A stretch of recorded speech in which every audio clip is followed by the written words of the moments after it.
Introduction. Rich Dad, Poor Dad. Having two dads offered me the choice of contrasting points of view, one of a rich man and one of a poor man. I had two fathers, a rich one and a poor one. One was highly educated and intelligent. He had a PhD and completed 4 years of undergraduate work in less than 2 years. He then went on to Stanford University, the University of Chicago, and Northwestern University to do his advanced studies, all on full financial scholarships. The other father never finished the 8th grade. Both men were successful in their careers, working hard all their lives. Both earned substantial incomes, yet one always struggled financially. The other would become one of the richest men in Hawaii. One died leaving tens of millions of dollars to his family, charities, and his church. The other left bills to be paid. Both men were strong, charismatic, and influential. Both men offered me advice, but they did not advise the same things. Both men believed strongly in education, but did not recommend the same course of study. If I had had only one dad, I would have had to accept or reject his advice. Having two dads offered me the choice of contrasting points of view, one of a rich man and one of a poor man. Instead of simply accepting or rejecting one or the other, I found myself thinking more, comparing, and then choosing for myself.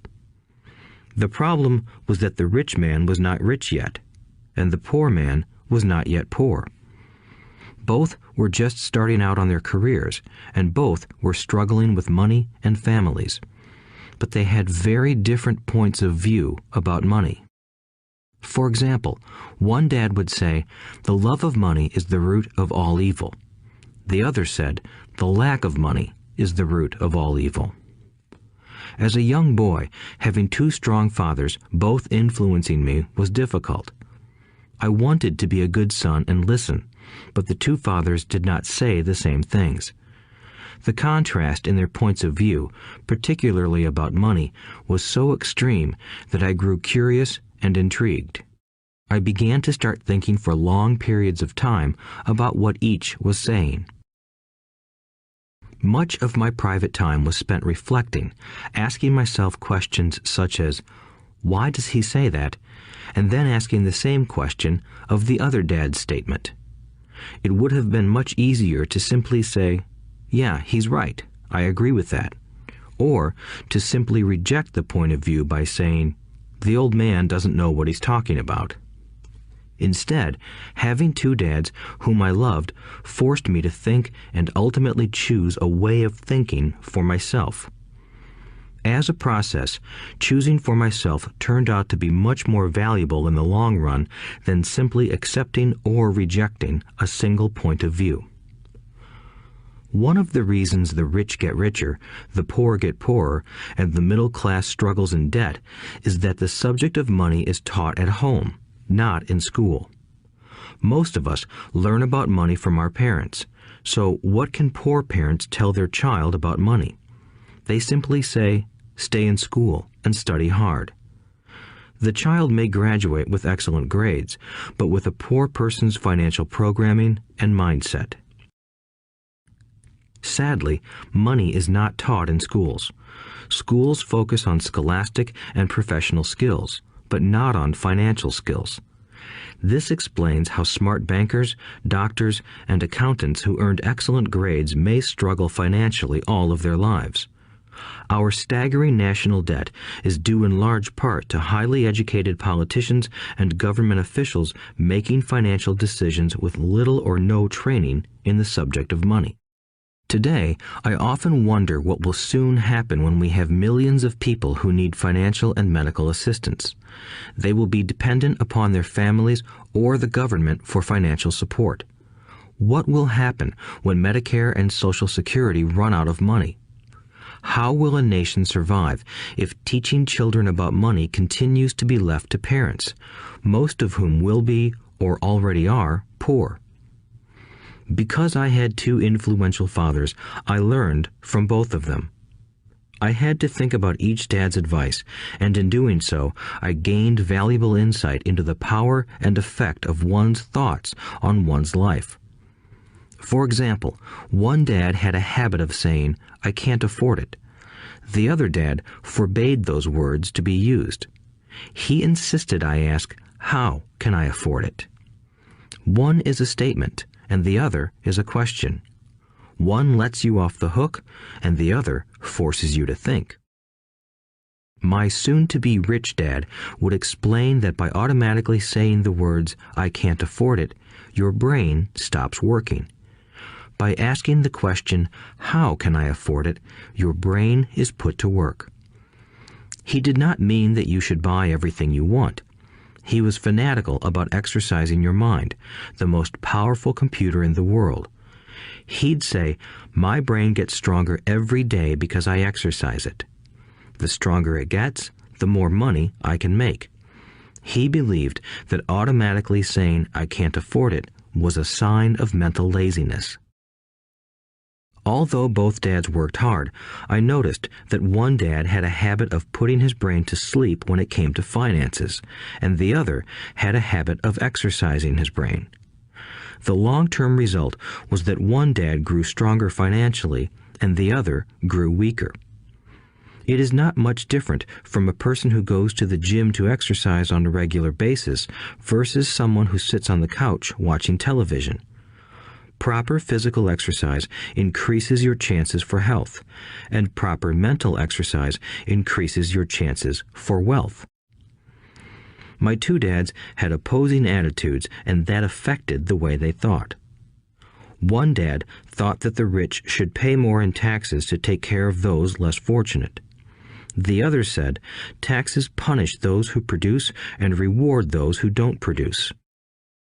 One dad recommended, study hard so you can find a good company to work for.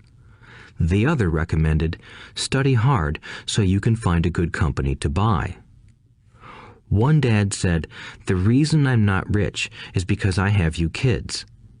The other said, the reason I must be rich is because I have you kids. One encouraged talking about money and business at the dinner table, while the other forbade the subject of money to be discussed over a meal. One said, when it comes to money, play it safe, don't take risks. The other said, learn to manage risk. One believed, our home is our largest investment and our greatest asset. The other believed, my house is a liability, and if your house is your largest investment, you're in trouble. Both dads paid their bills on time, yet one paid his bills first while the other paid his bills last. One dad believed in a company or the government taking care of you and your needs. He was always concerned about pay raises, retirement plans, medical benefits, sick leave, vacation days, and other perks. He was impressed with two of his uncles who joined the military and earned a retirement and entitlement package for life after 20 years of active service. He loved the idea of medical benefits and PX privileges the military provided its retirees. He also loved the tenure system available through the university. The idea of job protection for life and job benefits seemed more important at times than the job. He would often say, I've worked hard for the government and I'm entitled to these benefits. The other believed in total financial self-reliance.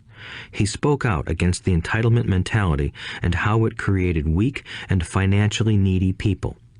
He was emphatic about being financially competent. One dad struggled to save a few dollars. The other created investments. One dad taught me how to write an impressive resume so I could find a good job. The other taught me how to write strong business and financial plans so I could create jobs. Being a product of two strong dads allowed me the luxury of observing the effects different thoughts have on one's life. I noticed that people really do shape their lives through their thoughts. For example, my poor dad always said, I'll never be rich, and that prophecy became reality. My rich dad, on the other hand, always referred to himself as rich. He would say things like, "I'm a rich man and rich people don't do this."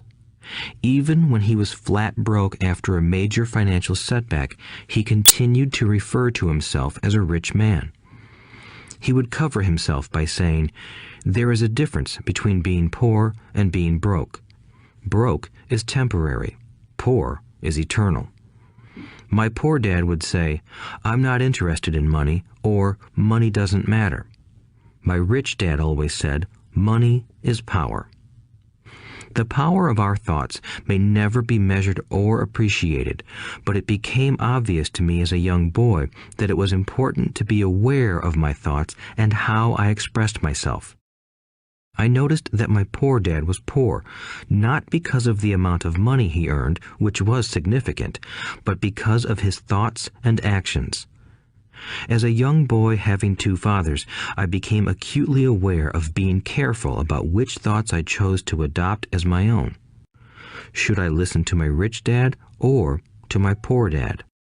Although both men had tremendous respect for education and learning, they disagreed about what they thought was important to learn. One wanted me to study hard, earn a degree, and get a good job to earn money. He wanted me to study to become a professional, an attorney or an accountant, and to go to business school for my MBA. The other encouraged me to study to be rich, to understand how money works, and to learn how to have it work for me. "I don't work for money" were words he would repeat over and over. "Money works for me." At the age of 9, I decided to listen to and learn from my rich dad about money. In doing so, I chose not to listen to my poor dad, even though he was the one with all the college degrees. A lesson from Robert Frost. Robert Frost is my favorite poet. Although I love many of his poems, my favorite is "The Road Not Taken." I use its lesson almost daily. The Road Not Taken. Two roads diverged in a yellow wood, and sorry I could not travel both. And be one traveler long I stood, and looked down one as far as I could, to where it bent in the undergrowth, then took the other as just as fair, and having perhaps the better claim, because it was grassy and wanted wear. Though as for that the passing there had worn them really about the same, and both that morning equally lay in leaves no step had trodden black.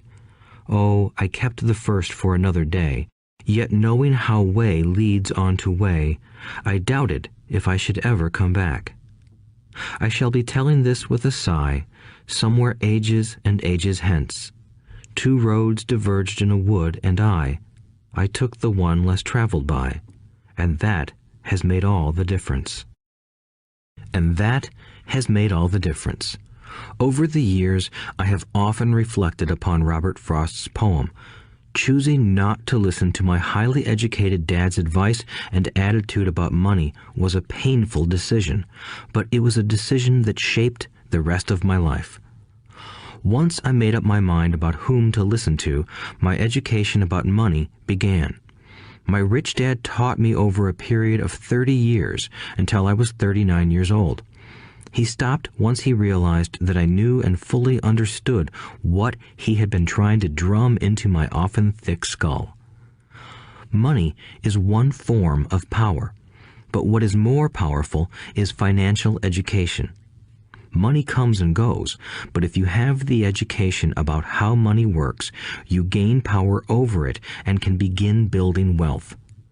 The reason positive thinking alone does not work is because most people went to school and never learned how money works, so they spend their lives working for money. Because I was only 9 years old when I started, the lessons my rich dad taught me were simple, and when it was all said and done, there were only 6 main lessons repeated over 30 years. This audiobook is about those 6 lessons, put as simply as possible, just as simply as my rich dad put forth those lessons to me. The lessons are meant not to be answers, but guideposts that will assist you and your children to grow wealthier no matter what happens in a world of increasing change and uncertainty. Chapter 1. Lesson 1. The rich don't work for money. The poor and the middle class work for money. The rich have money work for them. Dad, can you tell me how to get rich? My dad put down the evening paper. Why do you want to get rich, son? Because today Jimmy's mom drove up in their new Cadillac and they were going to their beach house for the weekend. He took 3 of his friends, but Mike and I weren't invited. They told us we weren't invited because we were poor kids. They did? My dad asked incredulously. Yeah, they did, I replied in a hurt tone. My dad silently shook his head, pushed his glasses up the bridge of his nose, and went back to reading the paper. I stood waiting for an answer. The year was 1956. I was 9 years old. By some twist of fate, I attended the same public school where the rich people sent their kids. We were primarily a sugar plantation town. The managers of the plantation and the other affluent people, such as doctors, business owners, and bankers, sent their children to this elementary school. After grade 6, their children were generally sent off to private schools. Because my family lived on one side of the street, I went to this school. Had I lived on the other side of the street, I would have gone to a different school with kids from families more like mine. After grade 6, these kids and I would go on to the public intermediate and high school. There was no private school for them or for me. My dad finally put down the paper. I could tell he was thinking. Well, son, he began slowly, if you want to be rich, you have to learn to make money. How do I make money? I asked. Well, use your head, son, he said, smiling.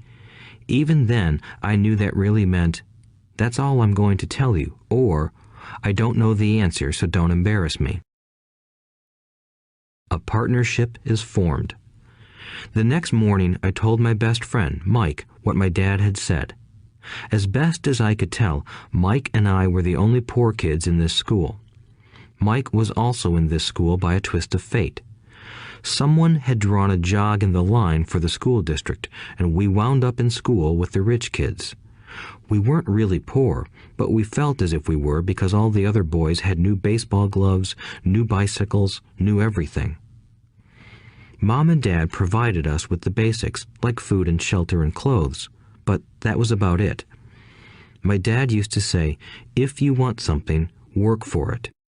We wanted things, but there was not much work available for 9-year-old boys. So what do we do to make money? Mike asked. I don't know, I said, but do you want to be my partner? He agreed, and so on that Saturday morning, Mike became my first business partner. We spent all morning coming up with ideas on how to make money. Occasionally, we talked about all the cool guys at Jimmy's beach house having fun. It hurt a little, but that hurt was good, because it inspired us to keep thinking of a way to make money. Finally, that afternoon, a bolt of lightning struck. It was an idea Mike got from a science book he had read. Excitedly, we shook hands, and the partnership now had a business. For the next several weeks, Mike and I ran around our neighborhood, knocking on doors and asking our neighbors if they would save their toothpaste tubes for us. With puzzled looks, most adults consented with a smile. Some asked us what we were doing, to which we replied, "We can't tell you. It's a business secret." My mom grew distressed as the weeks wore on. We had selected a site next to her washing machine as the place we would stockpile our raw materials. In a brown cardboard box that at one time held ketchup bottles, our little pile of used toothpaste tubes began to grow. Finally, my mom put her foot down. The sight of her neighbor's messy, crumpled, used toothpaste tubes had gotten to her. "What are you boys doing?" she asked. "And I don't want to hear again that it's a business secret. Do something with this mess or I'm going to throw it out." Mike and I pleaded and begged, explaining that we would soon have enough and then we would begin production. We informed her that we were waiting on a couple of neighbors to finish their toothpaste so we could have their tubes. Mom granted us a 1-week extension. The date to begin production was moved up, and the pressure was on. My first partnership was already being threatened with an eviction notice by my own mom. It became Mike's job to tell the neighbors to quickly use up their toothpaste, saying their dentist wanted them to brush more often anyway. I began to put together the production line. One day, my dad drove up with a friend to see two 9-year-old boys in the driveway with their production line operating at full speed. There was fine white powder everywhere. On a long table were small milk cartons from school, and our family's hibachi grill was glowing with red-hot coals at maximum heat. Dad walked up cautiously, having to park the car at the base of the driveway since the production line blocked the carport. As he and his friend got closer, they saw a steel pot sitting on top of the coals in which the toothpaste tubes were being melted down. In those days, toothpaste did not come in plastic tubes. The tubes were made of lead, so once the paint was burned off, the tubes were dropped in the small steel pot. They melted until they became liquid, and with my mom's pot holders, we poured the lead through a small hole in the top of the milk cartons. The milk cartons were filled with plaster of Paris. White powder was everywhere. In my haste, I had knocked the bag over, and the entire area looked like it had been hit by a snowstorm. The milk cartons were the outer containers for plaster of Paris molds. My dad and his friend watched as we carefully poured the molten lead through a small hole in the top of the plaster of Paris cube. "Careful," my dad said. I nodded without looking up. Finally, once the pouring was through, I put the steel pot down and smiled at my dad. "What are you boys doing?" he asked with a cautious smile. "We're doing what you told me to do. We're going to be rich," I said. "Yup," said Mike, grinning and nodding his head. "We're partners." "And what is in those plaster molds?" my dad asked. "Watch," I said. "This should be a good batch." With a small hammer, I tapped at the seal that divided the cube in half. Cautiously, I pulled up the top half of the plaster mold, and a lead nickel fell out. "Oh my God," my dad said, "you're casting nickels out of lead." "That's right," Mike said. "We're doing as you told us to do. We're making money." My dad's friend turned and burst into laughter. My dad smiled and shook his head. Along with a fire and a box of spent toothpaste tubes, in front of him were two little boys covered with white dust, smiling from ear to ear. He asked us to put everything down and sit with him on the front step of our house. With a smile, he gently explained what the word counterfeiting meant. Our dreams were dashed. "You mean this is illegal?" asked Mike in a quivering voice. "Let them go," my dad's friend said. "They might be developing a natural talent." My dad glared at him. "Yes, it is illegal," my dad said gently, "but you boys have shown great creativity and original thought. Keep going. I'm really proud of you." Disappointed, Mike and I sat in silence for about 20 minutes before we began cleaning up our mess. The business was over on opening day. Sweeping the powder up, I looked at Mike and said, "I guess Jimmy and his friends are right. We are poor." My father was just leaving as I said that. "Boys," he said, "you're only poor if you give up. The most important thing is that you did something. Most people only talk and dream of getting rich. You've done something. I'm very proud of the two of you. I will say it again. Keep going. Don't quit." Mike and I stood there in silence. They were nice words, but we still did not know what to do. "So how come you're not rich, Dad?" I asked. "Because I chose to be a school teacher. School teachers really don't think about being rich. We just like to teach. I wish I could help you, but I really don't know how to make money." Mike and I turned and continued our cleanup. "I know," said my dad. "If you boys want to learn how to be rich, don't ask me. Talk to your dad, Mike." "My dad?" asked Mike with a scrunched-up face. "Yeah, your dad. repeated my dad with a smile. "Your dad and I have the same banker, and he raves about your father. He's told me several times that your father is brilliant when it comes to making money." "My dad?" Mike asked again in disbelief. "Then how come we don't have a nice car and a nice house like the rich kids at school?" "A nice car and a nice house don't necessarily mean you're rich or you know how to make money," my dad replied. "Jimmy's dad works for the sugar plantation. He's not much different from me. He works for a company and I work for the government. The company buys the car for him.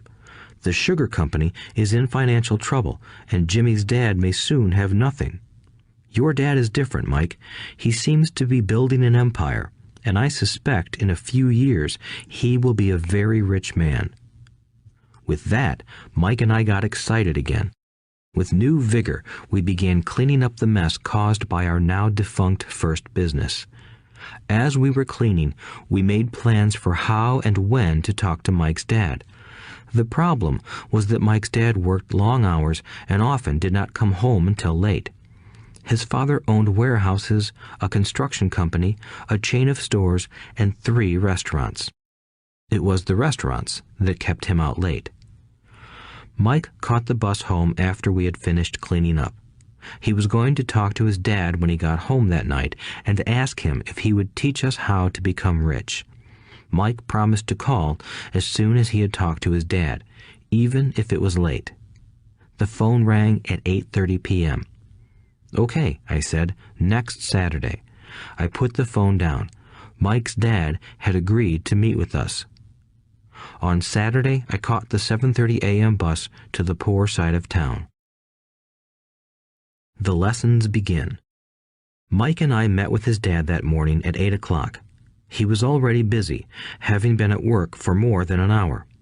His construction supervisor was just leaving in his pickup truck as I walked up to his simple, small, and tidy home.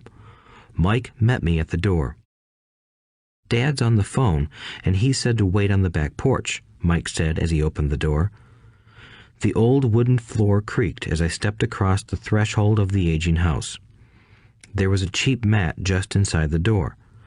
The mat was there to hide the years of wear from countless footsteps that the floor had supported. Although clean, it needed to be replaced. I felt claustrophobic as I entered the narrow living room that was filled with old, musty, overstuffed furniture that today would be collector's items. Sitting on the couch were 2 women, both a little older than my mom. Across from the women sat a man in workman's clothes. He wore khaki slacks and a khaki shirt, neatly pressed but without starch, and polished work boots. He was about 10 years older than my dad. They smiled as Mike and I walked past them toward the back porch. I smiled back shyly. "Who are those people?" I asked. "Oh, they work for my dad. The older man runs his warehouses, and the women are the managers of the restaurants. And as you arrived, you saw the construction supervisor who was working on a road project about 50 miles from here. His other supervisor, who was building a track of houses, left before you got here." "Does this go on all the time?" I asked. "Not always, but quite often," said Mike, smiling as he pulled up a chair to sit down next to me. "I asked my dad if he would teach us to make money," Mike said. "Oh, and what did he say to that?" I asked with cautious curiosity. "Well, he had a funny look on his face at first, and then he said he would make us an offer." "Oh," I said, rocking my chair back against the wall. I sat there, perched on 2 rear legs of the chair. Mike did the same thing. "Do you know what the offer is?" I asked. "No, but we'll soon find out." Suddenly, Mike's dad burst through the rickety screen door and onto the porch. Mike and I jumped to our feet, not out of respect, but because we were startled. "Ready, boys?" he asked as he pulled up a chair to sit down with us. We nodded our heads as we pulled our chairs away from the wall to sit in front of him. He was a big man, about 6 feet tall and 200 pounds. My dad was taller, about the same weight, and 5 years older than Mike's dad. They sort of looked alike, though not of the same ethnic makeup. Maybe their energy was similar. "Mike says you want to learn to make money. Is that correct, Robert?" I nodded my head quickly, but with a little trepidation. He had a lot of power behind his words and smile. "Okay, here's my offer. I'll teach you, but I won't do it classroom style. You work for me, I'll teach you. You don't work for me, I won't teach you. I can teach you faster if you work, and I'm wasting my time if you just want to sit and listen like you do in school. That's my offer. Take it or leave it." May I ask a question first?" I asked. "No. Take it or leave it. I've got too much work to do to waste my time. If you can't make up your mind decisively, then you'll never learn to make money anyway. Opportunities come and go. Being able to know when to make quick decisions is an important skill. You have the opportunity that you asked for. School is beginning, or it's over, in 10 seconds, Mike's dad said with a teasing smile. "Take it," I said. "Take it," said Mike. "Good," said Mike's dad. "Mrs. Martin will be by in 10 minutes. After I'm through with her, you'll ride with her to my superette and you can begin working. I'll pay you 10 cents an hour and you'll work 3 hours every Saturday." "But I have a softball game today," I said. Mike's dad lowered his voice to a stern tone. "Take it or leave it," he said. "I'll take it," I replied, choosing to work and learn instead of playing. 30 cents later. By 9 a.m. that day, Mike and I were working for Mrs. Martin. She was a kind and patient woman. She always said that Mike and I reminded her of her 2 grown sons. Although kind, she believed in hard work and kept us moving. We spent 3 hours taking canned goods off the shelves, brushing each can with a feather duster to get the dust off, and then restacking them neatly. It was excruciatingly boring work. Mike's dad, whom I called my rich dad, owned 9 of these little superettes, each with a large parking lot. They were the early version of the 7-Eleven convenience stores, little neighborhood grocery stores where people bought items such as milk, bread, butter, and cigarettes. The problem was that this was Hawaii before air conditioning was widely used, and the stores could not close their doors because of the heat. On 2 sides of the store, the doors had to be wide open to the road and parking lot. Every time a car drove by or pulled into the parking lot, dust would swirl and settle in the store. We knew we had a job as long as there was no air conditioning. For 3 weeks, Mike and I reported to Mrs. Martin and worked our 3 hours. By noon, our work was over, and she dropped 3 little dimes in each of our hands. Now, even at the age of 9 in the mid-1950s, 30 cents was not too exciting. Comic books cost 10 cents back then, so I usually spent my money on comic books and went home. By Wednesday of the 4th week, I was ready to quit. I had agreed to work only because I wanted to learn to make money from Mike's dad, and now I was a slave for 10 cents an hour. On top of that, I had not seen Mike's dad since that first Saturday. "I'm quitting," I told Mike at lunchtime. School was boring, and now I did not even have my Saturdays to look forward to. But it was the 30 cents that really got to me. This time, Mike smiled. "What are you laughing at?" I asked with anger and frustration. "Dad said this would happen. He said to meet with him when you were ready to quit." "What?" I said indignantly. "He's been waiting for me to get fed up?" "Sort of," Mike said. "Dad's kind of different. He doesn't teach like your dad. Your mom and dad lecture a lot. My dad is quiet and a man of few words. You just wait till this Saturday. I'll tell him you're ready." "You mean I've been set up?" "No, not really. But maybe. Dad will explain on Saturday." Waiting in line on Saturday. I was ready to face Mike's dad. Even my real dad was angry with him. My real dad, the one I called the poor one, thought that my rich dad was violating child labor laws and should be investigated. My educated poor dad told me to demand what I deserve, at least 25 cents an hour. My poor dad told me that if I did not get a raise, I was to quit immediately. "You don't need that damn job anyway," said my poor dad with indignation. At 8 o'clock Saturday morning, I walked through the door of Mike's house when Mike's dad opened it. "Take a seat and wait in line," he said as I entered. He turned and disappeared into his little office next to a bedroom. I looked around the room and didn't see Mike anywhere. Feeling awkward, I cautiously sat down next to the same two women who were there 4 weeks earlier. They smiled and slid down the couch to make room for me. 45 minutes went by, and I was steaming. The two women had met with him and left 30 minutes earlier. An older gentleman was in there for 20 minutes and was also gone. The house was empty, and here I sat in a musty, dark living room on a beautiful, sunny Hawaiian day, waiting to talk to a cheapskate who exploited children. I could hear him rustling around the office, talking on the phone, and ignoring me. I was ready to walk out, but for some reason I stayed. Finally, 15 minutes later, at exactly 9 o'clock, Rich Dad walked out of his office, said nothing, and signaled with his hand for me to enter. "I understand you want a raise or you're going to quit," Rich Dad said as he swiveled in his office chair. "Well, you're not keeping your end of the bargain," I blurted out, nearly in tears. It was really frightening for me to confront a grown-up. "You said that you would teach me if I worked for you. Well, I've worked for you. I've worked hard. I've given up my baseball games to work for you, but you haven't kept your word, and you haven't taught me anything. You are a crook like everyone in town thinks you are. You're greedy.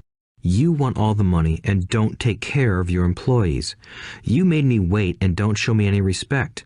I'm only a little boy, but I deserve to be treated better." Rich Dad rocked back in his swivel chair, hands up to his chin, and stared at me. "Not bad," he said.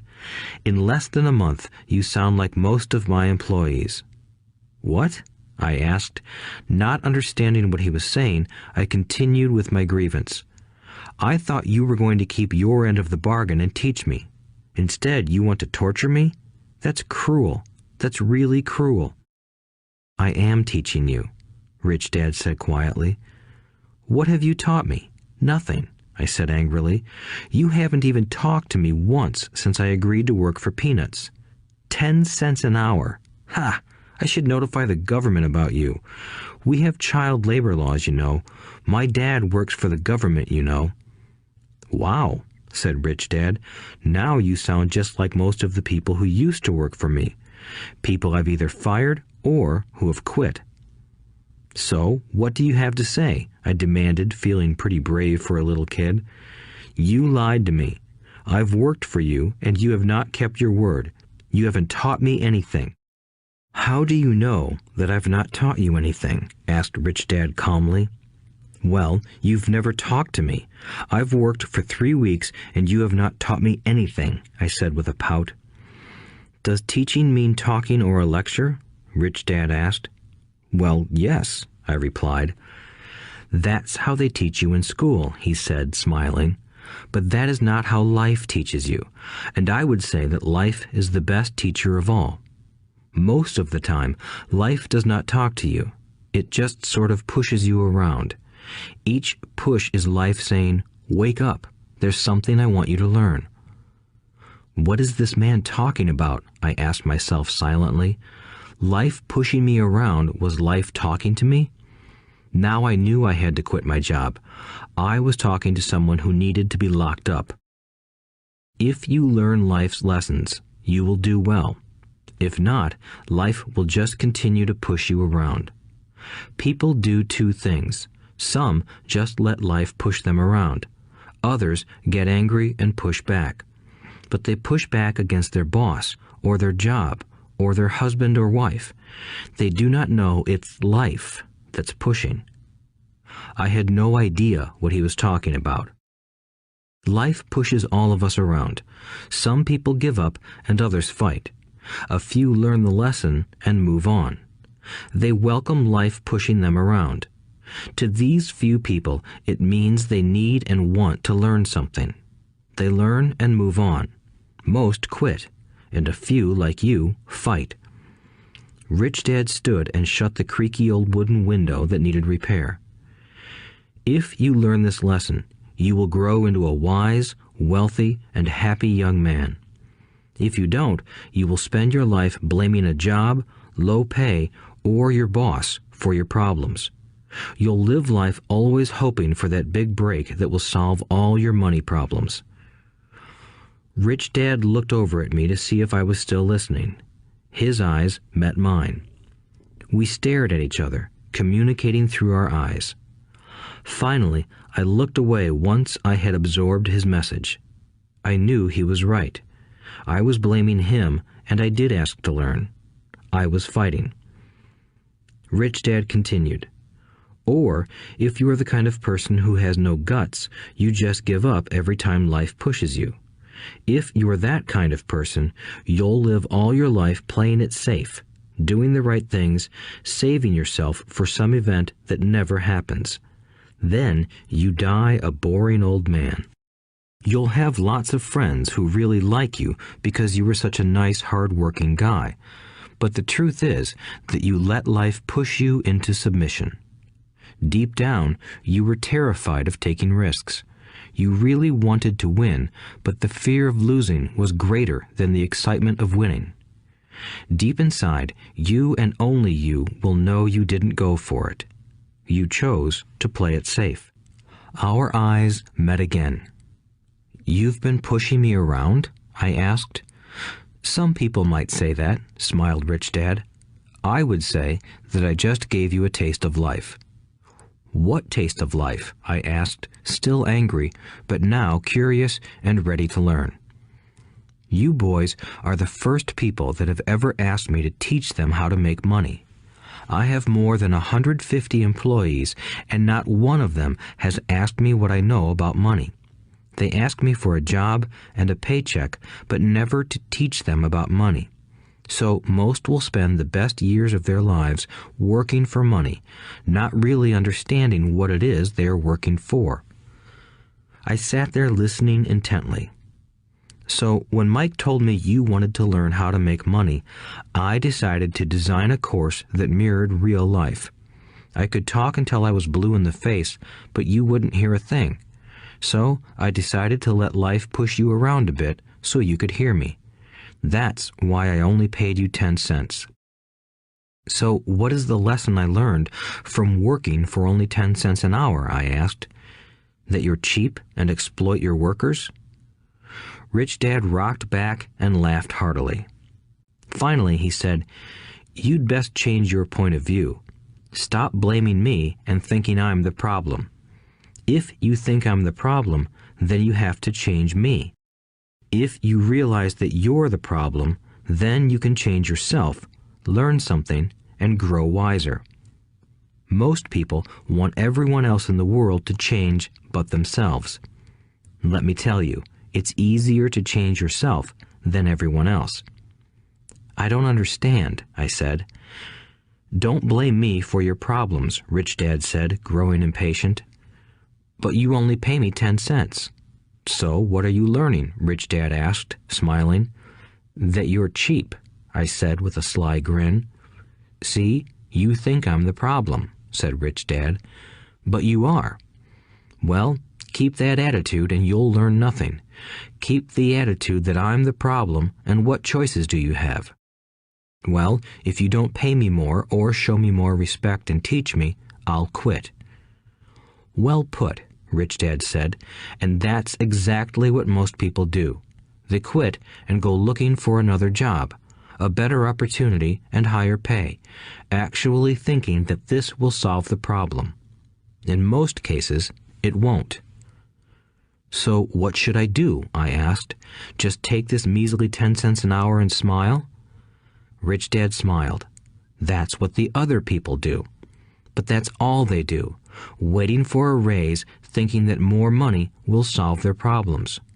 Most just accept it, and some take a second job working harder, but again, accepting a small paycheck." I sat staring at the floor, beginning to understand the lesson Rich Dad was presenting. I could sense it was a taste of life. Finally, I looked up and asked, "So what will solve the problem?" "This," he said, leaning forward in his chair and tapping me gently on the head. this stuff between your ears.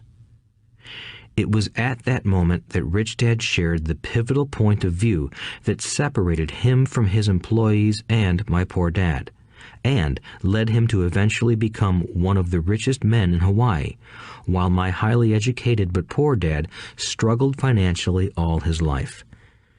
It was a singular point of view that made all the difference over a lifetime.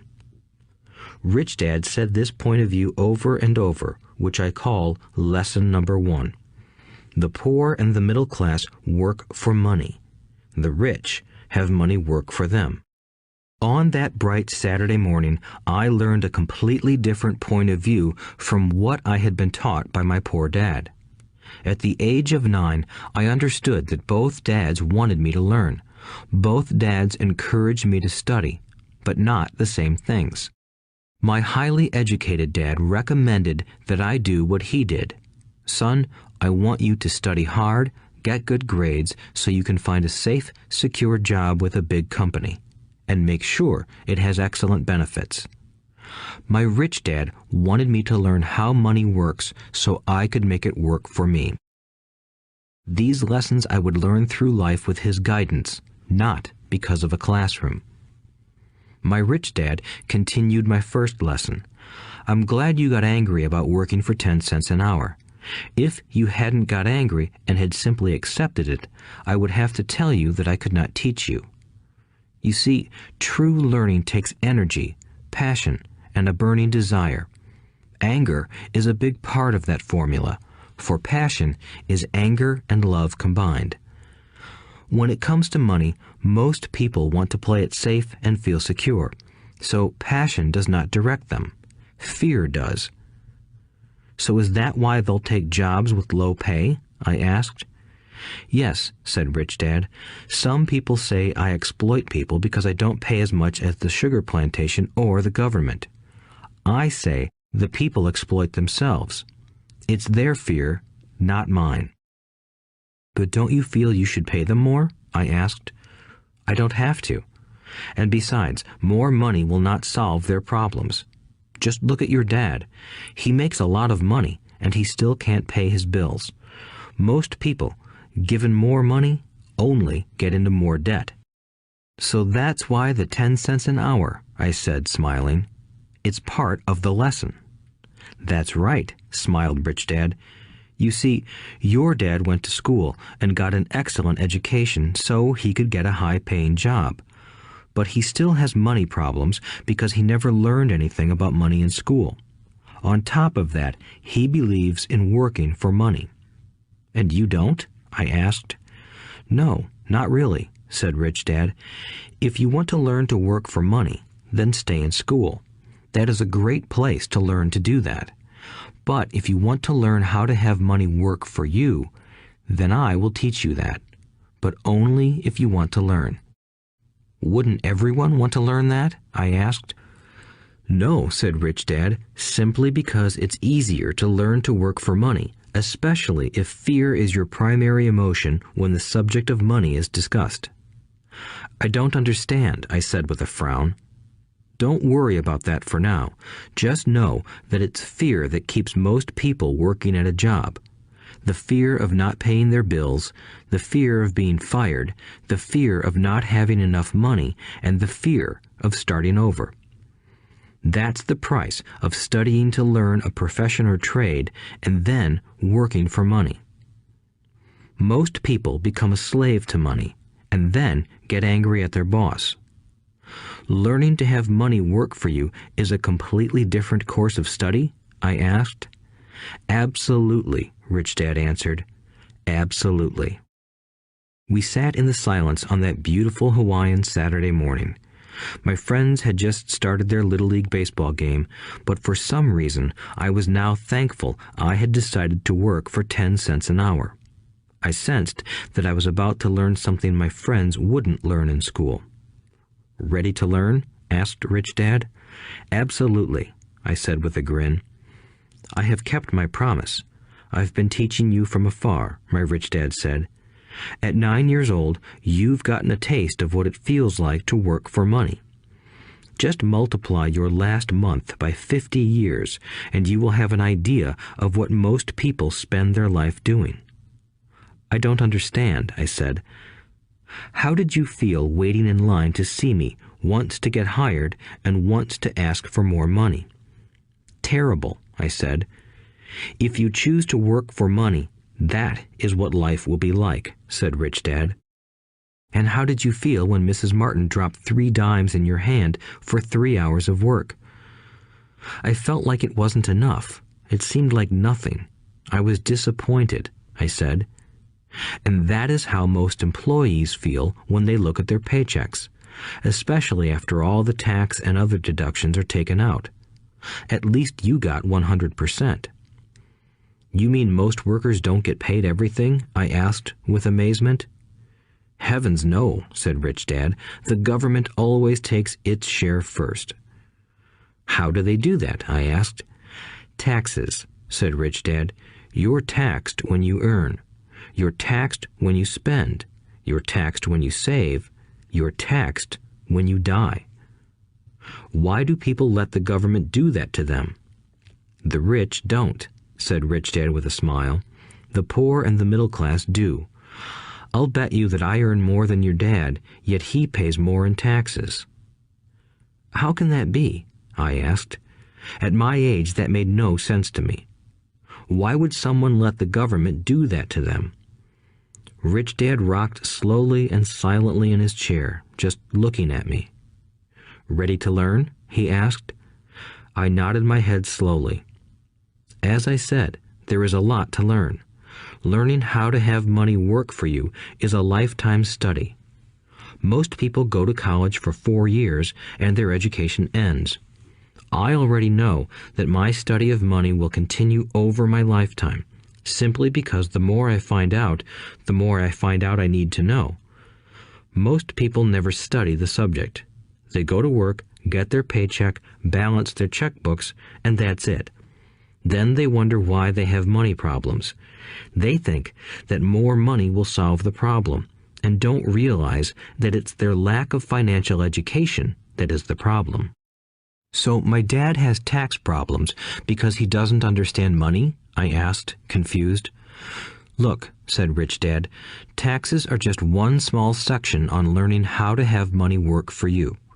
Today, I just wanted to find out if you still have the passion to learn about money. Most people don't. They want to go to school, learn a profession, have fun at their work, and earn lots of money. One day they wake up with big money problems, and then they can't stop working. That's the price of only knowing how to work for money instead of studying how to have money work for you. So, do you still have the passion to learn? Asked Rich Dad. I nodded my head. Good, said Rich Dad. Now get back to work. This time, I will pay you nothing. What?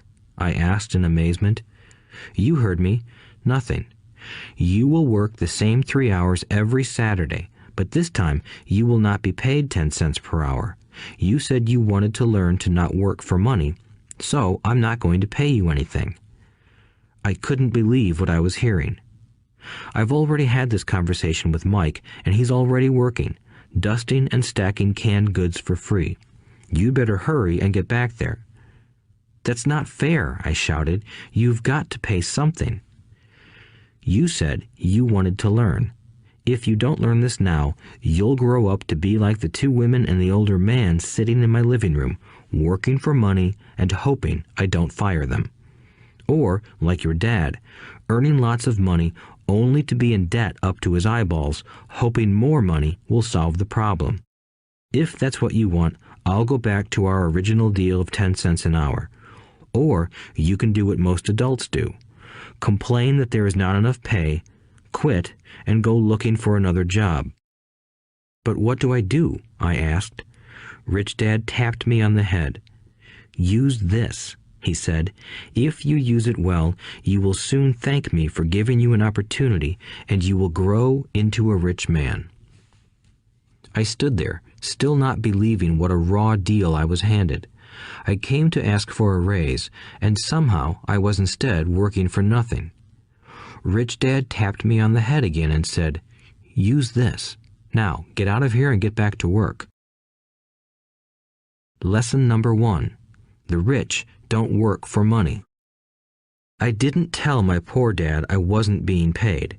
He wouldn't have understood, and I didn't want to try to explain something I didn't understand myself. For 3 more weeks, Mike and I worked 3 hours every Saturday for nothing. The work didn't bother me, and the routine got easier. But it was the missed baseball games and not being able to afford to buy a few comic books that got to me. Rich Dad stopped by at noon on the 3rd week. We heard his truck pull up in the parking lot and sputter when the engine was turned off. He entered the store and greeted Mrs. Martin with a hug. After finding out how things were going in the store, he reached into the ice cream freezer, pulled out 2 bars, paid for them, and signaled to Mike and me. "Let's go for a walk, boys." We crossed the street, dodging a few cars, and walked across a large grassy field where a few adults were playing softball. Sitting down at a lone picnic table, he handed Mike and me the treats. "How's it going, boys?" "Okay," Mike said. I nodded in agreement. "Learn anything yet?" Rich Dad asked. Mike and I looked at each other, shrugged our shoulders, and shook our heads in unison. Avoiding one of life's biggest traps. Well, you boys had better start thinking.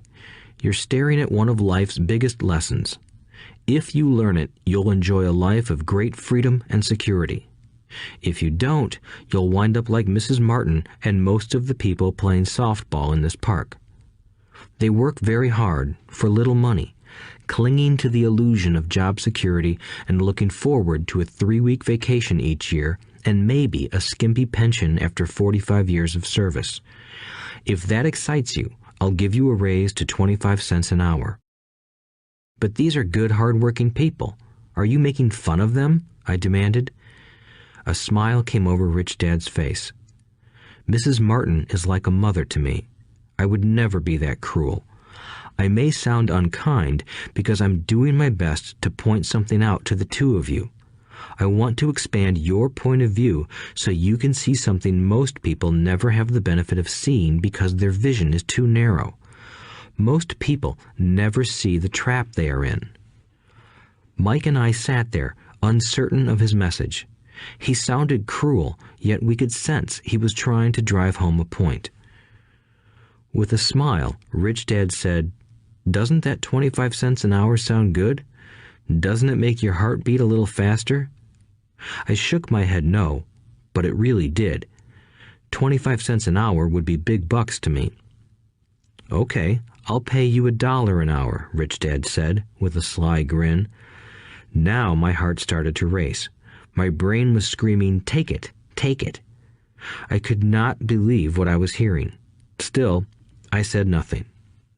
"Okay, $2 an hour." My little brain and heart nearly exploded. After all, it was 1956, and being paid $2 an hour would have made me the richest kid in the world. I couldn't imagine earning that kind of money. I wanted to say yes. I wanted the deal. I could picture a new bicycle, new baseball glove, and the adoration of my friends when I flashed some cash. On top of that, Jimmy and his rich friends could never call me poor again. But somehow, my mouth stayed shut. The ice cream had melted and was running down my hand. Rich Dad was looking at 2 boys staring back at him, eyes wide open and brains empty. He was testing us, and he knew there was a part of our emotions that wanted to take the deal. He understood that every person has a weak and needy part of their soul that can be bought, and he knew that every individual also had a part of their soul that was resilient and could never be bought. It was only a question of which one was stronger. "Okay, $5 an hour." Suddenly, I was silent. Something had changed. The offer was too big and ridiculous. Not many grown-ups in 1956 made more than that, but quickly my temptation disappeared and calm set in. Slowly, I turned to my left to look at Mike. He looked back at me. The part of my soul that was weak and needy was silenced. The part of me that had no price took over. I knew Mike had gotten to that point too. Good, said Rich Dad softly. Most people have a price, and they have a price because of human emotions named fear and greed. First, the fear of being without money motivates us to work hard, and then, once we get that paycheck, greed or desire starts us thinking about all the wonderful things money can buy. The pattern is then set. What pattern? I asked. The pattern of get up, go to work, pay bills, get up, go to work, pay bills. People's lives are forever controlled by two emotions, fear and greed. Offer them more money, and they continue the cycle by increasing their spending. This is what I call the rat race. There is another way? Mike asked. Yes, said Rich Dad slowly, but only a few people find it. And what is that way? Mike asked. That's what I hope you boys will learn as you work and study with me. That is why I took away all forms of pay. Any hints? Mike asked. We're kind of tired of working hard, especially for nothing.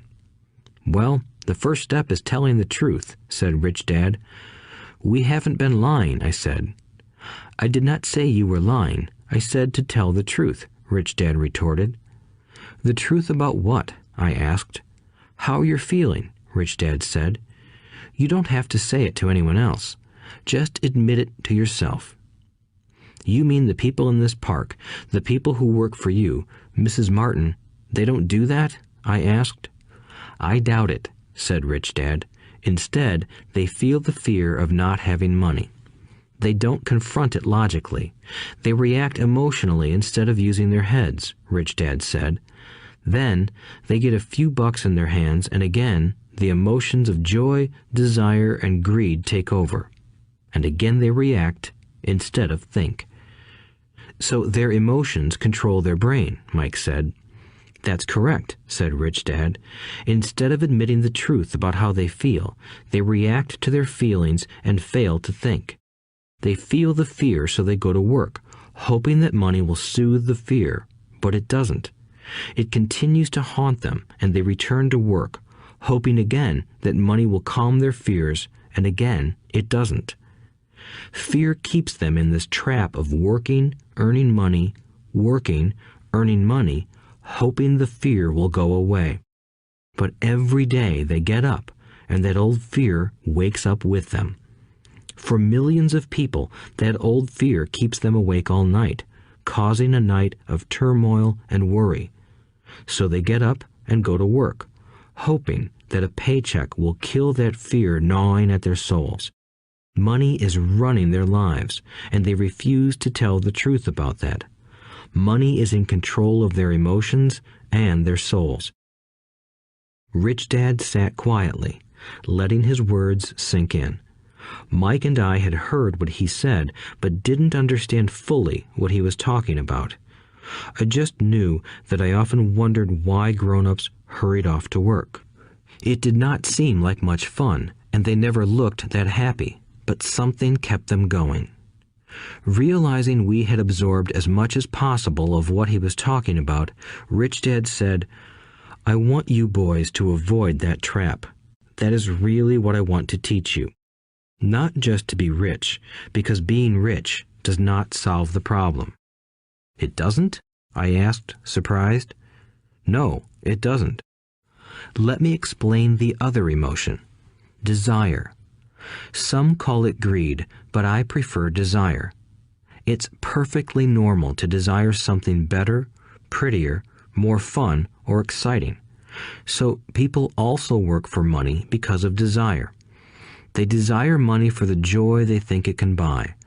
But the joy that money brings is often short-lived, and they soon need more money for more joy, more pleasure, more comfort, and more security.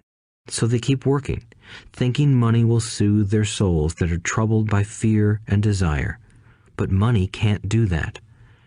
Even rich people do this? Mike asked. Rich people included, said Rich Dad. In fact, the reason many rich people are rich isn't because of desire, but because of fear. They believe that money can eliminate the fear of being poor, so they amass tons of it, only to find the fear gets worse. Now they fear losing the money. I have friends who keep working even though they have plenty. I know people who have millions who are more afraid now than when they were poor. They're terrified of losing it all. The fears that drove them to get rich got worse. That weak and needy part of their soul is actually screaming louder. They don't want to lose the big houses, the cars, and the high life money has bought them. They worry about what their friends would say if they lost all their money.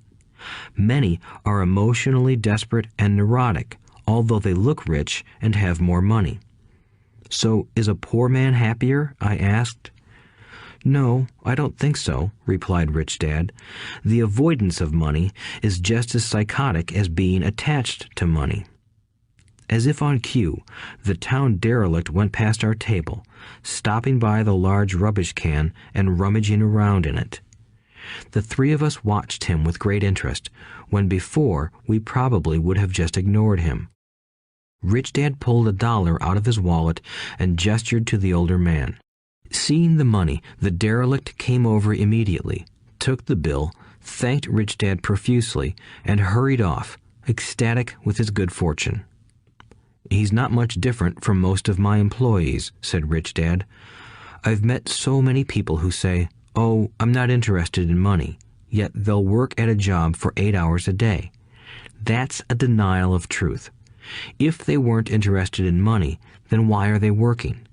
That kind of thinking is probably more psychotic than a person who hoards money. As I sat there listening to my Rich Dad, my mind flashed back to the countless times my own dad said, "I'm not interested in money." He said those words often. He also covered himself by always saying, "I work because I love my job." So, what do we do? I asked. Not work for money until all traces of fear and greed are gone? No, that would be a waste of time, said Rich Dad. Emotions are what make us human. The word emotion stands for energy in motion. Be truthful about your emotions and use your mind and emotions in your favor, not against yourself. Whoa, said Mike. Don't worry about what I just said. It will make more sense in years to come. Just be an observer, not a reactor, to your emotions. Most people do not know that it's their emotions that are doing the thinking. Your emotions are your emotions, but you have got to learn to do your own thinking. Can you give me an example? I asked. Sure, replied Rich Dad. When a person says, "I need to find a job," it's most likely an emotion doing the thinking. Fear of not having money generates that thought. But people do need money if they have bills to pay, I said. Sure they do, smiled Rich Dad. All I'm saying is that it's fear that is all too often doing the thinking. I don't understand, said Mike. For example, said Rich Dad, if the fear of not having enough money arises, instead of immediately running out to get a job, they instead might ask themselves this question. Will a job be the best solution to this fear over the long run? In my opinion, the answer is no. A job is really a short-term solution to a long-term problem. But my dad is always saying, stay in school and get good grades so you can find a safe, secure job, I interjected, somewhat confused. Yes, I understand he says that, said Rich Dad, smiling. Most people recommend that, and it's a good path for most people. But people make that recommendation primarily out of fear. You mean my dad says that because he's afraid? Yes, said Rich Dad. He's terrified that you won't earn enough money and won't fit into society. Don't get me wrong. He loves you and wants the best for you. I, too, believe an education and a job are important, but it won't handle the fear. You see, that same fear that makes him get up in the morning to earn a few bucks is the fear that is causing him to be so fanatical about your going to school. So what do you recommend? I asked. I want to teach you to master the power of money instead of being afraid of it. They don't teach that in school, and if you don't learn it, you become a slave to money. It was finally making sense. He wanted us to widen our views and to see what the Mrs. Martins of this world couldn't see. He used examples that sounded cruel at the time, but I've never forgotten them. My vision widened that day, and I began to see the trap that lay ahead for most people. You see, we're all employees ultimately. We just work at different levels, said Rich Dad. I just want you boys to have a chance to avoid the trap caused by those two emotions, fear and desire. Use them in your favor, not against you. That's what I want to teach you. I'm not interested in just teaching you to make a pile of money. That won't handle the fear or desire. If you don't first handle fear and desire, and you get rich, you'll only be a highly paid slave. So how do we avoid the trap? I asked. The main cause of poverty or financial struggle is fear and ignorance, not the economy or the government or the rich. It's self-inflicted fear and ignorance that keep people trapped. So you boys go to school and get your college degrees, and I'll teach you how to stay out of the trap. The pieces of the puzzle were appearing. My highly educated dad had a great education and a great career, but school never told him how to handle money or his fear of it. It became clear that I could learn different and important things from two fathers. So you've been talking about the fear of not having money. How does the desire for money affect our thinking? Mike asked. How did you feel when I tempted you with a pay raise? Did you notice your desires rising? We nodded our heads. By not giving in to your emotions, you were able to delay your reactions and think. That is important. We will always have emotions of fear and greed. From here on in, it's imperative for you to use those emotions to your advantage, and for the long term to not let your emotions control your thinking. Most people use fear and greed against themselves. That's the start of ignorance. Most people live their lives chasing paychecks, pay raises, and job security because of the emotions of desire and fear, not really questioning where those emotion-driven thoughts are leading them. It's just like the picture of a donkey dragging a cart with its owner dangling a carrot just in front of its nose. The donkey's owner may be going where he wants to, but the donkey is chasing an illusion. Tomorrow, there will only be another carrot for the donkey. You mean the moment I pictured a new baseball glove, candy, and toys, that's like a carrot to a donkey? Mike asked. Yes, and as you get older, your toys get more expensive. A new car, a boat, and a big house to impress your friends, said Rich Dad with a smile. Fear pushes you out the door, and desire calls to you. That's the trap. So what's the answer? Mike asked. What intensifies fear and desire is ignorance. That is why rich people with lots of money often have more fear the richer they get.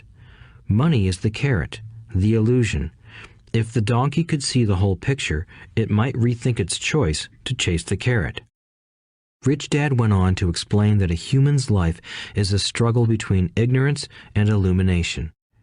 He explained that once a person stops searching for information and self-knowledge, ignorance sets in.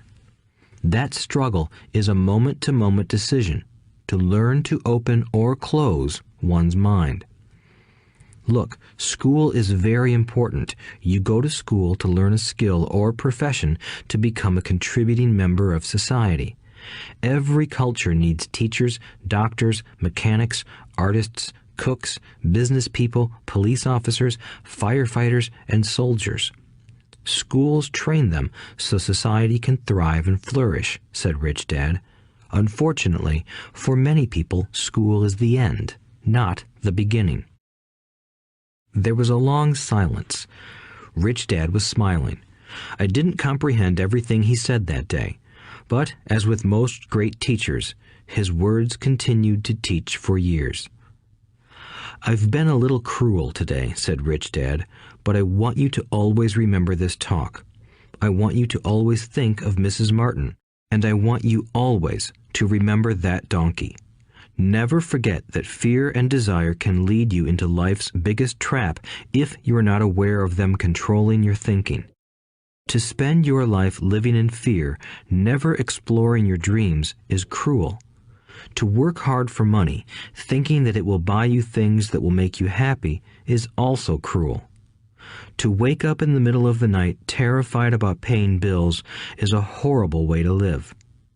To live a life dictated by the size of a paycheck is not really living a life. Thinking that a job makes you secure is lying to yourself. That's cruel, and that's the trap I want you to avoid. I've seen how money runs people's lives.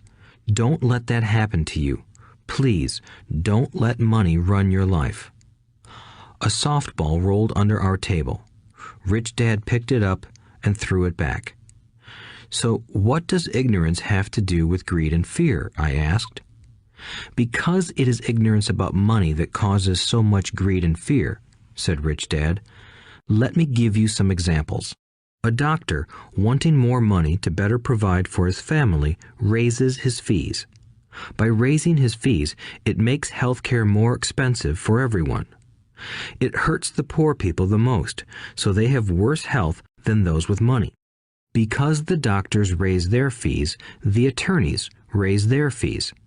Because the attorneys' fees have gone up, school teachers want a raise, which raises our taxes, and on and on and on.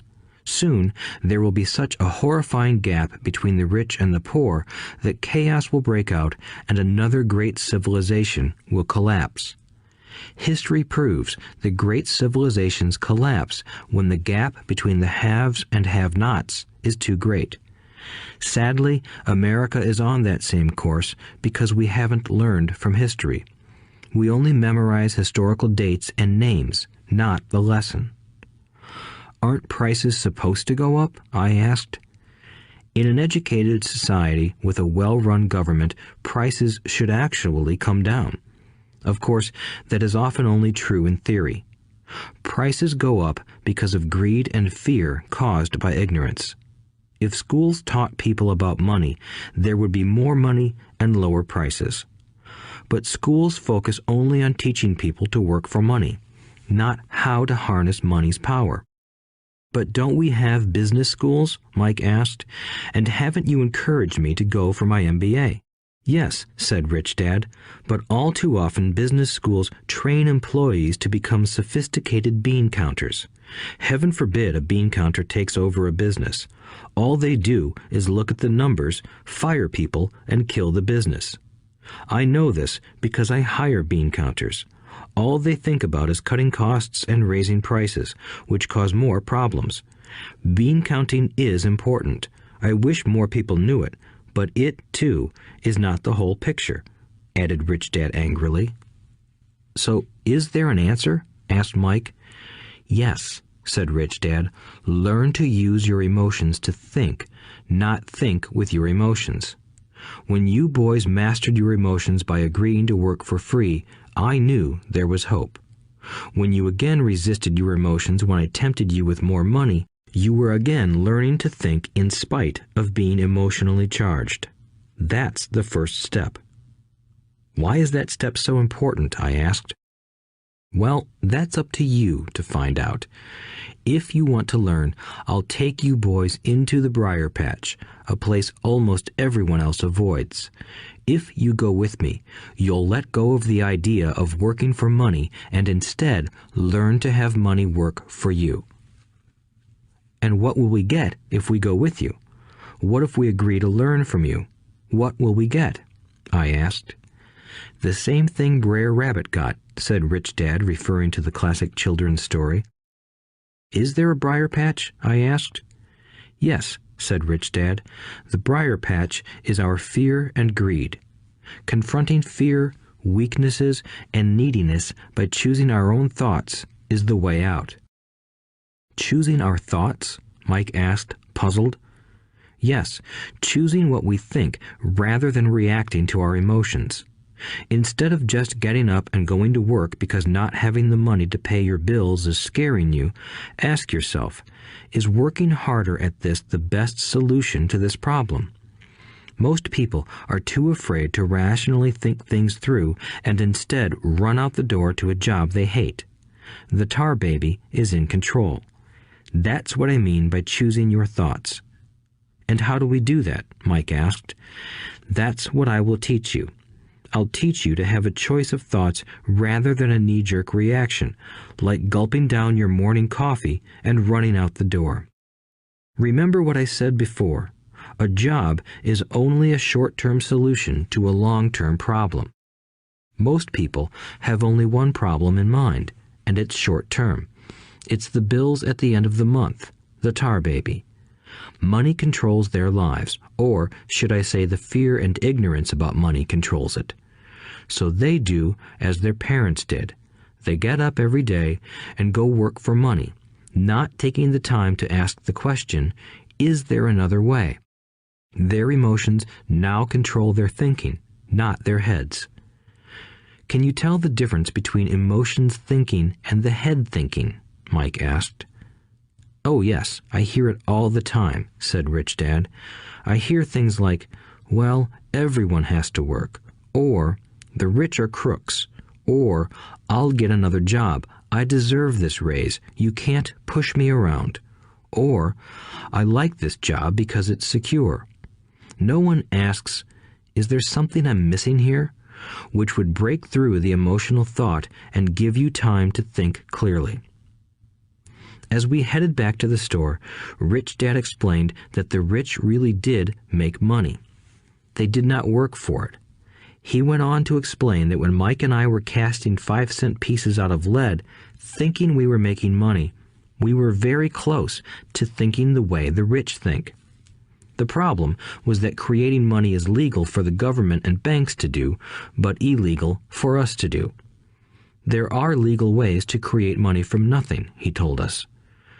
Rich Dad went on to explain that the rich know that money is an illusion, truly like the carrot for the donkey.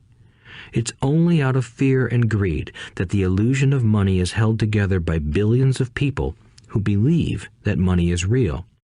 It's not. Money is really made up. It is only because of the illusion of confidence and the ignorance of the masses that this house of cards stands. He talked about the gold standard that America was on, and that each dollar bill was actually a silver certificate. What concerned him was the rumor that we would someday go off the gold standard and our dollars would no longer be backed by something tangible. If that happens, boys, all hell will break loose. The poor, the middle class, and the ignorant will have their lives ruined simply because they will continue to believe that money is real and that the company they work for, or the government, will look after them. We really did not understand what he was saying that day, but over the years, it made more and more sense. Seeing what others miss. As he climbed into his pickup truck outside his convenience store, Rich Dad said, "Keep working, boys, but the sooner you forget about needing a paycheck, the easier your adult life will be. Keep using your brain, work for free, and soon your mind will show you ways of making money far beyond what I could ever pay you. You will see things that other people never see. Most people never see these opportunities because they're looking for money and security, so that's all they get. The moment you see one opportunity, you'll see them for the rest of your life. The moment you do that, I'll teach you something else. Learn this, and you'll avoid one of life's biggest traps." Mike and I picked up our things from the store and waved goodbye to Mrs. Martin. We went back to the park, to the same picnic bench, and spent several more hours thinking and talking. We spent the next week at school thinking and talking too. For 2 more weeks, we kept thinking, talking, and working for free. At the end of the second Saturday, I was again saying goodbye to Mrs. Martin and looking at the comic book stand with a longing gaze. The hard thing about not even getting 30 cents every Saturday was that I didn't have any money to buy comic books. Suddenly, as Mrs. Martin said goodbye to Mike and me, I saw her do something I'd never seen her do before. Mrs. Martin was cutting the front page of the comic book in half. She kept the top half of the comic book cover and threw the rest of the book into a large cardboard box. When I asked her what she did with the comic books, she said, "I throw them away. I give the top half of the cover back to the comic book distributor for credit when he brings in the new comics. He's coming in an hour." Mike and I waited for an hour. Soon the distributor arrived, and I asked him if we could have the comic books. To my delight, he said, "You can have them if you work for this store and do not resell them." Remember our old business partnership? Well, Mike and I revived it. Using a spare room in Mike's basement, we began piling hundreds of comic books in that room. Soon, our comic book library was open to the public. We hired Mike's younger sister, who loved to study, to be head librarian. She charged each child 10 cents admission to the library, which was open from 2:30 p.m. to 4:30 p.m. every day after school. The customers, the children of the neighborhood, could read as many comics as they wanted in 2 hours. It was a bargain for them since a comic cost 10 cents each, and they could read 5 or 6 in 2 hours. Mike's sister would check the kids as they left to make sure they weren't borrowing any comic books. She also kept the books, logging in how many kids showed up each day, who they were, and any comments they might have. Mike and I averaged $9.50 per week over a 3-month period. We paid his sister $1 a week and allowed her to read the comics for free, which she rarely did since she was always studying. Mike and I kept our agreement by working in the store every Saturday and collecting all the comic books from the different stores. We kept our agreement to the distributor by not selling any comic books. We burned them once they got too tattered. We tried opening a branch office, but we could never quite find someone as trustworthy and dedicated as Mike's sister. At an early age, we found out how hard it was to find good staff. 3 months after the library first opened, a fight broke out in the room. Some bullies from another neighborhood pushed their way in, and Mike's dad suggested we shut down the business. So our comic book business shut down, and we stopped working on Saturdays at the convenience store. But Rich Dad was excited because he had new things he wanted to teach us. He was happy because we had learned our first lessons so well. We learned to make money work for us. By not getting paid for our work at the store, we were forced to use our imaginations to identify an opportunity to make money. By starting our own business, the comic book library, we were in control of our own finances, not dependent on an employer. The best part was that our business generated money for us even when we weren't physically there. Our money worked for us. Instead of paying us money, Rich Dad had given us so much more.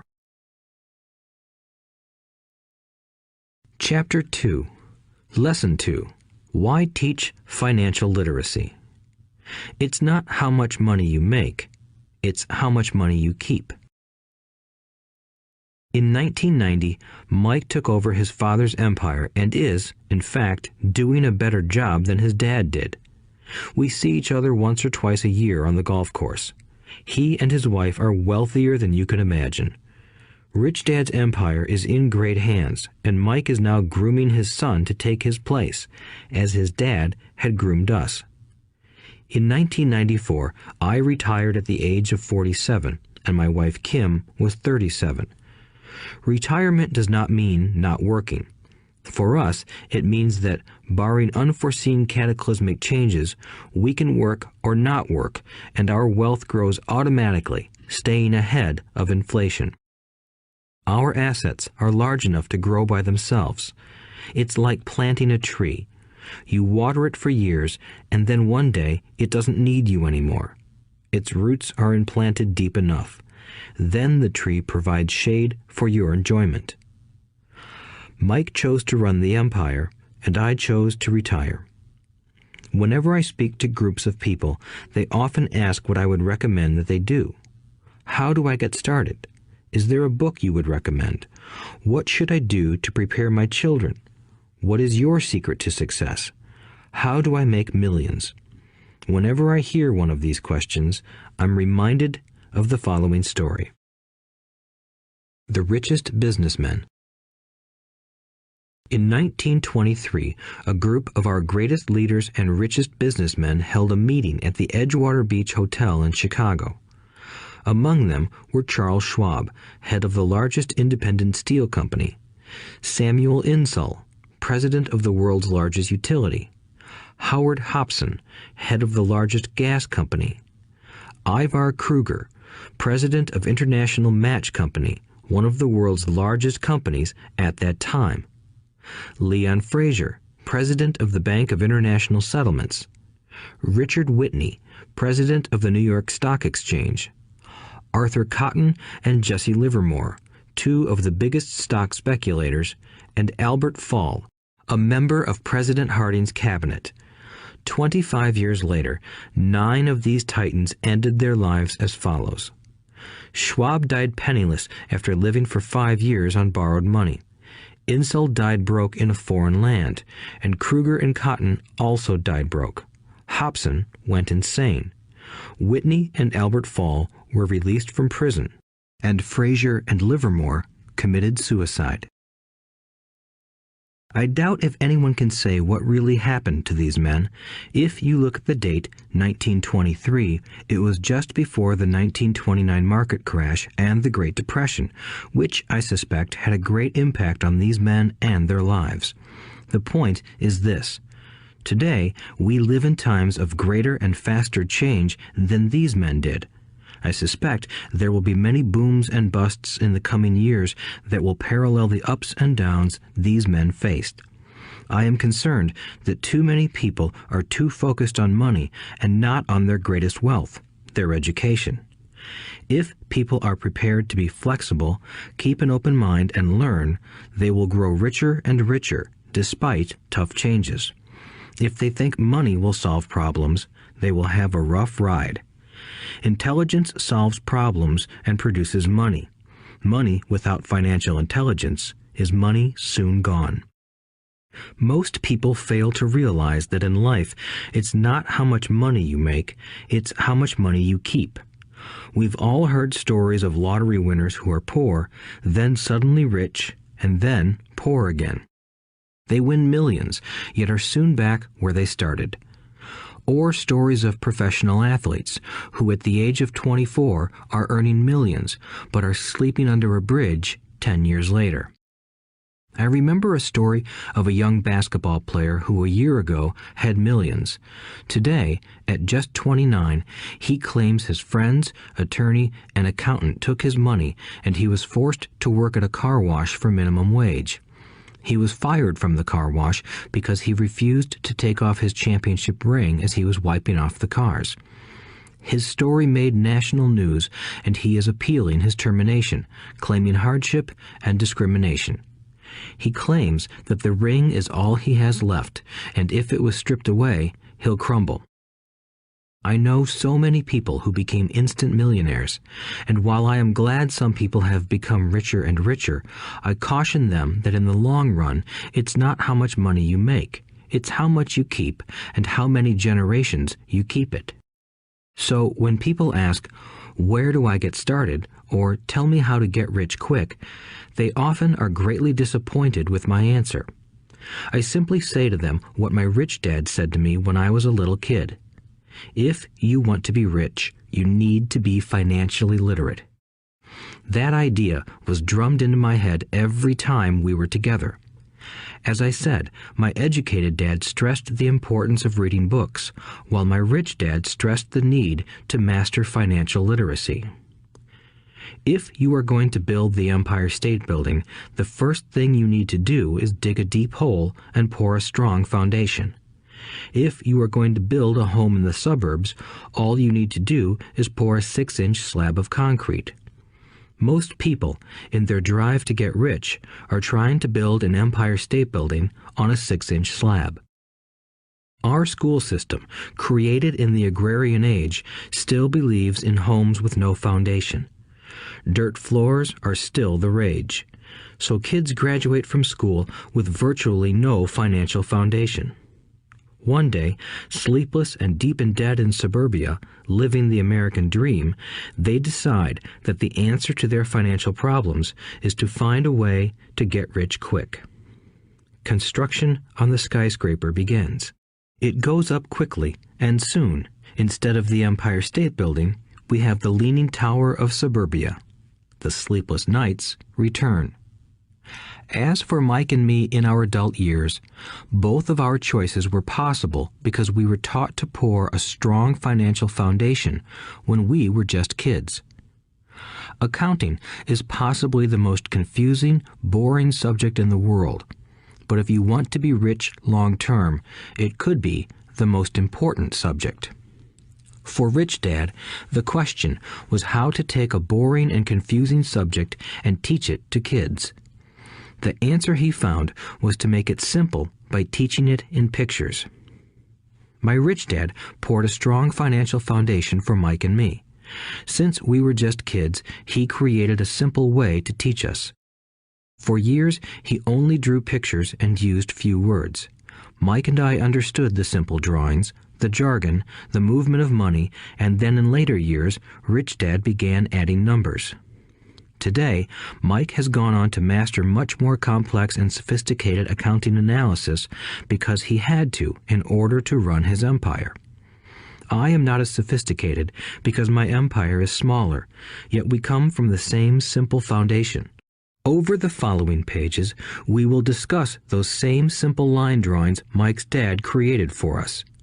Though basic, those drawings helped guide two little boys in building great sums of wealth on a solid and deep foundation. Rule number 1. You must know the difference between an asset and a liability, and buy assets. If you want to be rich, this is all you need to know. It is rule number 1. It is the only rule. This may sound absurdly simple, but most people have no idea how profound this rule is. Most people struggle financially because they do not know the difference between an asset and a liability. Rich people acquire assets. The poor and middle class acquire liabilities that they think are assets, said Rich Dad. When Rich Dad explained this to Mike and me, we thought he was kidding. Here we were, nearly teenagers, and waiting for the secret to getting rich. And this was his answer. It was so simple that we stopped for a long time to think about it. "What is an asset?" asked Mike. "Don't worry right now," said Rich Dad. "Just let the idea sink in. If you can comprehend the simplicity, your life will have a plan and be financially easy. It is simple. That is why the idea is missed." "You mean all we need to know is what an asset is, acquire them, and we'll be rich?" I asked.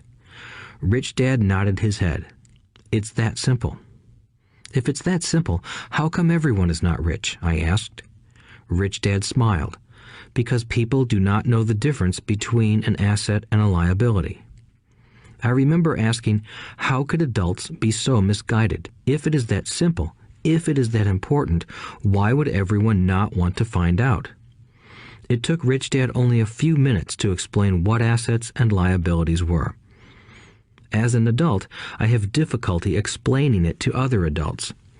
The simplicity of the idea escapes them because they have been educated differently. They were taught by other educated professionals, such as bankers, accountants, real estate agents, financial planners, and so forth. The difficulty comes in asking adults to unlearn or become children again. An intelligent adult often feels it is demeaning to pay attention to simplistic definitions. Rich Dad believed in the KISS principle. Keep it simple, stupid, or keep it super simple. So he kept it simple for us, and that made our financial foundation strong. So what causes the confusion? How could something so simple be so screwed up? Why would someone buy an asset that was really a liability? The answer is found in basic education. We focus on the word literacy and not financial literacy. What defines something to be an asset or a liability are not words. In fact, if you really want to be confused, look up the words asset and liability in the dictionary. I know the definition may sound good to a trained accountant, but for the average person, it makes no sense. But we adults are often too proud to admit that something does not make sense. To us young boys, Rich Dad said, "What defines an asset are not words, but numbers. And if you can't read the numbers, you can't tell an asset from a hole in the ground." In accounting, Rich Dad would say, it's not the numbers, but what the numbers are telling you. It's just like words. It's not the words, but the story the words are telling you. If you want to be rich, you've got to read and understand numbers. If I heard that once, I heard it 1,000 times from my rich dad. And I also heard the rich acquire assets and the poor and middle class acquire liabilities. Here is how to tell the difference between an asset and a liability. Most accountants and financial professionals do not agree with the definitions, but these simple drawings were the start of strong financial foundations for two young boys. An asset is something that puts money in my pocket. A liability is something that takes money out of my pocket. This is really all you need to know. If you want to be rich, simply spend your life buying assets. If you want to be poor or middle class, spend your life buying liabilities. Illiteracy, both in words and numbers, is the foundation of financial struggle.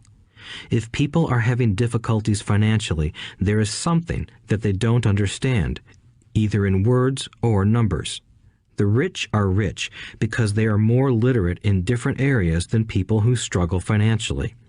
So if you want to be rich and maintain your wealth, it's important to be financially literate in words as well as numbers. Numbers alone mean little, just as words out of context mean little. It's the story that counts. In financial reporting, reading numbers is looking for the plot, the story of where the cash is flowing.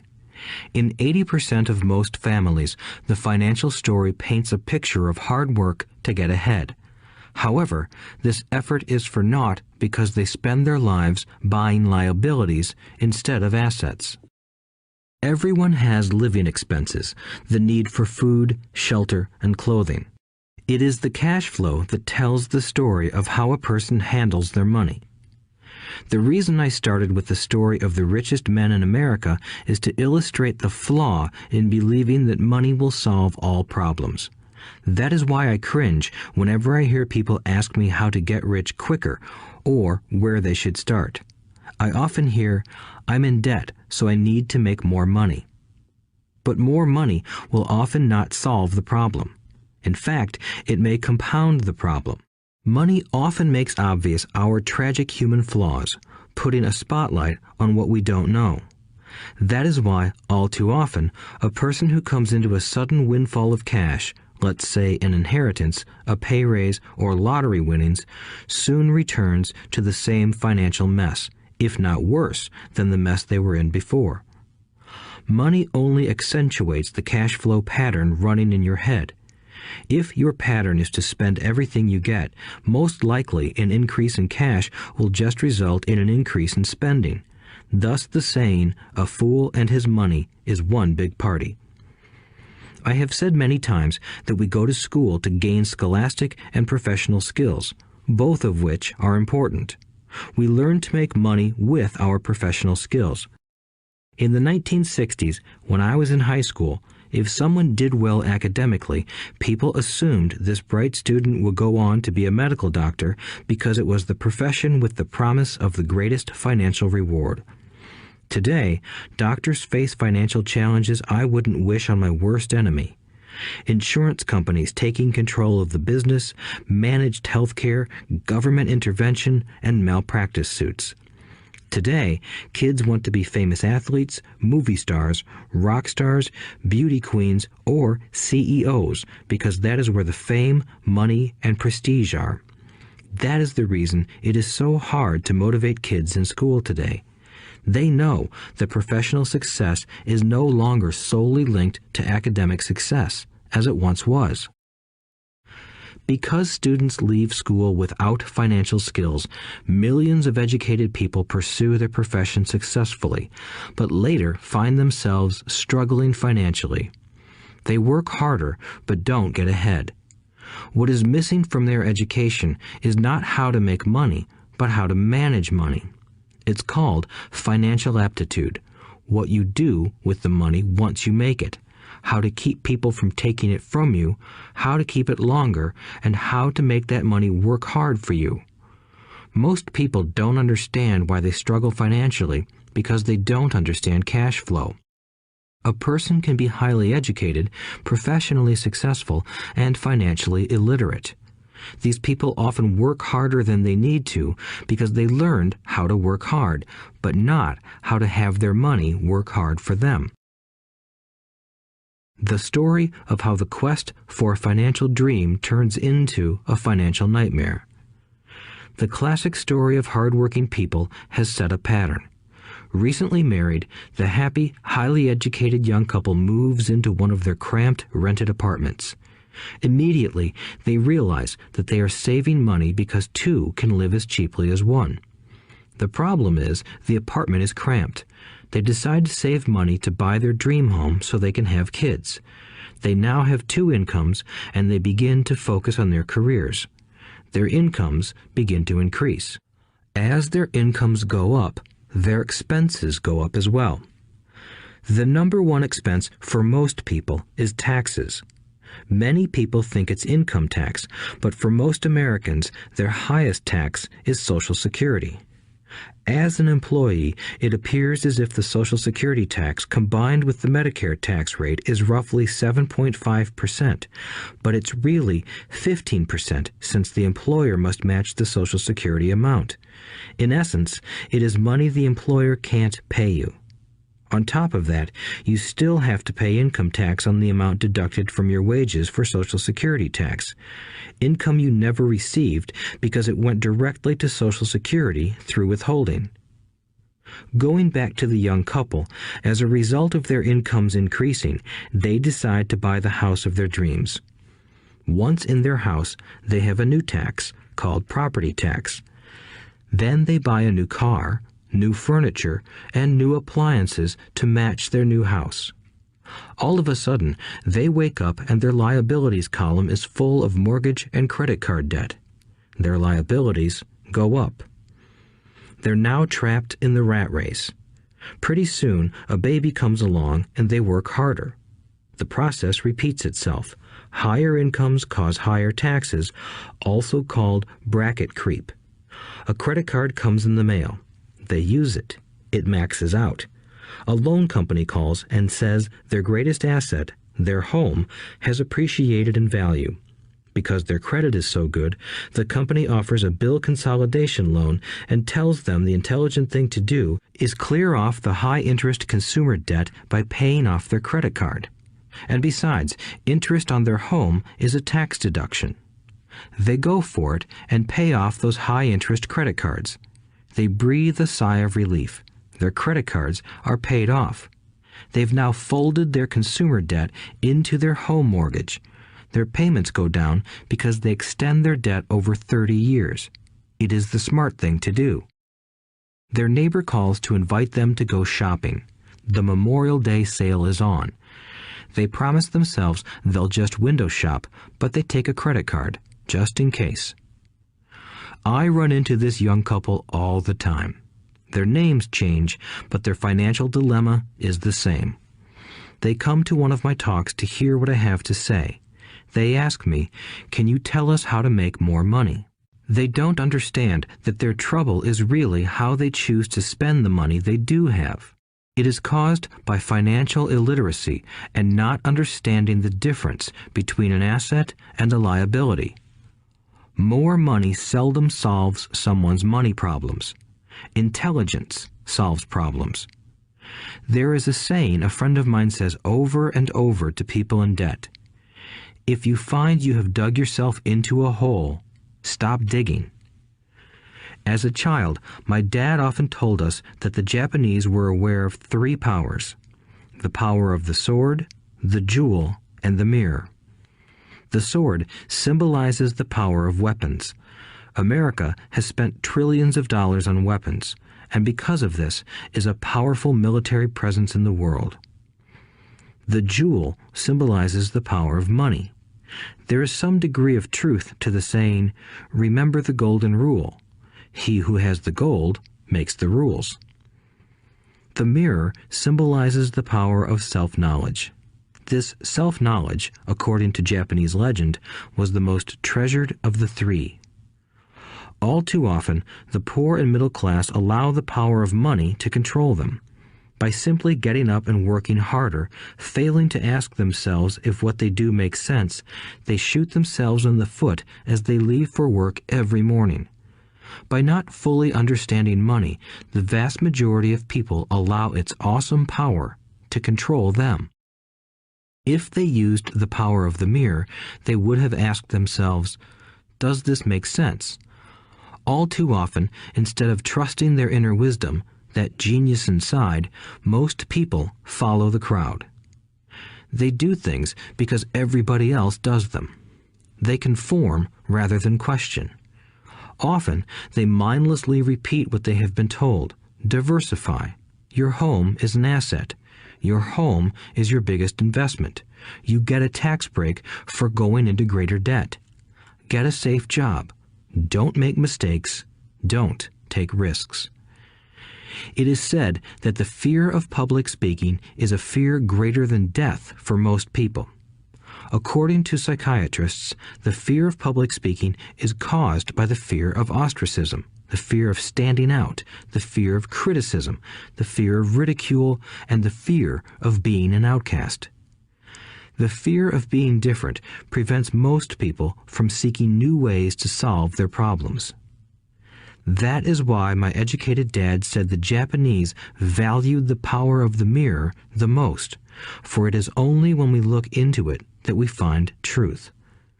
Fear is the main reason that people say, "Play it safe." That goes for anything, be it sports, relationships, careers, or money. It is that same fear, the fear of ostracism, that causes people to conform to, and not question, commonly accepted opinions or popular trends. Your home is an asset. Get a bill consolidation loan and get out of debt. Work harder. It's a promotion. Someday I'll be a vice president. Save money. When I get a raise, I'll buy us a bigger house. Mutual funds are safe. Many financial problems are caused by trying to keep up with the Joneses. Occasionally, we all need to look in the mirror and be true to our inner wisdom rather than our fears. By the time Mike and I were 16 years old, we began to have problems in school. We were not bad kids. We just began to separate from the crowd. We worked for Mike's dad after school and on weekends. Mike and I often spent hours after work just sitting at a table with his dad while he held meetings with his bankers, attorneys, accountants, brokers, investors, managers, and employees. Here was a man who had left school at 13, who was now directing, instructing, ordering, and asking questions of educated people. They came at his beck and call and cringed when he didn't approve of them. Here was a man who had not gone along with the crowd. He was a man who did his own thinking and detested the words, "We have to do it this way because that's the way everyone else does it." He also hated the word "can't." If you wanted him to do something, just say, "I don't think you can do it."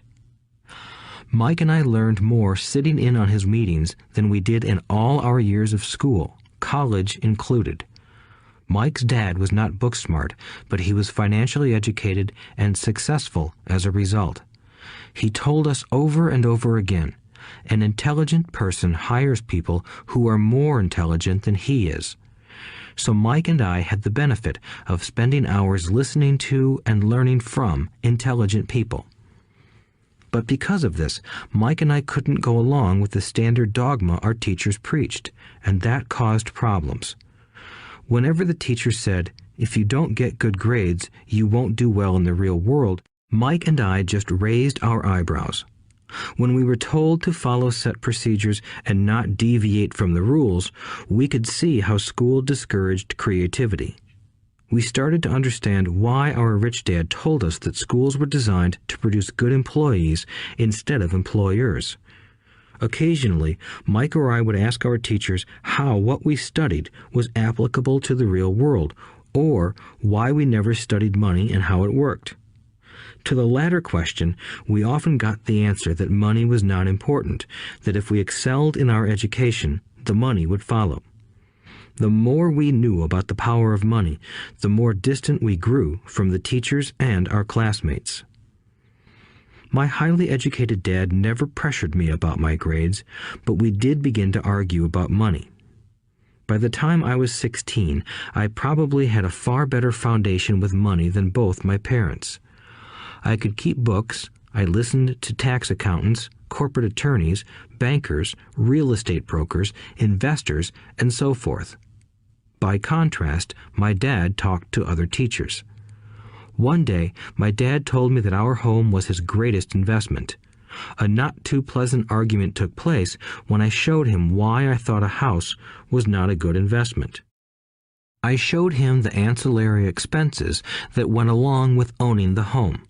A bigger home meant bigger expenses, and the cash flow kept going out through the expense column. Today, people still challenge me on the idea of a house not being an asset. I know that for many people, it is their dream as well as their largest investment.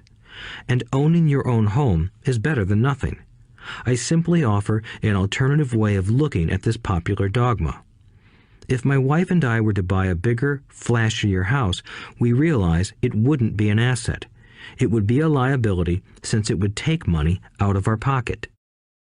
So here is the argument I put forth.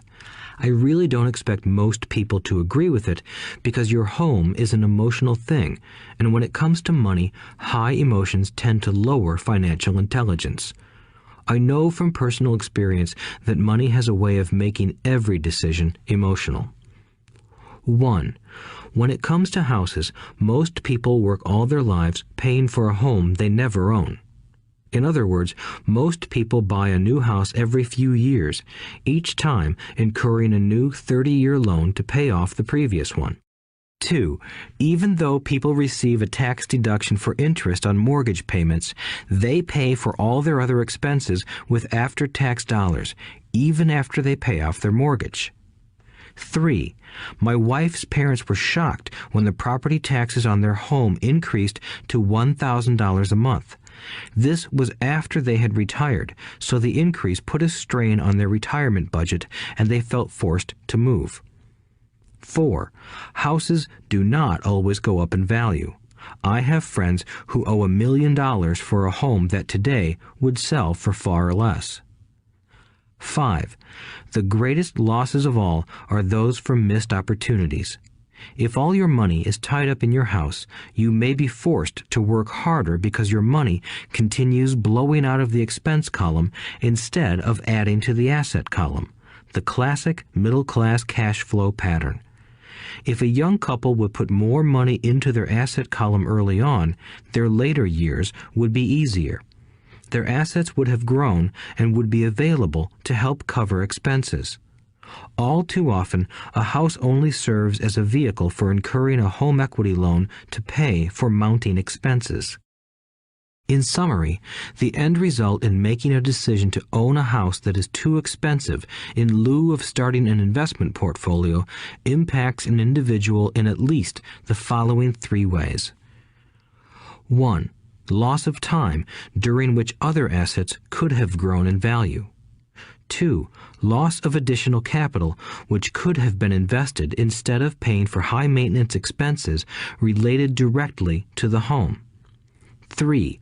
Loss of education. Too often, people count their house and savings and retirement plans as all they have in their asset column. Because they have no money to invest, they simply don't invest. This costs them investment experience. Most never become what the investment world calls a sophisticated investor. And the best investments are usually first sold to sophisticated investors, who then turn around and sell them to the people playing it safe. I am not saying don't buy a house. What I'm saying is that you should understand the difference between an asset and a liability. When I want a bigger house, I first buy assets that will generate the cash flow to pay for the house. My educated dad's personal financial statement best demonstrates the life of someone caught in the rat race. His expenses match his income, never allowing him enough left over to invest in assets. As a result, his liabilities are larger than his assets. Why the rich get richer. A review of my rich dad's financial statement shows why the rich get richer. The asset column generates more than enough income to cover expenses, with the balance reinvested into the asset column. The asset column continues to grow, and therefore the income it produces grows with it. The result is that the rich get richer. Why the middle class struggle. The middle class finds itself in a constant state of financial struggle. Their primary income is through their salary. As their wages increase, so do their taxes. Their expenses tend to increase in proportion to their salary increase, hence the phrase, the rat race. They treat their home as their primary asset instead of investing in income-producing assets. This pattern of treating your home as an investment and the philosophy that a pay raise means you can buy a larger home or spend more is the foundation of today's debt-ridden society. Increased spending throws families into greater debt and into more financial uncertainty, even though they may be advancing in their jobs and receiving raises on a regular basis. This is high-risk living caused by weak financial education. The massive loss of jobs in recent times proves how shaky the middle class really is financially. Company pension plans are being replaced by 401k plans. Social Security is obviously in trouble and can't be relied upon as a source for retirement. Panic has set in for the middle class. Today, mutual funds are popular because they supposedly represent safety. Average mutual fund buyers are too busy working to pay taxes and mortgages, save for their children's college, and pay off credit cards. They do not have time to study investing, so they rely on the expertise of the manager of a mutual fund. Also, because the mutual fund includes many different types of investments, they feel their money is safer because it is diversified. This educated middle class subscribes to the dogma put out by mutual fund brokers and financial planners. Play it safe, avoid risk. The real tragedy is that the lack of early financial education is what creates the risk faced by average middle class people. The reason they have to play it safe is because their financial positions are tenuous at best. Their balance sheets are not balanced. Instead, they are loaded with liabilities and have no real assets that generate income. Typically, their only source of income is their paycheck. Their livelihood becomes entirely dependent on their employer. So when genuine deals of a lifetime come along, these people can't take advantage of them because they are working so hard, are taxed to the max, and are loaded with debt. As I said at the start of this section, the most important rule is to know the difference between an asset and a liability. Once you understand the difference, concentrate your efforts on buying income-generating assets. That's the best way to get started on a path to becoming rich. Keep doing that and your asset column will grow. Keep liabilities and expenses down so more money is available to continue pouring into the asset column. Soon, the asset base will be so deep that you can afford to look at more speculative investments. Investments that may have returns of 100% to infinity. $5,000 investments that are soon turned into $1 million or more. Investments that the middle class calls too risky. The investment is not risky for the financially literate.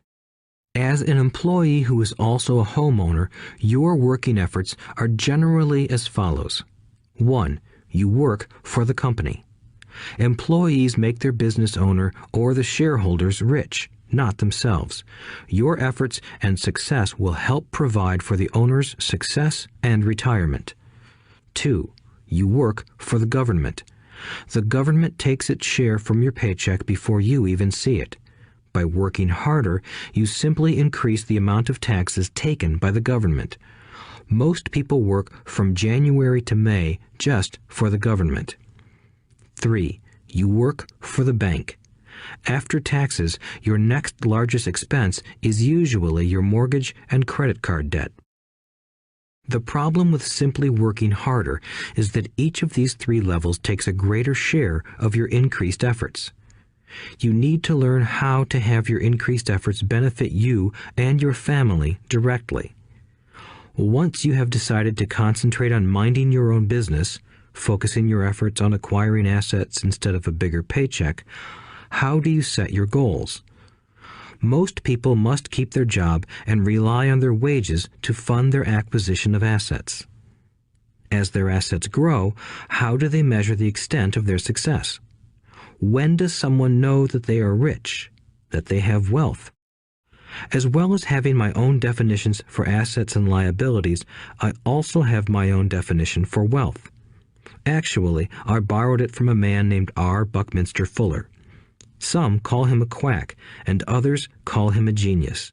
Years ago, he got architects buzzing because he applied for a patent for something he called a geodesic dome. But in the application, Fuller also said something about wealth. It was pretty confusing at first, but after reading it, it began to make some sense. Wealth is a person's ability to survive so many number of days forward, or, if I stopped working today, how long could I survive? Unlike net worth, the difference between your assets and liabilities, which is often filled with a person's expensive junk and opinions of what things are worth, this definition creates the possibility for developing a truly accurate measurement. I could now measure and know where I was in terms of my goal to become financially independent. Although net worth often includes non-cash producing assets, like stuff you bought that now sits in your garage, wealth measures how much money your money is making and, therefore, your financial survivability. Wealth is the measure of the cash flow from the asset column compared with the expense column. Let's use an example. Let's say I have cash flow from my asset column of $1,000 a month, and I have monthly expenses of $2,000 a month. What is my wealth? Let's go back to Buckminster Fuller's definition. Using his definition, how many days forward can I survive? Assuming a 30-day month, I have enough cash flow for half a month.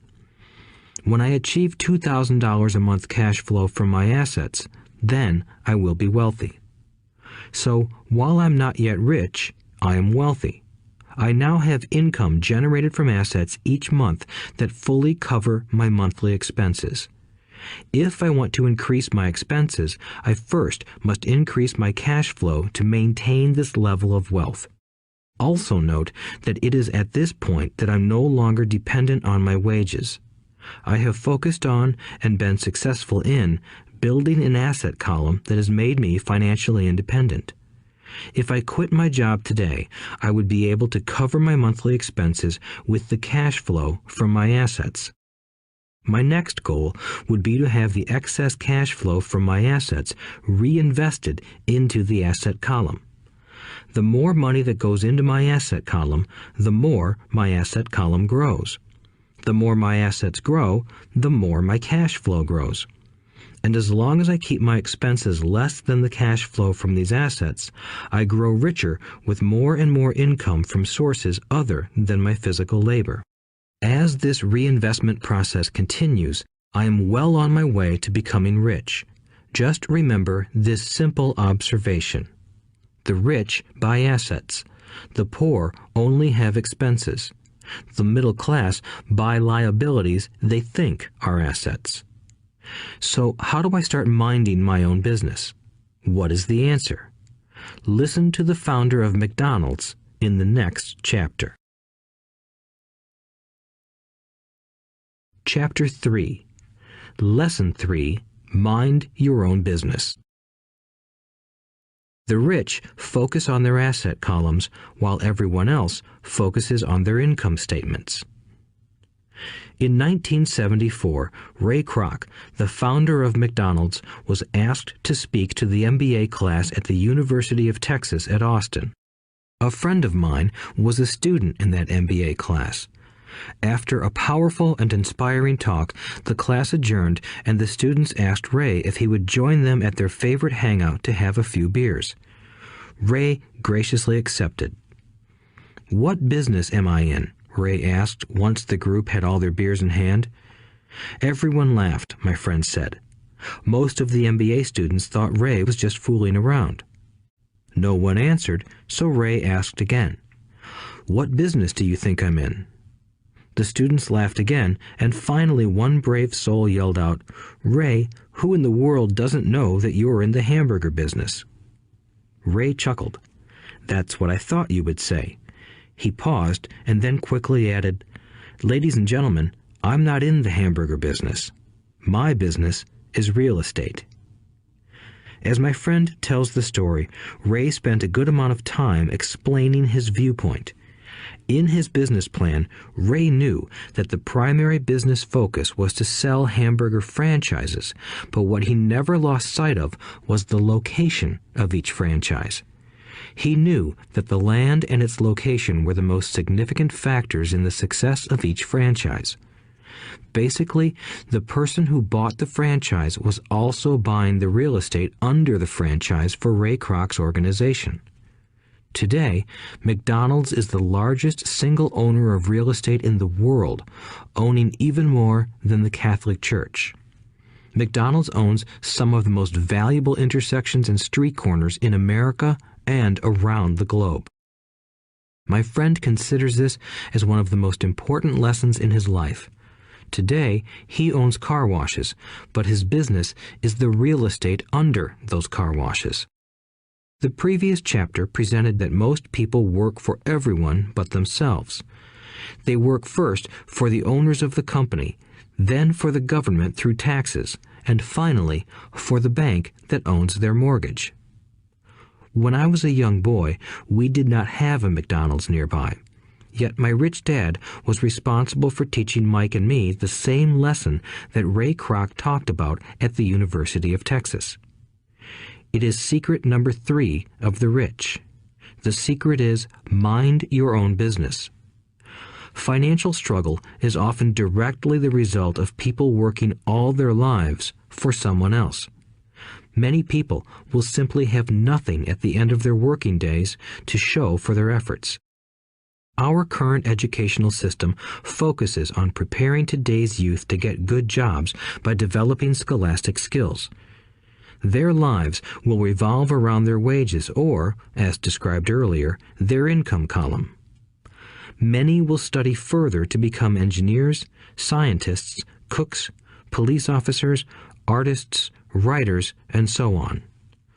These professional skills allow them to enter the workforce and work for money. But there is a big difference between your profession and your business. Often I ask people, "What is your business?" And they will say, "Oh, I'm a banker." Then I ask them if they own the bank, and they usually respond, "No, I work there." In that instance, they have confused their profession with their business.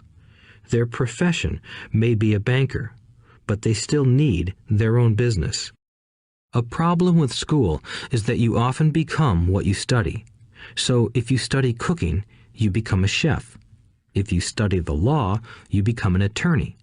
And a study of auto mechanics makes you a mechanic. The mistake in becoming what you study is that too many people forget to mind their own business. They spend their lives minding someone else's business and making that person rich. To become financially secure, a person needs to mind their own business. Your business revolves around your asset column, not your income column. As stated earlier, the number 1 rule is to know the difference between an asset and a liability and to buy assets.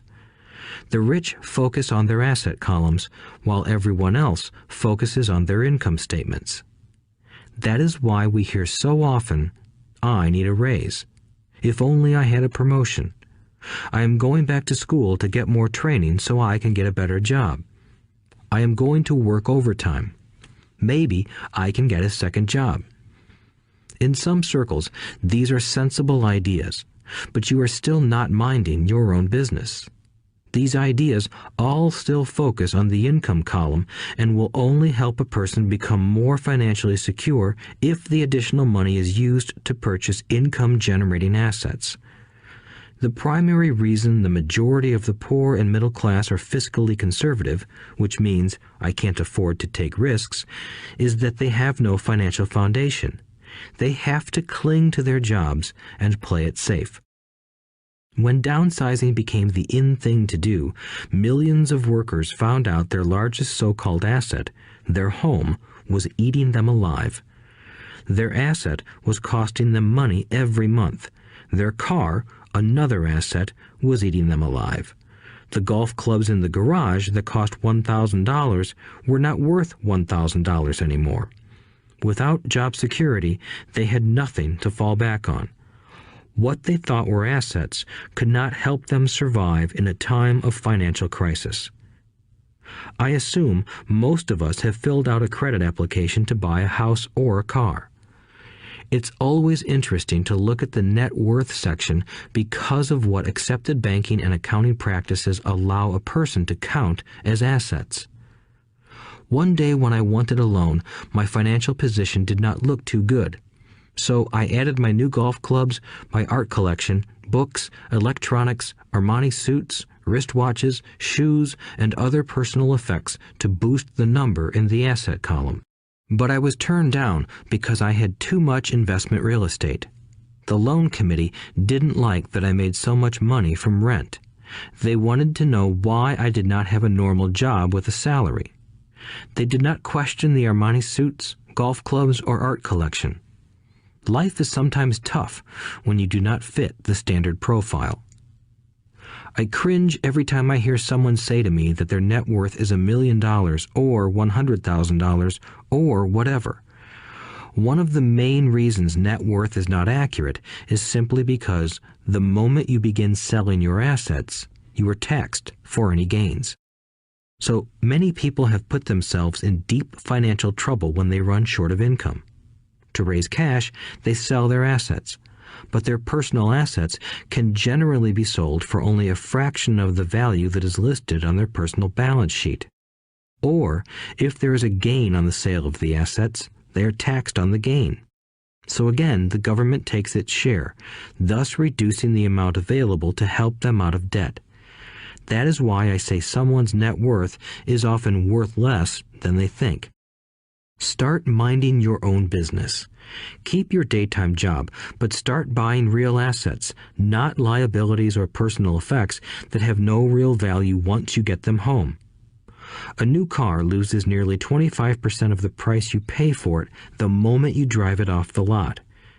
It is not a true asset even if your banker lets you list it as one. My $400 new titanium driver was worth $150 the moment I teed off. Keep expenses low, reduce liabilities, and diligently build a base of solid assets. For young people who have not yet left home, it is important for parents to teach them the difference between an asset and a liability. Get them to start building a solid asset column before they leave home, get married, buy a house, have kids, and get stuck in a risky financial position, clinging to a job and buying everything on credit. I see so many young couples who get married and trap themselves into a lifestyle that will not let them get out of debt for most of their working years.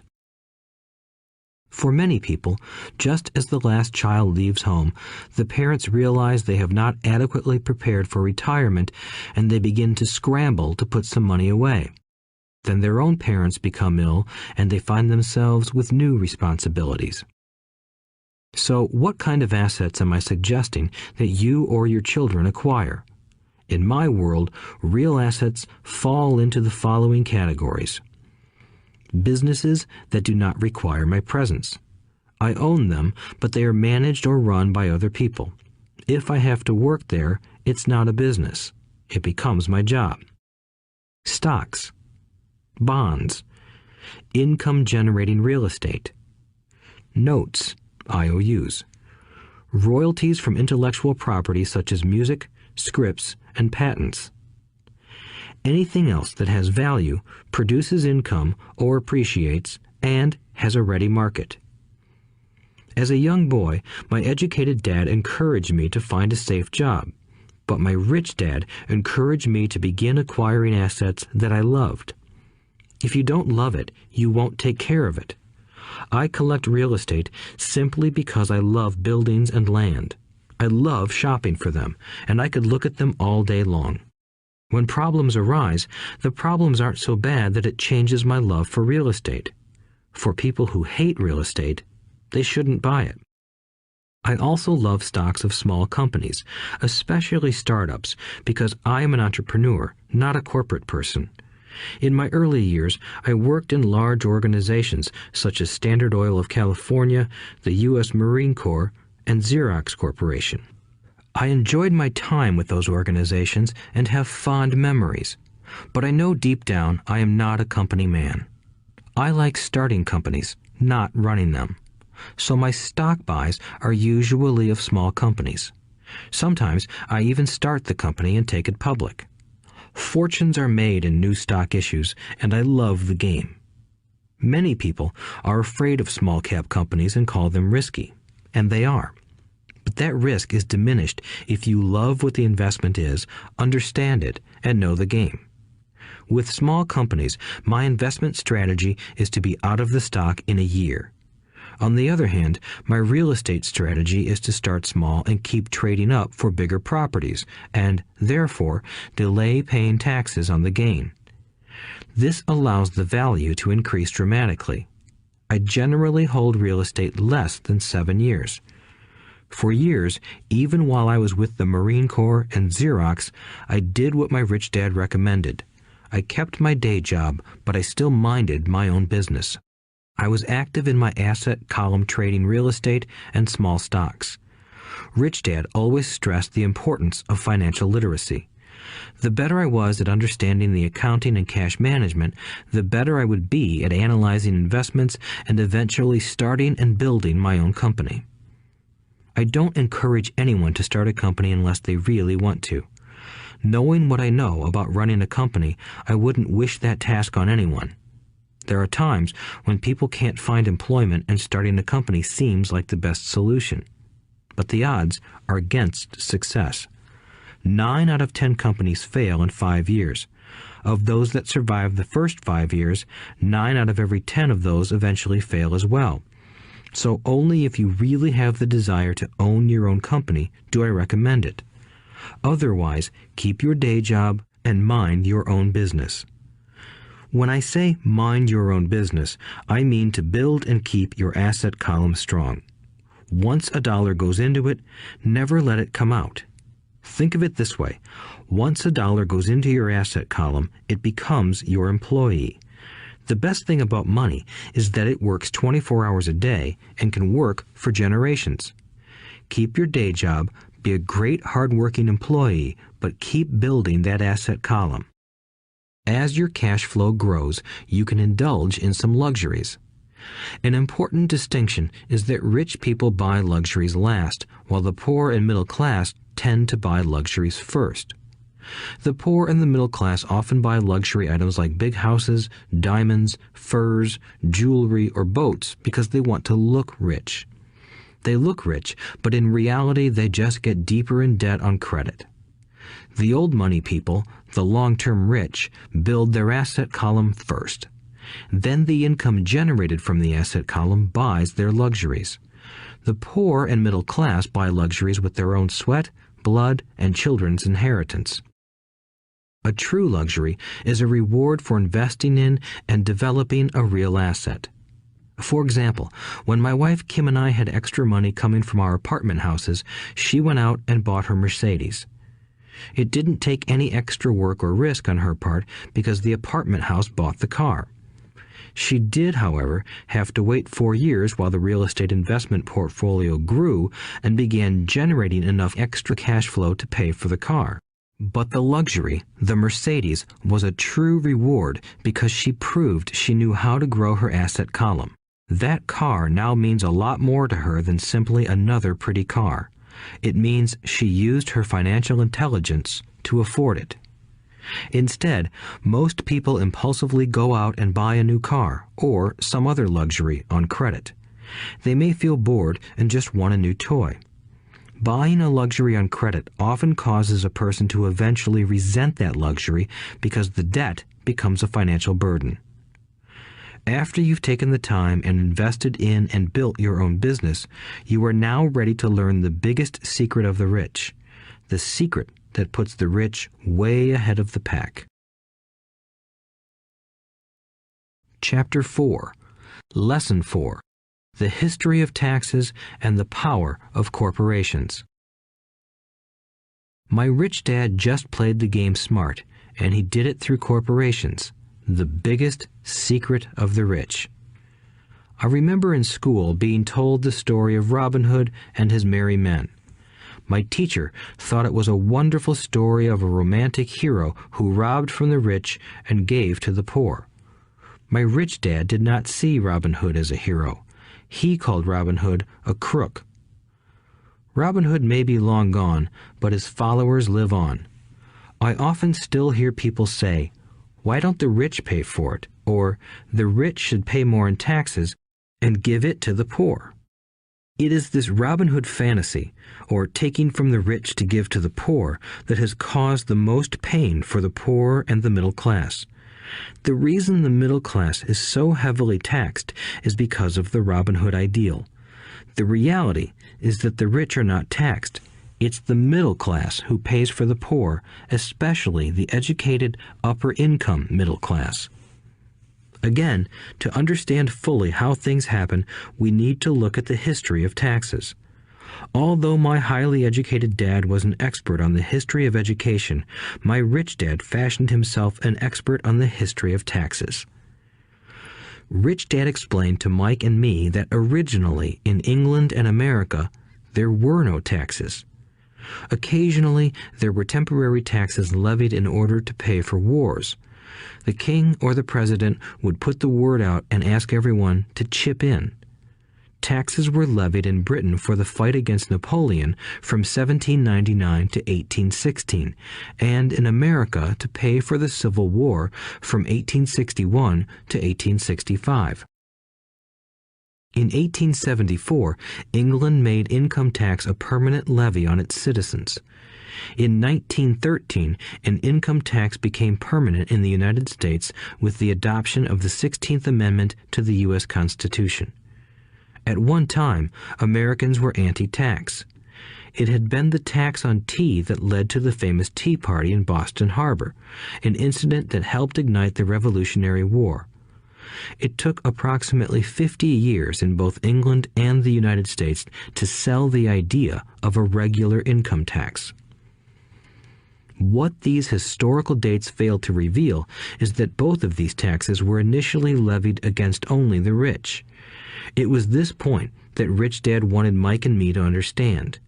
He explained that the idea of taxes was made popular and accepted by the majority by telling the poor and the middle class that taxes were created only to punish the rich. This is how the masses voted for the law, and it became constitutionally legal. Although it was intended to punish the rich, in reality it wound up punishing the very people who voted for it, the poor and middle class. Once government got a taste of money, its appetite grew, said Rich Dad. Your dad and I are exactly opposite. He's a government bureaucrat, and I am a capitalist. We get paid, and our success is measured on opposite behaviors. He gets paid to spend money and hire people. The more he spends and the more people he hires, the larger his organization becomes. In the government, a large organization is a respected organization. On the other hand, within my organization, the fewer people I hire and the less money I spend, the more I am respected by my investors. That's why I don't like government people. They have different objectives than most business people. As the government grows, more and more tax dollars are needed to support it. My educated dad sincerely believed that government should help people. He loved John F. Kennedy and especially the idea of the Peace Corps. He loved the idea so much that both he and my mom worked for the Peace Corps, training volunteers to go to Malaysia, Thailand, and the Philippines. He always strived for additional grants and budget increases so he could hire more people, both in his job with the Education Department and in the Peace Corps.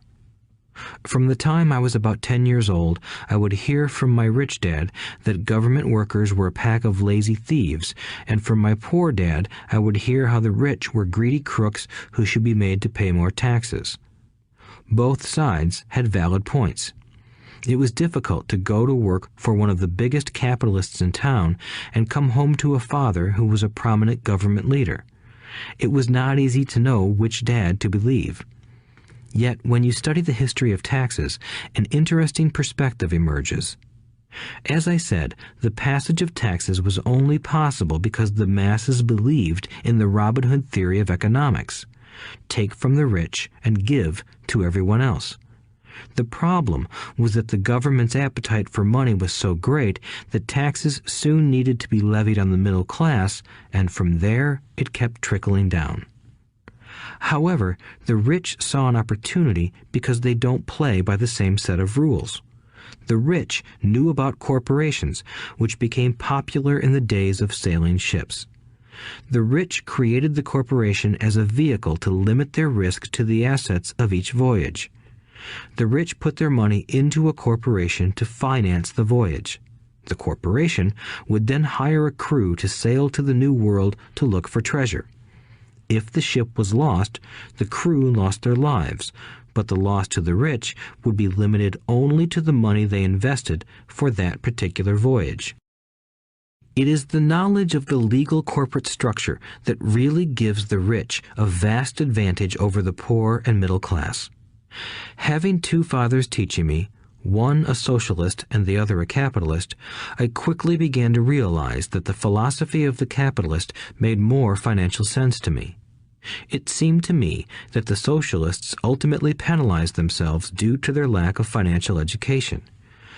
No matter what the take from the rich crowd came up with, the rich always found a way to outsmart them. That is how taxes were eventually levied on the middle class. The rich outsmarted the intellectuals solely because they understood the power of money, a subject not taught in schools. How did the rich outsmart the intellectuals? Once the take from the rich tax was passed, cash started flowing into government coffers. Initially, people were happy. Money was handed out to government workers and the rich. It went to government workers in the form of jobs and pensions, and it went to the rich via their factories receiving government contracts. The government received a large pool of money, but the problem was the fiscal management of that money. The government ideal is to avoid having excess money. If you fail to spend your allotted funds, you risk losing it in the next budget. You would certainly not be recognized for being efficient. Business people, on the other hand, are rewarded for having excess money and are applauded for their efficiency. As this cycle of growing government spending continued, the demand for money increased, and the tax the rich idea was adjusted to include lower income levels down to the very people who voted it in, the poor and the middle class. True capitalists used their financial knowledge to simply find an escape. They headed back to the protection of a corporation. But what many people who have never formed a corporation don't know is that a corporation is not really a thing. A corporation is merely a file folder with some legal documents in it, sitting in some attorney's office and registered with a state government agency. It's not a big building or a factory or a group of people. A corporation is merely a legal document that creates a legal body without a soul. Using it, the wealth of the rich was once again protected. It was popular because the income tax rate of a corporation is less than the individual income tax rates. In addition, certain expenses could be paid by a corporation with pre-tax dollars. This war between the haves and have-nots has raged for hundreds of years. The battle is waged whenever and wherever laws are made, and it will go on forever. The problem is that the people who lose are the uninformed, the ones who get up every day and diligently go to work and pay taxes. If they only understood the way the rich play the game, they could play it too. Then they would be on their way to their own financial independence. This is why I cringe every time I hear a parent advise their children to go to school so they can find a safe, secure job. An employee with a safe, secure job without financial aptitude has no escape. Average Americans today work 5 to 6 months for the government just to cover their taxes. In my opinion, that is simply too long. The harder you work, the more you pay the government. That is why I believe that the idea of take from the rich backfired on the very people who voted it in. Every time people try to punish the rich don't simply comply. They react. They have the money, power, and intent to change things. They don't just sit there and voluntarily pay more taxes. Instead, they search for ways to minimize their tax burden. They hire smart attorneys and accountants and persuade politicians to change laws or create legal loopholes. They use their resources to effect change. The tax code of the United States also allows other ways to reduce taxes. Most of these vehicles are available to anyone, but it is the rich who find them because they are minding their own business. For example, 1031 is jargon for Section 1031 of the Internal Revenue Code, which allows a seller to delay paying taxes on a piece of real estate that is sold for a capital gain through an exchange for a more expensive piece of real estate. Real estate is one investment vehicle that has a great tax advantage. As long as you keep trading up in value, you will not be taxed on the gains until you liquidate.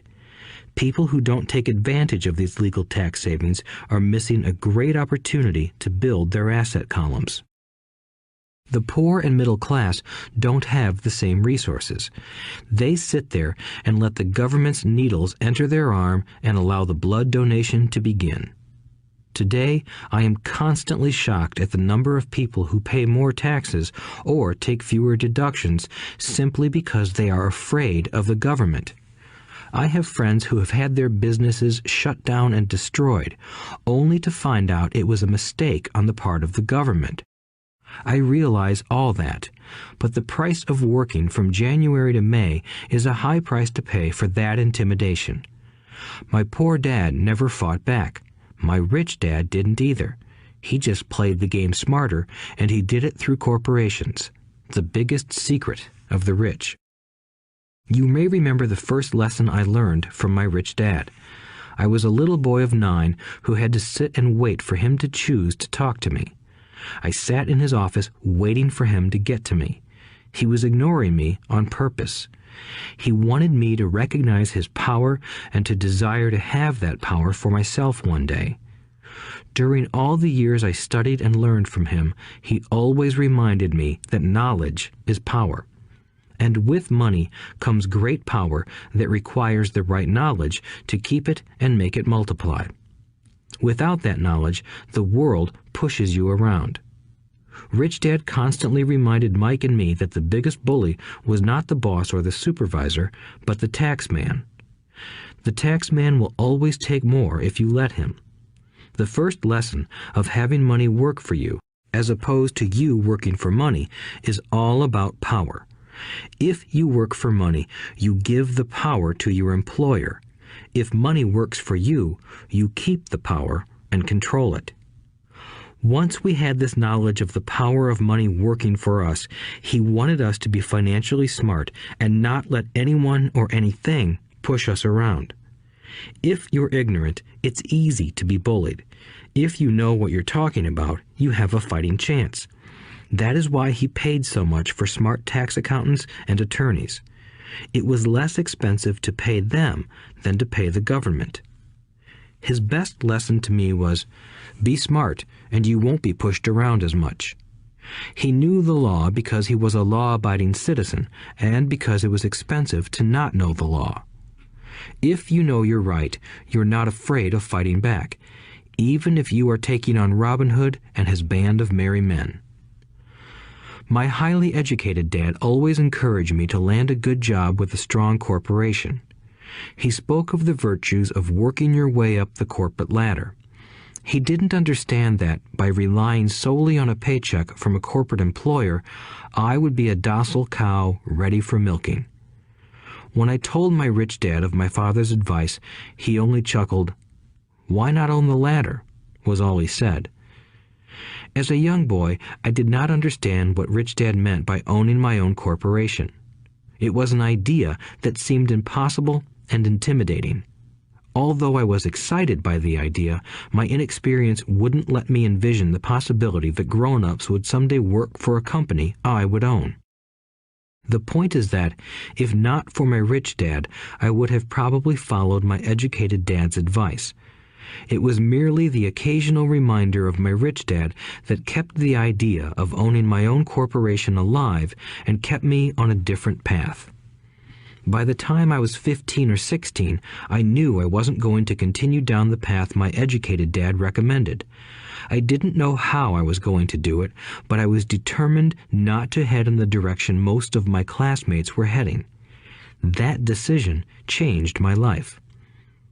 It was not until my mid-20s that my rich dad's advice began to make more sense to me. I was just out of the Marine Corps and working for Xerox. I was making a lot of money, but every time I looked at my paycheck, I was disappointed. The deductions were so large, and the more I worked, the greater they became. As I became more successful, my bosses talked about promotions and raises. It was flattering, but I could hear my rich dad asking in my ear, "Who are you working for? Who are you making rich?" In 1974, while still an employee for Xerox, I formed my first corporation and began minding my own business. There were already a few assets in my asset column, but now I was determined to focus on making it bigger. Those paychecks, with all the deductions, made all the years of my rich dad's advice make total sense. I could see the future if I followed my educated dad's advice. Many employers feel that advising their workers to mind their own business is bad for business. But for me, focusing on my own business and developing assets made me a better employee because I now had a purpose. I came in early and worked diligently, amassing as much money as possible so I could invest in real estate. Hawaii was just set to boom, and there were fortunes to be made. The more I realized that we were in the beginning stages of a boom, the more Xerox machines I sold. The more I sold, the more money I made, and, of course, the more deductions came out of my paycheck. It was inspiring. I wanted out of the employee trap so badly that I worked even harder so I could invest more. By 1978, I was consistently one of the top 5 salespeople at the company. I badly wanted out of the rat race. In less than 3 years, I was making more in my real estate holding corporation than I was making at Xerox, and the money I was making in my asset column in my own corporation was money working for me, not me pounding on doors selling copiers.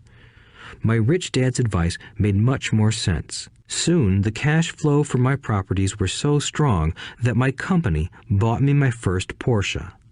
My fellow Xerox salespeople thought I was spending my commissions. I wasn't. I was investing my commissions in assets. My money was working hard to make more money. Each dollar in my asset column was a great employee, working hard to make more employees and buy the boss a new Porsche with before-tax dollars. I began to work harder for Xerox. The plan was working, and my Porsche was the proof. By using the lessons I learned from my rich dad, I was able to get out of the proverbial rat race at an early age. It was made possible because of the strong financial knowledge I had acquired through Rich Dad's lessons. Without this financial knowledge, which I call financial intelligence or financial IQ, my road to financial independence would have been much more difficult. I now teach others in the hope that I may share my knowledge with them. I remind people that financial IQ is made up of knowledge from 4 broad areas of expertise. 1. Accounting. Accounting is financial literacy or the ability to read numbers. This is a vital skill if you want to build an empire. The more money you are responsible for, the more accuracy is required, or the house comes tumbling down. This is the left brain side, or the details. Financial literacy is the ability to read and understand financial statements, which allows you to identify the strengths and weaknesses of any business. 2. Investing. Investing is the science of money making money. This involves strategies and formulas which use the creative right brain side. 3. Understanding markets. Understanding markets is the science of supply and demand. You need to know the technical aspects of the market, which are emotion-driven, in addition to the fundamental or economic aspects of an investment. Does an investment make sense or does it not make sense based on current market conditions? 4. The law. A corporation wrapped around the technical skills of accounting, investing, and markets can contribute to explosive growth. A person who understands the tax advantages and protections provided by a corporation can get rich so much faster than someone who is an employee or a small business sole proprietor. It's like the difference between someone walking and someone flying. The difference is profound when it comes to long-term wealth. Tax advantages. A corporation can do many things that an employee cannot, like pay expenses before paying taxes. That is a whole area of expertise that is very exciting. Employees earn and get taxed and then try to live on what is left. A corporation earns, spends everything it can, and is taxed on anything that is left. It's one of the biggest legal tax loopholes that the rich use. They're easy to set up and are not expensive if you own investments that are producing good cash flow. For example, by owning your own corporation, your vacations can be board meetings in Hawaii. Car payments, insurance, repairs, and health club memberships are company expenses. Most restaurant meals are partial expenses, and on. But it's done legally with pre-tax dollars. Protection from lawsuits. We live in a litigious society. Everybody wants a piece of your action. The rich hide much of their wealth using vehicles such as corporations and trusts to protect their assets from creditors. When someone sues a wealthy individual, they are often met with layers of legal protection and often find that the wealthy person actually owns nothing. They control everything, but own nothing. The poor and middle class try to own everything and lose it to the government or to fellow citizens who like to sue the rich. They learned it from the Robin Hood story. Take from the rich and give it to the poor. It is not the purpose of this audiobook to go into the specifics of owning a corporation, but I will say that if you own any kind of legitimate assets, I would consider finding out more about the benefits and protection offered by a corporation as soon as possible. There are many books written on the subject that will detail the benefits and even walk you through the steps necessary to set up a corporation. Garrett Sutton's books on corporations provide wonderful insight into the power of personal corporations. Financial IQ is actually the synergy of many skills and talents. I would say it is the combination of the 4 technical skills listed above that make up basic financial intelligence. If you aspire to great wealth, it is the combination of these skills that will greatly amplify your financial intelligence. In summary, business owners with corporations 1. Earn, 2. Spend, 3. Pay taxes. Employees who work for corporations 1. Earn, 2. Pay taxes, 3. Spend. As part of your overall financial strategy, I recommend that you learn about the protection that legal entities can provide for businesses and assets. Chapter 5. Lesson 5. The rich invent money. Often in the real world, it's not the smart who get ahead, but the bold. Last night, I took a break from writing and watched a TV program on the history of a young man named Alexander Graham Bell. Bell had just patented his telephone and was having growing pains because the demand for his new invention was so strong. Needing a bigger company, he then went to the giant at that time, Western Union, and asked them if they would buy his patent and his tiny company. He wanted $100,000 for the whole package. The president of Western Union scoffed at him and turned him down, saying the price was ridiculous. The rest is history. A multi-billion-dollar industry emerged, and AT&T was born. The evening news came on right after the story of Alexander Graham Bell. On the news was a story of another downsizing at a local company. The workers were angry and complained that the company ownership was unfair. A terminated manager of about 45 years of age had his wife and 2 babies at the plant and was begging the guards to let him talk to the owners to ask if they would reconsider his termination. He had just bought a house and was afraid of losing it. The camera focused in on his pleading for all the world to see. Needless to say, it held my attention. I have been teaching professionally since 1984. It has been a great experience and a rewarding one. It is also a disturbing profession, for I have taught thousands of individuals, and I see one thing in common in all of us, myself included. We all have tremendous potential, and we all are blessed with gifts. Yet the one thing that holds all of us back is some degree of self-doubt. It is not so much the lack of technical information that holds us back, but more the lack of self-confidence. Some are more affected than others.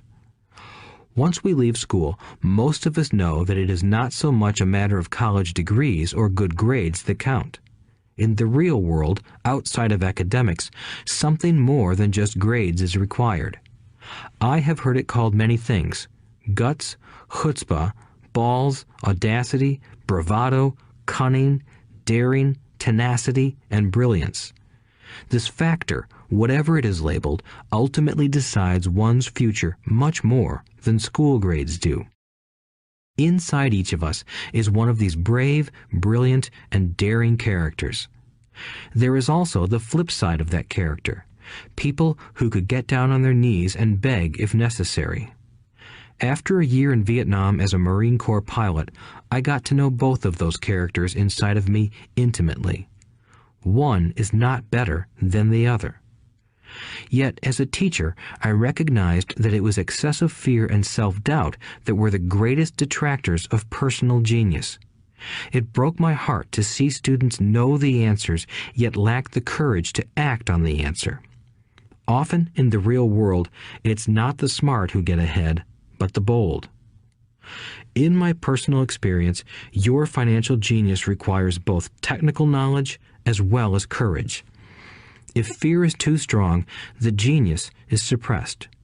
In my classes, I strongly urge students to learn to take risks, to be bold, and to let their genius convert that fear into power and brilliance. It works for some and just terrifies others. I have come to realize that for most people, when it comes to the subject of money, they would rather play it safe. I have had to field questions such as, why take risks? Why should I bother developing my financial IQ? Why should I become financially literate? And I answer, just to have more options. There are huge changes up ahead. In the coming years, there will be more people just like the young inventor Alexander Graham Bell. There will be 100 people like Bill Gates and hugely successful companies like Microsoft created every year all over the world. And there will also be many more bankruptcies, layoffs, and downsizings. So why bother developing your financial IQ? No one can answer that but you. Yet I can tell you why I myself do it. I do it because it is the most exciting time to be alive. I'd rather be welcoming change than dreading change. I'd rather be excited about making millions than worrying about not getting a raise. This period we are in now is a most exciting time, unprecedented in our world's history. Generations from now, people will look back at this period of time and remark at what an exciting era it must have been. It was the death of the old and birth of the new. It was full of turmoil, and it was exciting. So why bother developing your financial IQ? Because if you do, you will prosper greatly. And if you don't, this period of time will be a frightening one. It will be a time of watching some people move boldly forward while others cling to worn-out life preservers. Land was wealth 300 years ago, so the person who owned the land owned the wealth. Later, wealth was in factories and production, and America rose to dominance. The industrialist owned the wealth. Today, wealth is in information, and the person who has the most timely information owns the wealth. The problem is that information flies around the world at the speed of light. The new wealth cannot be contained by boundaries and borders as land and factories were. The changes will be faster and more dramatic. There will be a dramatic increase in the number of new multimillionaires. There also will be those who are left behind. I find so many people struggling today, often working harder, simply because they cling to old ideas.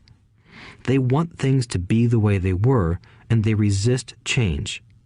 I know people who are losing their jobs or their houses, and they blame technology or the economy or their boss. Sadly, they fail to realize that they might be the problem. Old ideas are their biggest liability. It is a liability simply because they fail to realize that while that idea or way of doing something was an asset yesterday, yesterday is gone. One afternoon, I was teaching how to invest using a board game I had invented, Cash Flow, as a teaching tool. A friend had brought someone along to attend the class. This friend of a friend was recently divorced, had been badly burned in the divorce settlement, and was now searching for some answers. Her friend thought the class might help. The game was designed to help people learn how money works. In playing the game, they learn about the interaction of the income statement with the balance sheet. They learn how cash flows between the two and how the road to wealth is through striving to increase your monthly cash flow from the asset column to the point that it exceeds your monthly expenses. Once you accomplish this, you are able to get out of the rat race and out onto the fast track. As I have said, some people hate the game, some love it, and others miss the point. This woman missed a valuable opportunity to learn something. In the opening round, she drew a doodad card with the boat on it. At first, she was happy. "Oh, I've got a boat." Then, as her friend tried to explain how the numbers worked on her income statement and balance sheet, she got frustrated because she had never liked math. The rest of her table waited while her friend continued explaining the relationship between the income statement, balance sheet, and monthly cash flow. Suddenly, when she realized how the numbers worked, it dawned on her that her boat was eating her alive. Later on in the game, she was also downsized and had a child. It was a horrible game for her. After the class, her friend came by and told me that she was upset. She had come to the class to learn about investing and did not like the idea that it took so long to play a silly game. Her friend attempted to tell her to look within herself to see if the game reflected her in any way. With that suggestion, the woman demanded her money back. She said that the very idea that a game could be a reflection of her was ridiculous. Her money was promptly refunded, and she left. Since 1984, I have made millions simply by doing what the school system does not do. In school, most teachers lecture. I hated lectures as a student. I was soon bored, and my mind would drift. In 1984, I began teaching via games and simulations, and I still rely on these tools today. I always encourage adult students to look at games as reflecting back to them what they know and what they need to learn. Most importantly, games reflect behavior. They are instant feedback systems. Instead of the teacher lecturing you, the game is giving you a personalized lecture, one that is custom-made just for you. The friend of the woman who left later called to give me an update. She said her friend was fine and had calmed down. In her cooling off period, she could see some slight relationship between the game and her life. Although she and her husband did not own a boat, they did own everything else imaginable.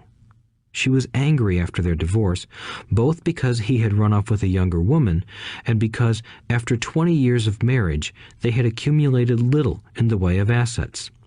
There was virtually nothing for them to split. Their 20 years of married life had been incredible fun, but all they had accumulated was a ton of doodads. She realized that her anger at doing the numbers, the income statement and balance sheet, came from her embarrassment about not understanding them. She believed that finances were the man's job. She maintained the house and did the entertaining, and he handled the finances. She was now quite certain that in the last 5 years of their marriage, he had hidden money from her. She was angry at herself for not being more aware of where the money was going, as well as for not knowing about the other woman. Just like a board game, the world is always providing us with instant feedback. We could learn a lot if we tuned in more. One day, not long ago, I complained to my wife that the cleaners must have shrunk my pants. My wife gently smiled and poked me in the stomach to inform me that the pants had not shrunk. Something else had expanded. Me. The cash flow game was designed to give every player personal feedback. Its purpose is to give you options. If you draw the boat card and it puts you into debt, the question is, now what can you do? How many different financial options can you come up with? That is the purpose of the game, to teach players to think and create new and various financial options. Thousands of people throughout the world have played this game. The players who get out of the rat race the quickest are the people who understand numbers and have creative financial minds. They recognize different financial options. Rich people are often creative and take calculated risks. People who take the longest are people who are not familiar with numbers and often do not understand the power of investing. Some people playing cash flow gain lots of money in the game, but they don't know what to do with it. Even though they have money, everyone else seems to be getting ahead of them. And that is true in real life.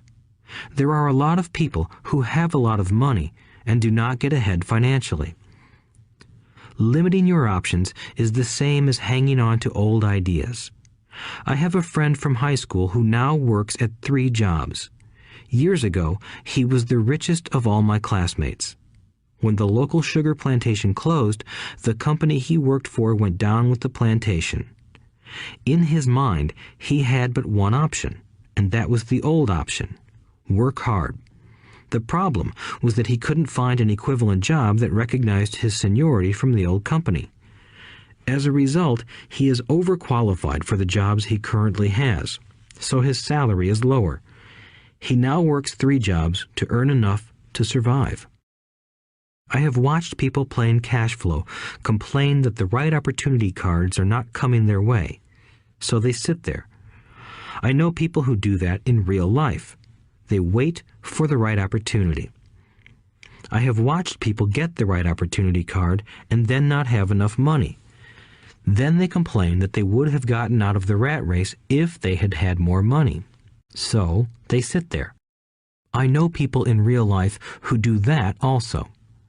They see all the great deals, but they have no money. And I have seen people pull a great opportunity card, read it out loud, and have no idea that it is a great opportunity. They have the money, the time is right, they have the card, but they can't see the opportunity staring them in the face. They fail to see how it fits into their financial plan for escaping the rat race. And I know more people like that than all the others combined. Most people have an opportunity of a lifetime flash right in front of them, and they fail to see it. A year later, they find out about it, after everyone else got rich.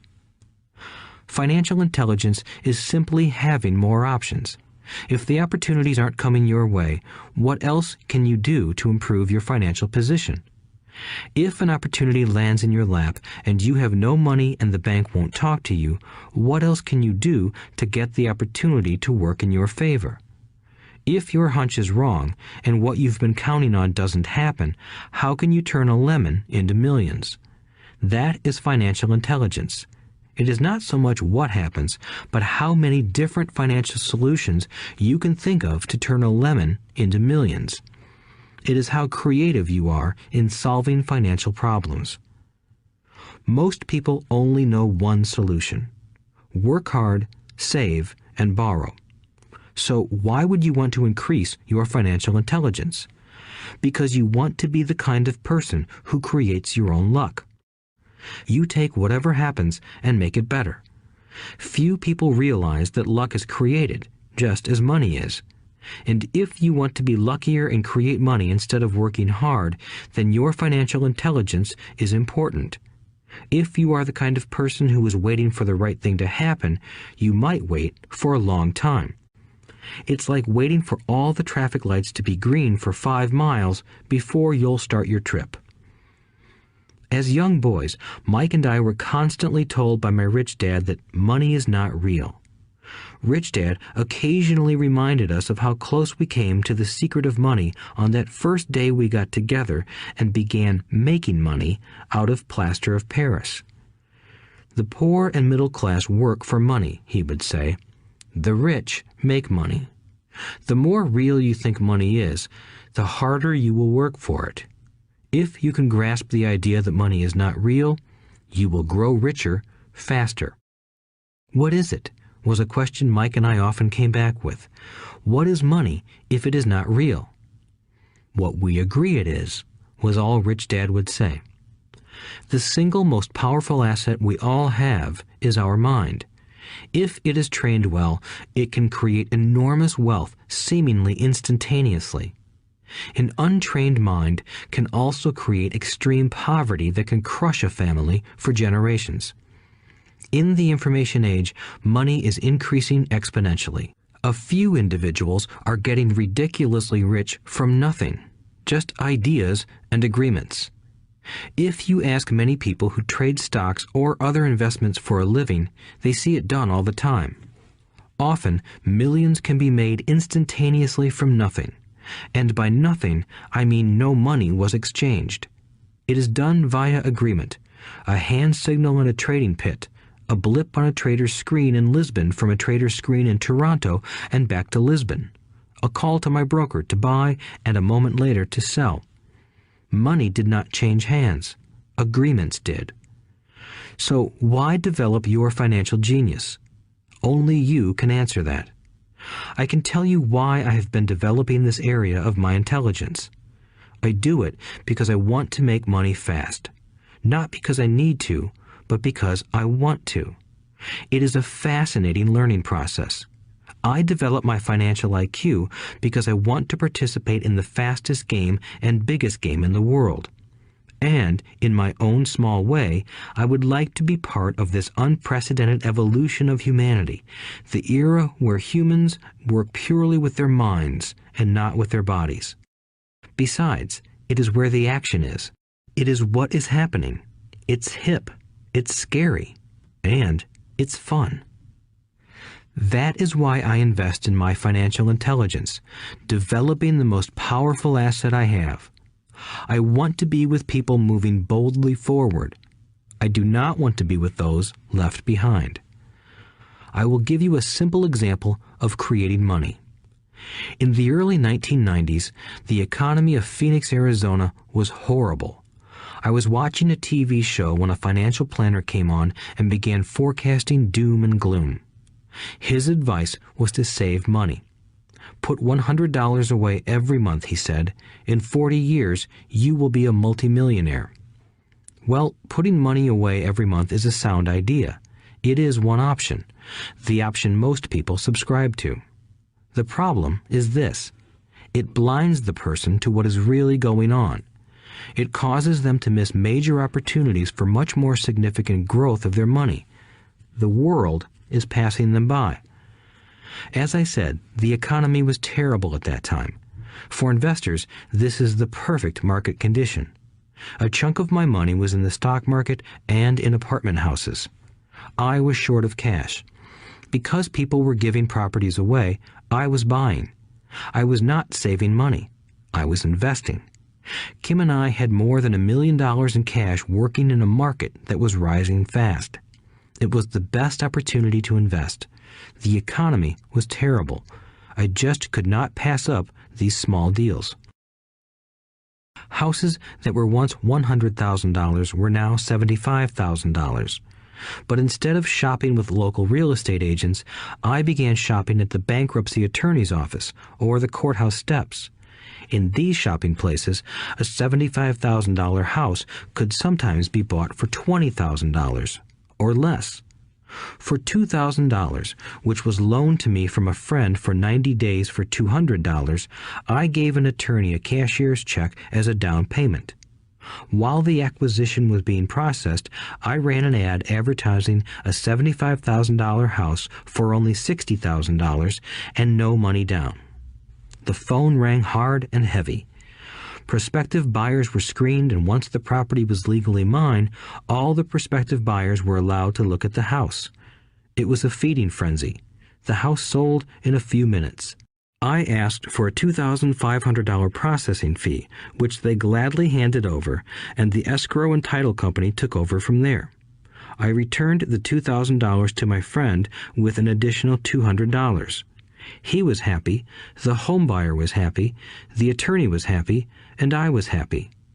I had sold a house for $60,000 that cost me $20,000.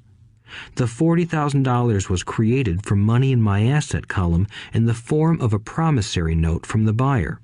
Total working time, 5 hours.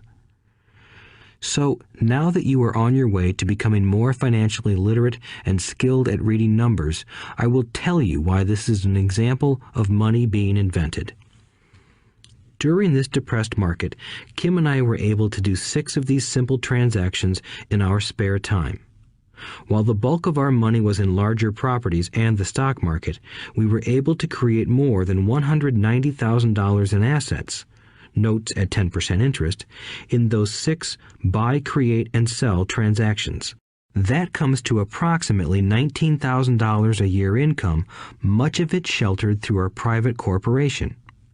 Much of that $19,000 a year goes to pay for our company cars, gas, trips, insurance, dinners with clients, and other things. By the time the government gets a chance to tax that income, it's been spent on legally allowed pre-tax expenses. This was a simple example of how money is invented, created, and protected using financial intelligence. Ask yourself, how long would it take to save $190,000? Would the bank pay you 10% interest on your money? And the promissory note is good for 30 years. I hope they never pay me the $190,000. I have to pay a tax if they pay me the principal, and besides, $19,000 paid over 30 years is a little over $500,000 in income. I have people ask, what happens if the person doesn't pay? That does happen, and it's good news. That $60,000 home could be taken back and resold for $70,000 and another $2,500 collected as a loan processing fee. It would still be a zero-down transaction in the mind of the new buyer, and the process would go on. The first time I sold the house, I paid back the $2,000, so technically I have no money in the transaction. My return on investment, ROI, is infinity. It's an example of no money making a lot of money.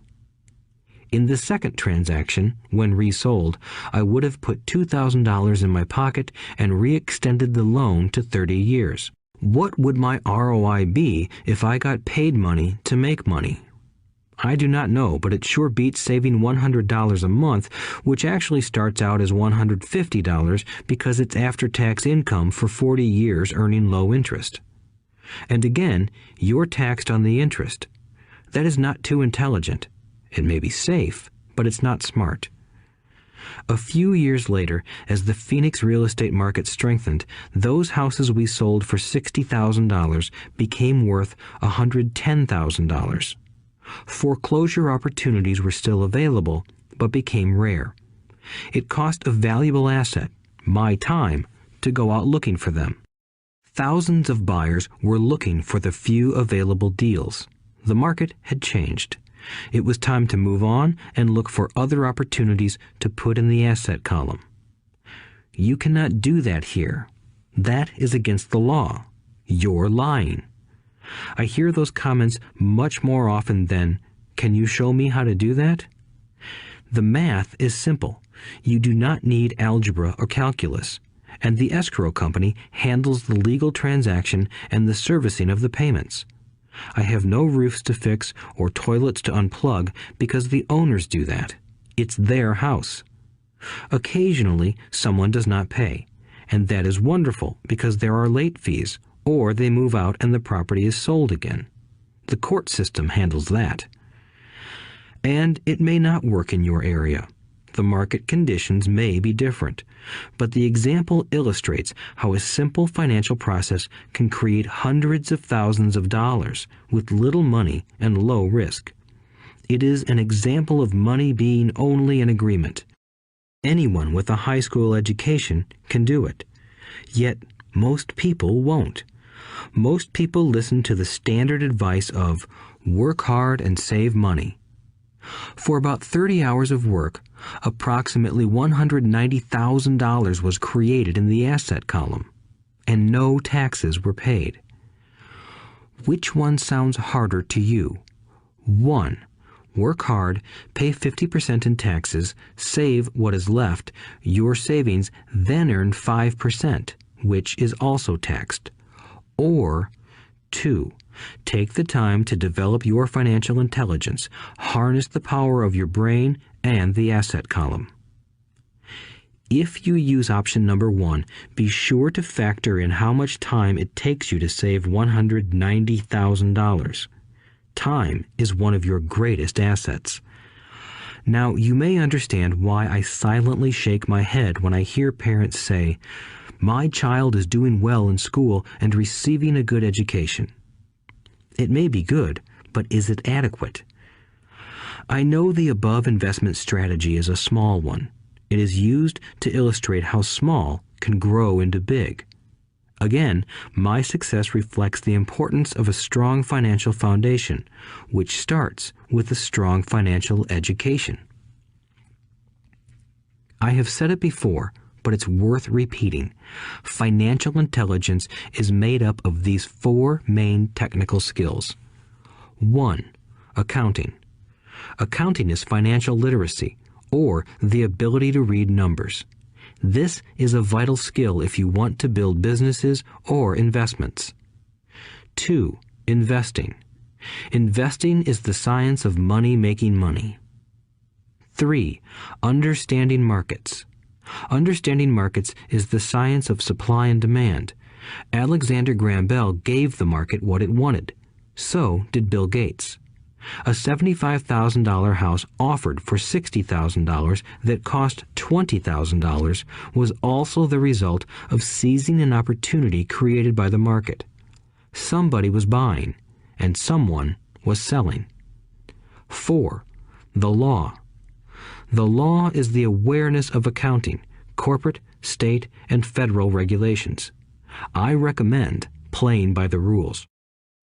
It is this basic foundation, or the combination of these skills, that is needed to be successful in the pursuit of wealth, whether it be through the buying of small homes, apartment buildings, companies, stocks, bonds, precious metals, baseball cards, or the like.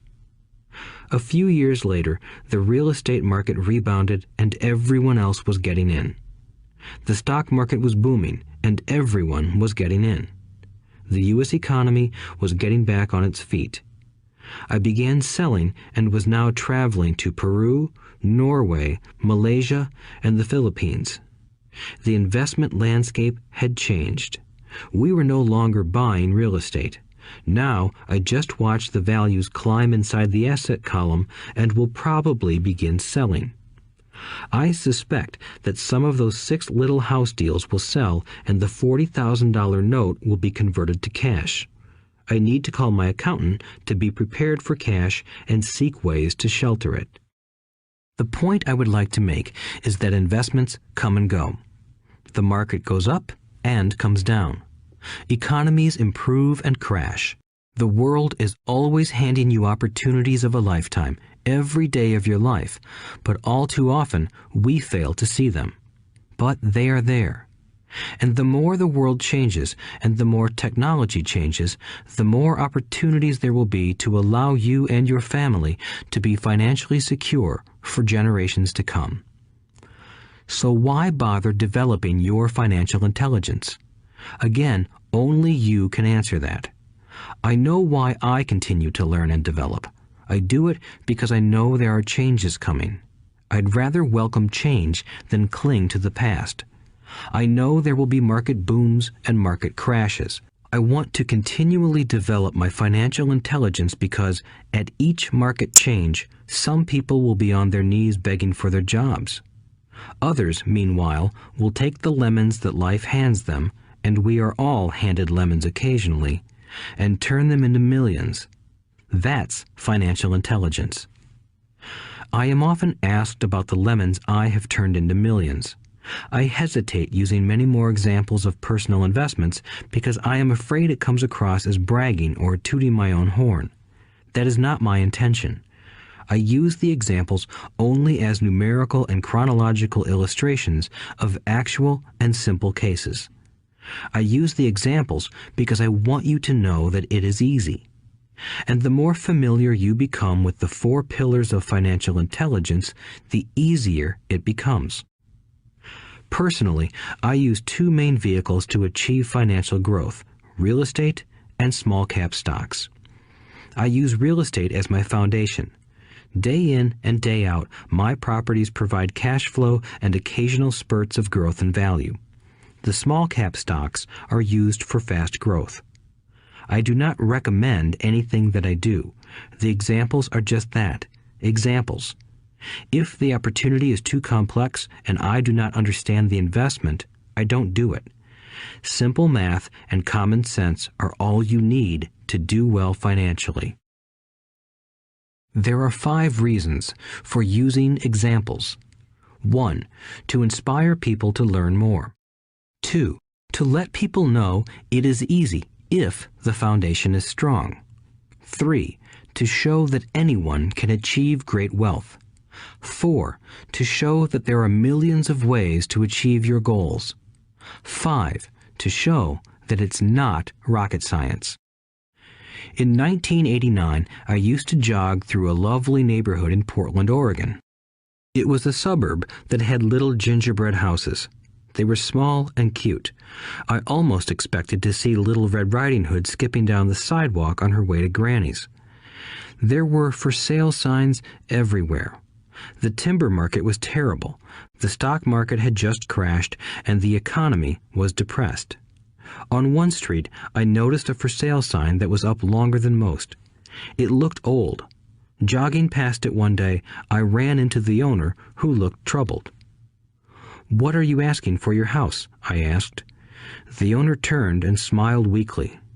"Make me an offer," he said. "It's been for sale for over a year. Nobody even comes by anymore to look at it." "I'll look," I said, and I bought the house a half hour later for $20,000 less than his asking price. It was a cute little 2-bedroom home with gingerbread trim on all the windows. It was light blue with gray accents and had been built in 1930. Inside, there was a beautiful rock fireplace as well as 2 tiny bedrooms. It was a perfect rental house. I gave the owner $5,000 down for a $45,000 house that was really worth $65,000, except that no one wanted to buy it. The owner moved out in a week, happy to be free, and my first tenant moved in, a local college professor. After the mortgage, expenses, and management fees were paid, I put a little less than $40 in my pocket at the end of each month. Hardly exciting. A year later, the depressed Oregon real estate market had begun to pick up. California investors, flush with money from their still booming real estate market, were moving north and buying up Oregon and Washington. I sold that little house for $95,000 to a young couple from California who thought it was a bargain. My capital gains of approximately $40,000 were placed into a 1031 tax-deferred exchange, and I went shopping for a place to put my money. In about a month, I found a 12-unit apartment house right next to the Intel plant in Beaverton, Oregon. The owners lived in Germany, had no idea what the place was worth, and again, just wanted to get out of it. I offered $275,000 for a $450,000 building. They agreed to $300,000. I bought it and held it for 2 years. Utilizing the same 1031 exchange process, we sold the building for $495,000 and bought a 30-unit apartment building in Phoenix, Arizona. We had moved to Phoenix by then to get out of the rain and needed to sell anyway. Like the former Oregon market, the real estate market in Phoenix was depressed. The price of the 30-unit apartment building in Phoenix was $875,000, with $225,000 down. The cash flow from the 30 units was a little over $5,000 a month. The Arizona market began moving up, and a few years later, a Colorado investor offered us $1.2 million for the property. The point of this example is how a small amount can grow into a large amount.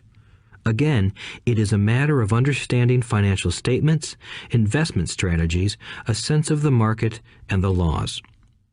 If people are not versed in these subjects, then obviously they must follow standard dogma, which is to play it safe, diversify, and only invest in secure investments.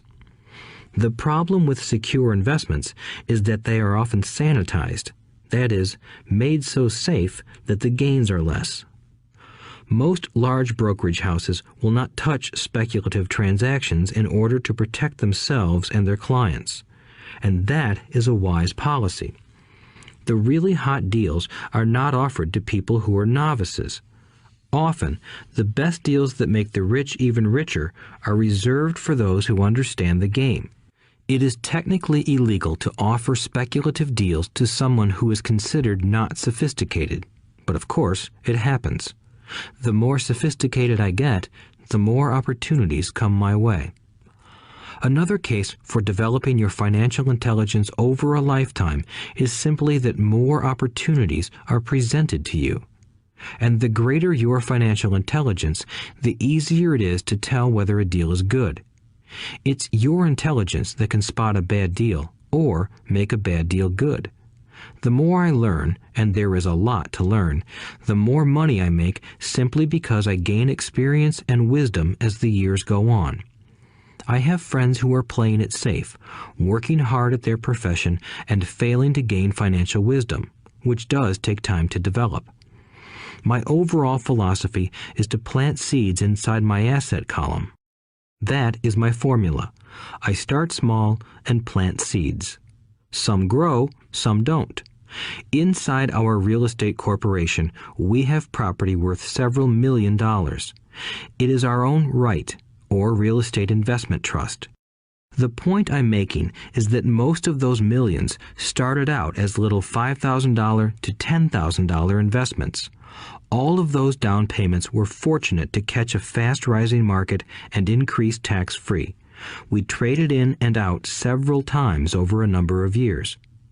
We also own a stock portfolio, surrounded by a corporation that Kim and I call our personal mutual fund. We have friends who deal specifically with investors like us who have extra money each month to invest. We buy high-risk, speculative private companies that are just about to go public on a stock exchange in the United States or Canada. An example of how fast gains can be made are 100,000 shares purchased for 25 cents each before the company goes public.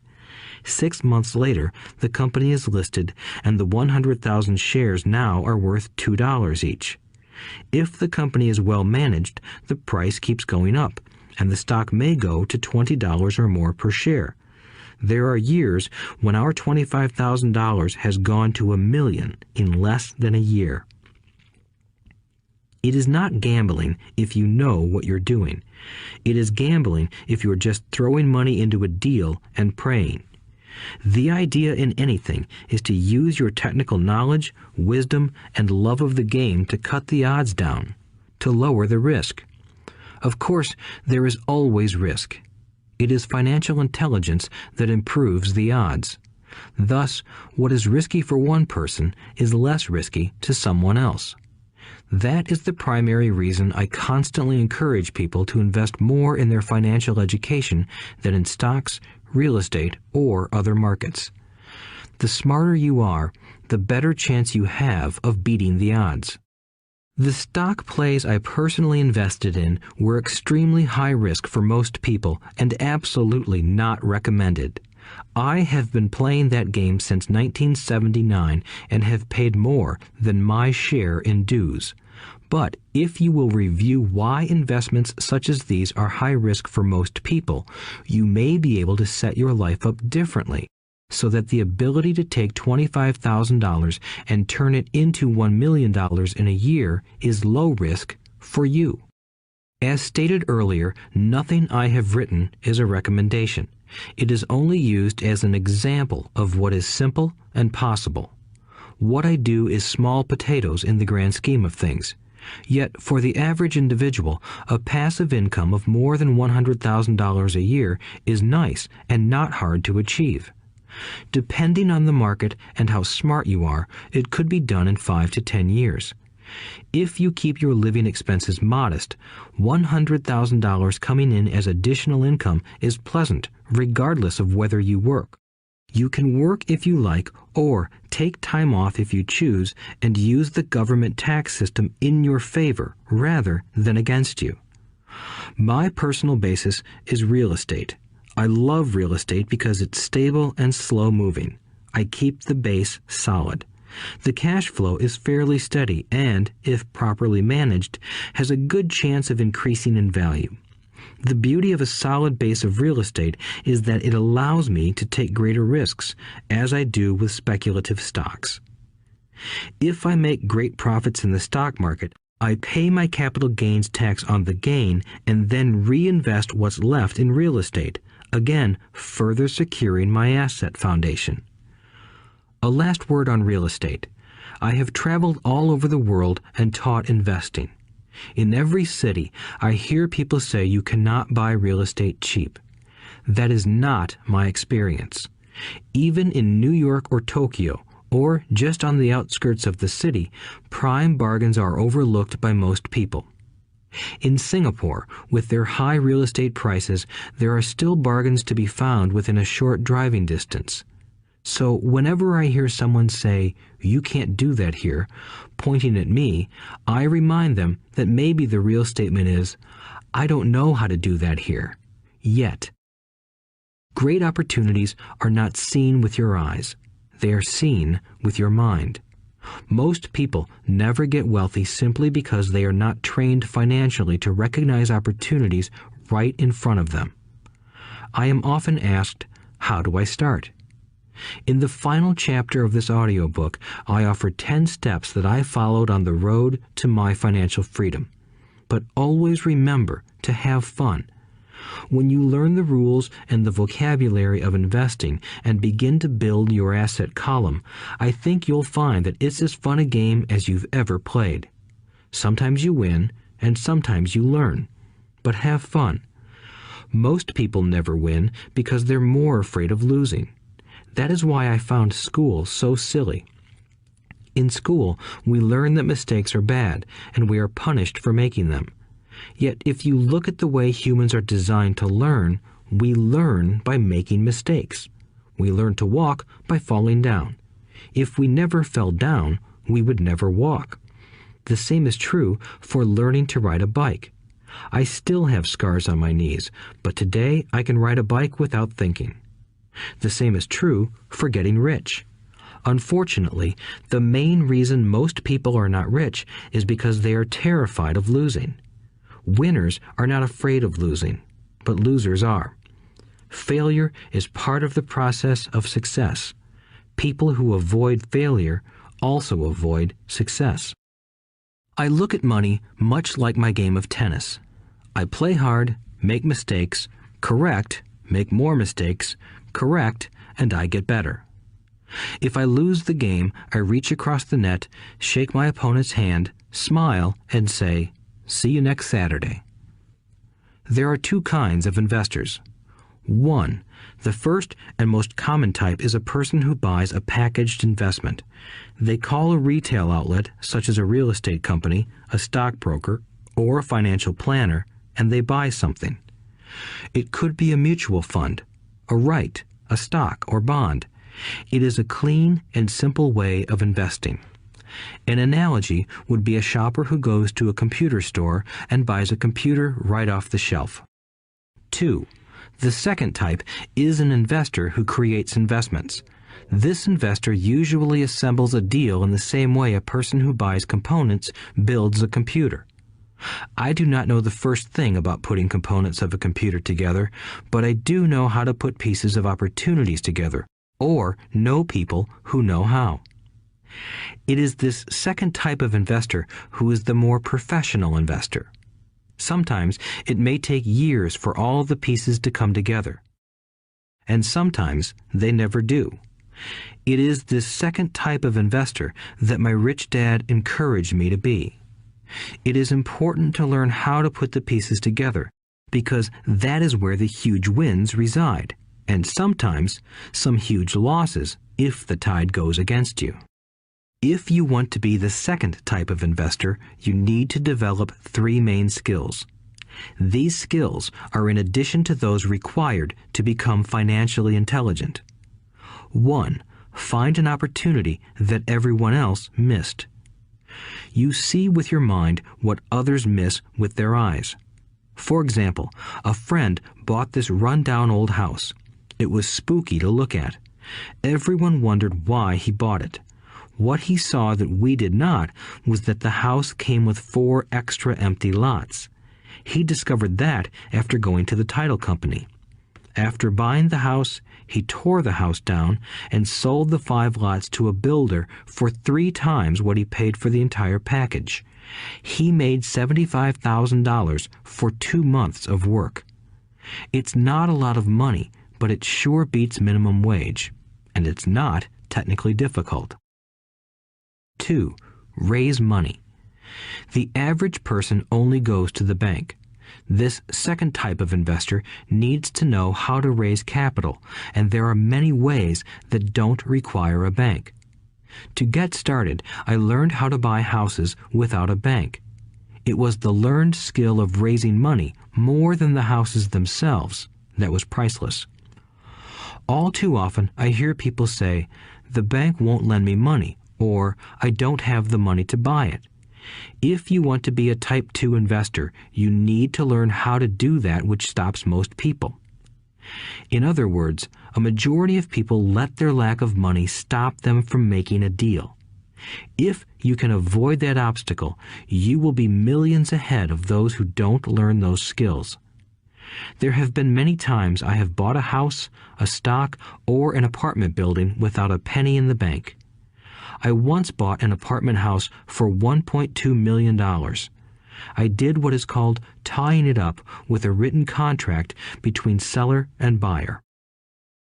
I then raised the $100,000 deposit, which bought me 90 days to raise the rest of the money. Why did I do it? Simply because I knew it was worth $2 million. I never raised the money. Instead, the person who put up the $100,000 gave me $50,000 for finding the deal, took over my position, and I walked away. Total working time? 3 days. Again, it's what you know more than what you buy. Investing is not buying. It's more a case of knowing. 3. Organize smart people. Intelligent people are those who work with or hire a person who is more intelligent than they are. When you need advice, make sure you choose your advisor wisely. There is a lot to learn, but the rewards can be astronomical. If you do not want to learn those skills, then being a Type 1 investor is highly recommended. It is what you know that is your greatest wealth. It is what you do not know that is your greatest risk. There is always risk, so learn to manage risk instead of avoiding it. Chapter 6. Lesson 6. Work to learn, don't work for money. Job security meant everything to my educated dad. Learning meant everything to my rich dad. A few years ago, I granted an interview with a newspaper in Singapore. The young female reporter was on time, and the interview got underway immediately. We sat in the lobby of a luxurious hotel, sipping coffee and discussing the purpose of my visit to Singapore. I was to share the platform with Zig Ziglar. He was speaking on motivation, and I was speaking on the secrets of the rich. Someday, I would like to be a best-selling author like you, she said. I had seen some of the articles she had written for the paper, and I was impressed. She had a tough, clear style of writing. Her articles held a reader's interest. You have a great style, I said in reply. What holds you back from achieving your dream? My work does not seem to go anywhere, she said quietly. Everyone says that my novels are excellent, but nothing happens. So I keep my job with the paper. At least it pays the bills. Do you have any suggestions? Yes, I do, I said brightly. A friend of mine here in Singapore runs a school that trains people to sell. He runs sales training courses for many of the top corporations here in Singapore, and I think attending one of his courses would greatly enhance your career. She stiffened. Are you saying I should go to school to learn to sell? I nodded. You aren't serious, are you? Again, I nodded. What is wrong with that? I was now backpedaling. She was offended by something, and now I was wishing I had not said anything. In my attempt to be helpful, I found myself defending my suggestion. I have a master's degree in English literature. Why would I go to school to learn to be a salesperson? I am a professional. I went to school to be trained in a profession so I would not have to be a salesperson. I hate salespeople. All they want is money. So tell me why I should study sales. She was packing her briefcase. The interview was over. On the coffee table sat a copy of an earlier best-selling book I wrote. I picked it up as well as the notes she had jotted down on her legal pad. Do you see this? I said, pointing to her notes. She looked down at her notes. What? She said, confused. Again, I pointed deliberately to her notes. On her pad she had written, Robert Kiyosaki, best-selling author. It says best-selling author, not best writing author, I said quietly. Her eyes widened. I am a terrible writer, I said. You are a great writer. I went to sales school. You have a master's degree. Put them together, and you get a best-selling author and a best writing author. Anger flared from her eyes. I'll never stoop so low as to learn how to sell. People like you have no business writing. I'm a professionally trained writer, and you are a salesman. It is not fair, she fumed. She put the rest of her notes away and hurried out through the large glass doors into the humid Singapore morning. At least she gave me a fair and favorable write-up the next morning. The world is filled with smart, talented, educated, and gifted people. We meet them every day. They are all around us. A few days ago, my car was not running well. I pulled into a garage, and the young mechanic had it fixed in just a few minutes. He knew what was wrong by simply listening to the engine. I was amazed. I am constantly shocked at how little talented people earn. I have met brilliant, highly educated people who earn less than $20,000 a year. A business consultant who specializes in the medical trade was telling me how many doctors, dentists, and chiropractors struggle financially. All this time, I thought that when they graduated, the dollars would pour in. It was this business consultant who gave me the phrase, "They are one skill away from great wealth." What this phrase means is that most people need only to learn and master one more skill, and their income would jump exponentially.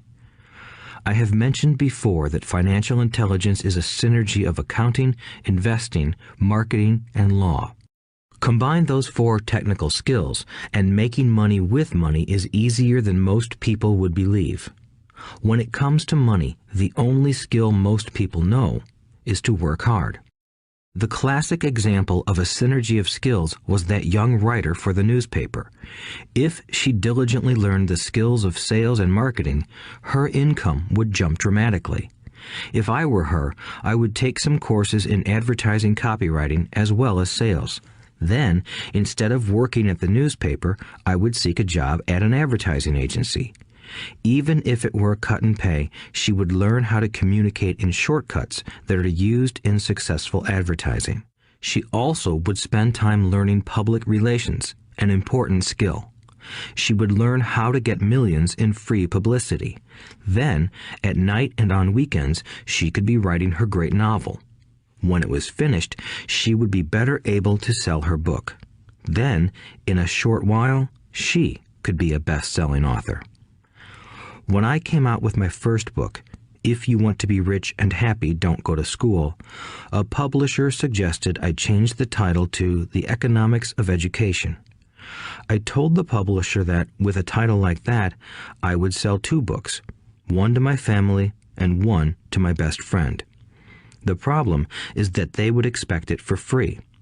The obnoxious title, If You Want to Be Rich and Happy, Don't Go to School, was chosen because we knew it would get tons of publicity. I am pro-education and believe in education reform. If I were not pro-education, why would I continue to press for changing our antiquated educational system? So I chose a title that would get me on more TV and radio shows simply because I was willing to be controversial. Many people thought I was a fruitcake, but the book sold and sold. When I graduated from the U.S. Merchant Marine Academy in 1969, my educated dad was happy. Standard Oil of California had hired me for its oil tanker fleet as a third mate. The pay was low compared with my classmates, but it was okay for a first real job after college. My starting pay was about $42,000 a year, including overtime, and I only had to work for 7 months. I had 5 months of vacation. If I had wanted to, I could have taken the run to Vietnam with a subsidiary shipping company and easily doubled my pay instead of taking 5 months of vacation.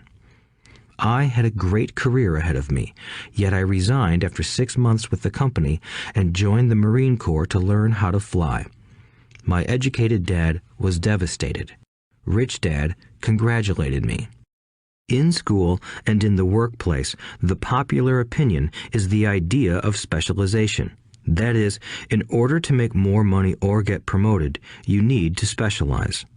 That is why medical doctors immediately begin to seek a specialty such as orthopedics or pediatrics. The same is true for accountants, architects, lawyers, pilots, and others. My educated dad believed in the same dogma. That is why he was thrilled when he eventually achieved his doctorate.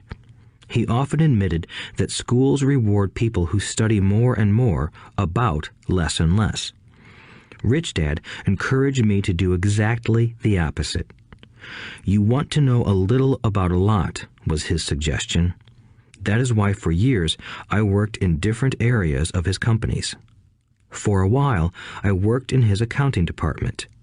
Although I would probably never have been an accountant, he wanted me to learn via osmosis. Rich Dad knew I would pick up jargon and a sense of what is important and what is not. I also worked as a busboy and construction worker as well as in sales, reservations, and marketing. He was grooming Mike and me. That is why he insisted we sit in on the meetings with his bankers, lawyers, accountants, and brokers. He wanted us to know a little about every aspect of his empire.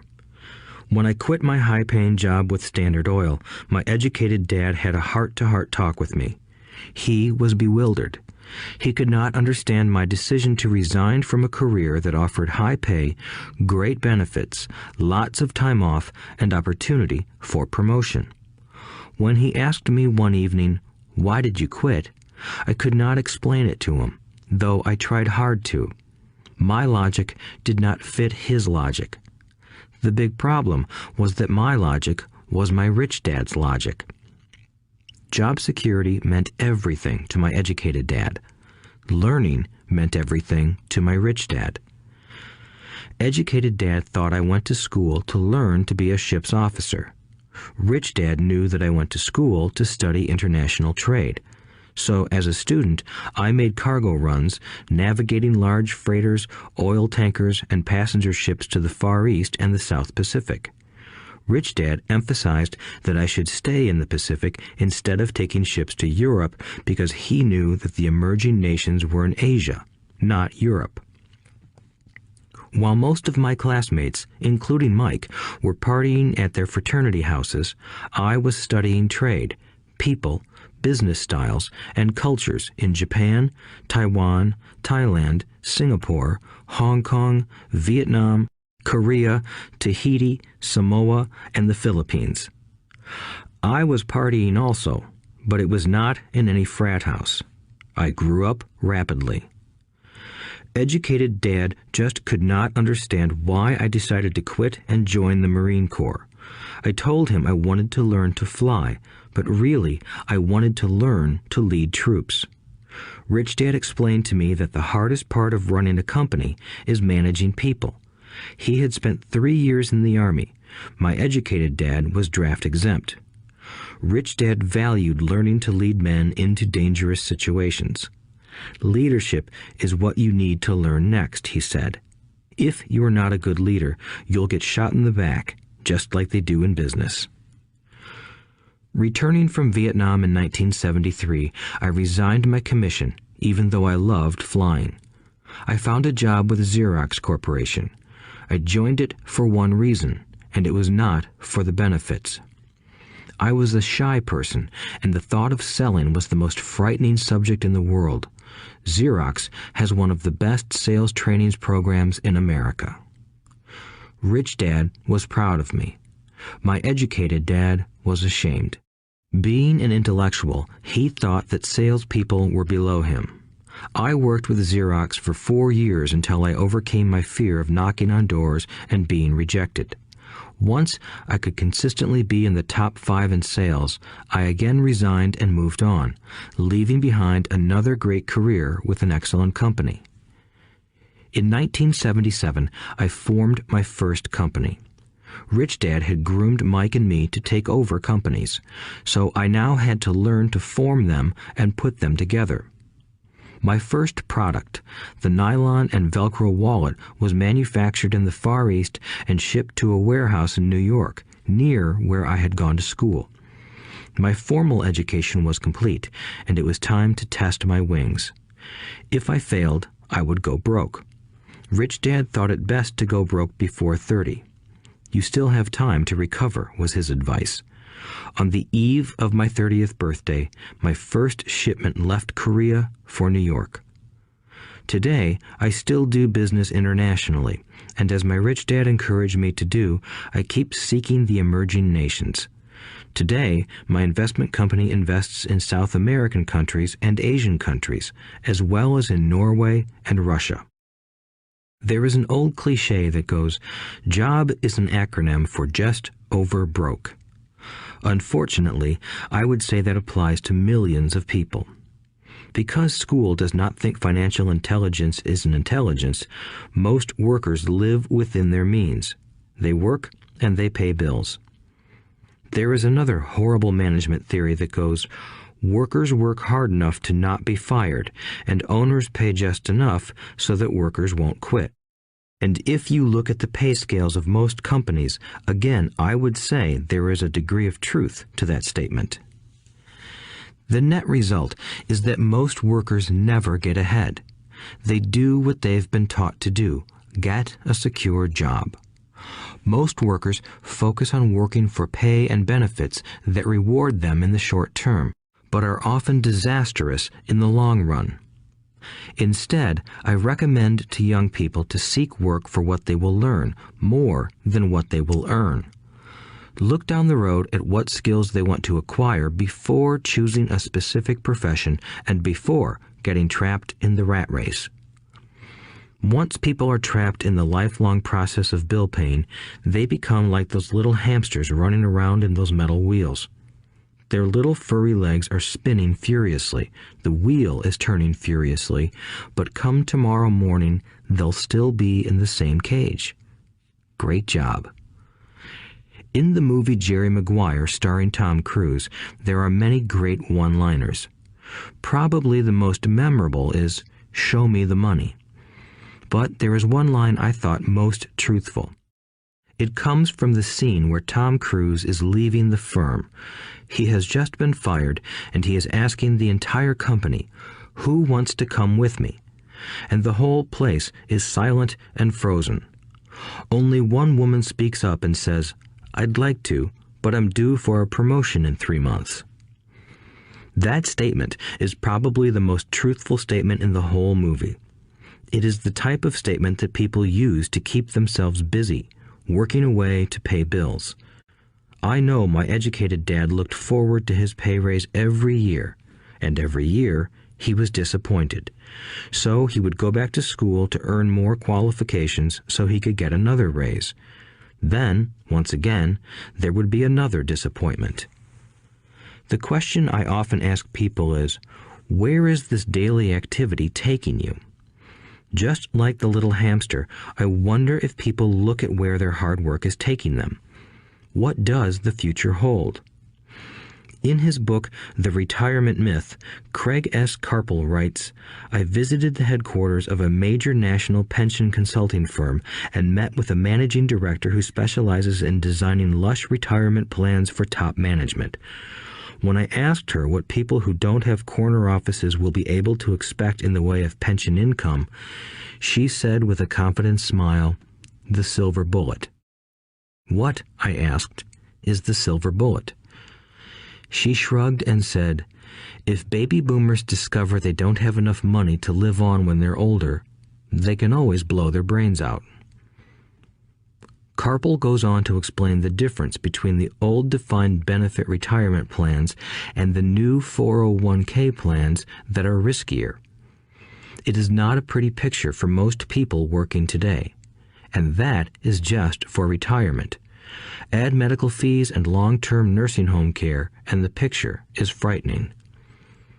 Already, many hospitals in countries with socialized medicine need to make tough decisions such as who will live and who will die. They make those decisions purely on how much money they have and how old the patients are. If the patient is old, they often will give the medical care to someone younger. The older, poor patient gets put to the back of the line. Just as the rich can afford better education, the rich will be able to keep themselves alive, while those who have little wealth will die. So I wonder, are workers looking into the future or just until their next paycheck, never questioning where they are headed? When I speak to adults who want to earn more money, I always recommend the same thing. I suggest taking a long view of their life.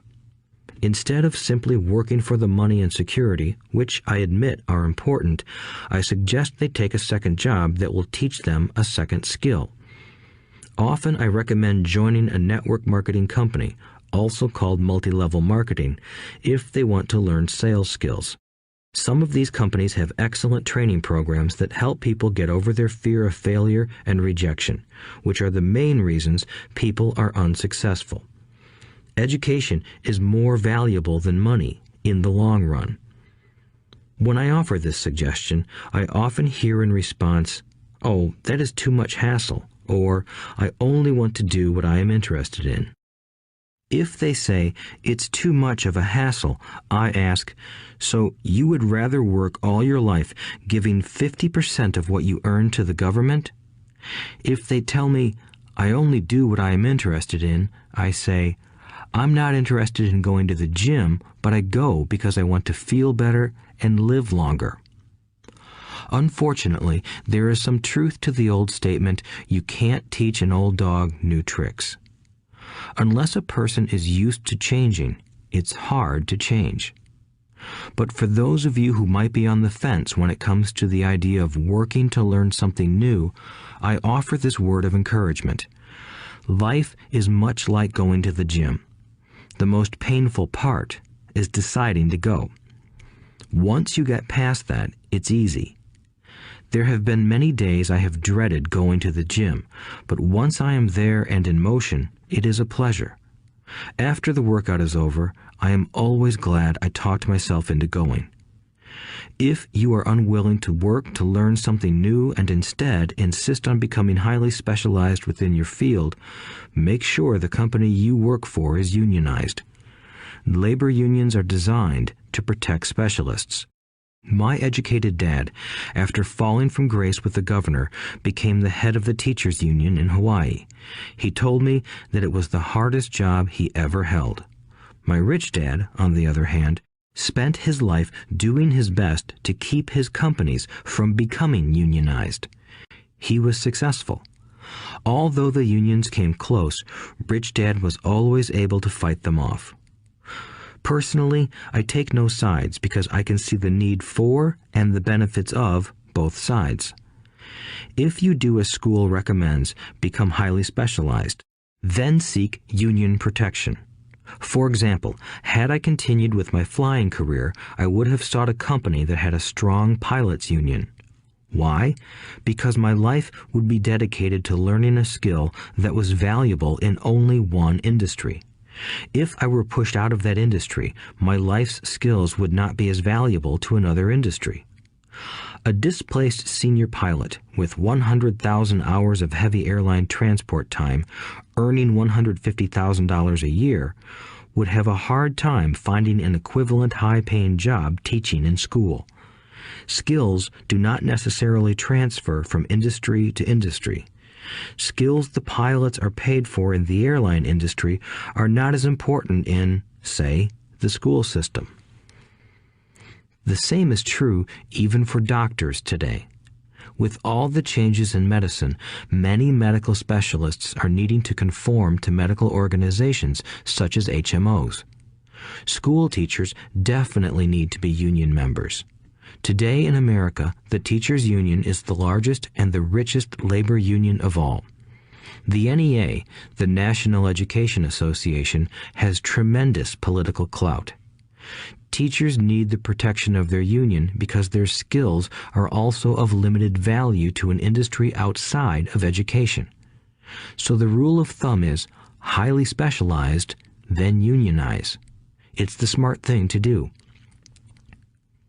When I ask the classes I teach, how many of you can cook a better hamburger than McDonald's, almost all the students raise their hands.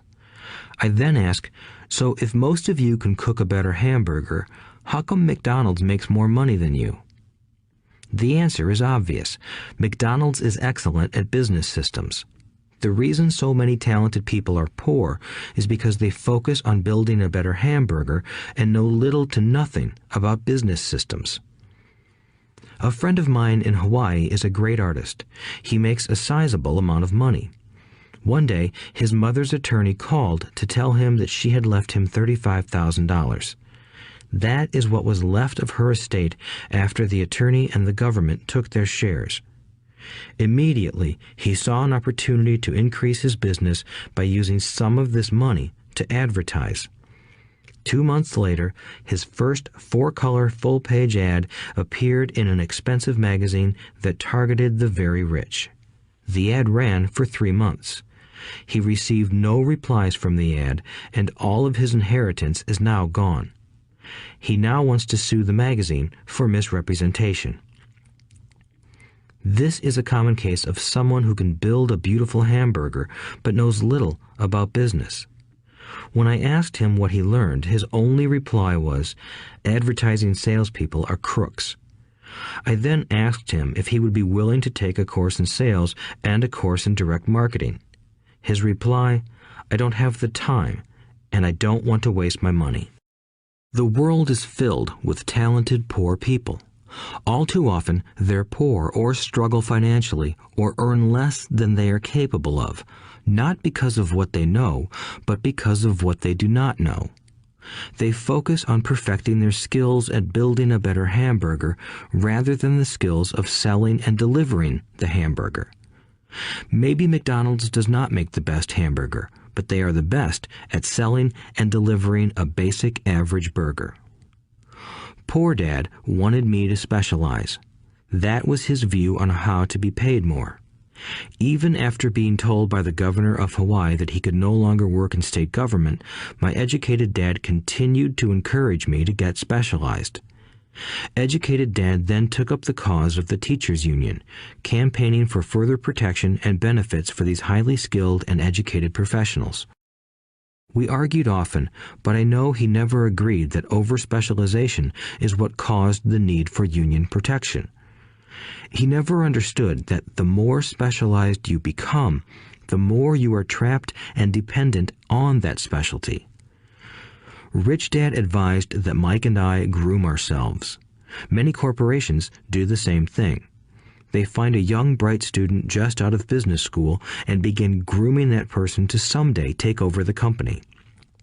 So these bright young employees do not specialize in one department. They are moved from department to department to learn all the aspects of business systems. The rich often groom their children or the children of others. By doing so, their children gain an overall knowledge of the operations of the business and how the various departments interrelate. For the World War II generation, it was considered bad to skip from company to company. Today, it is considered smart.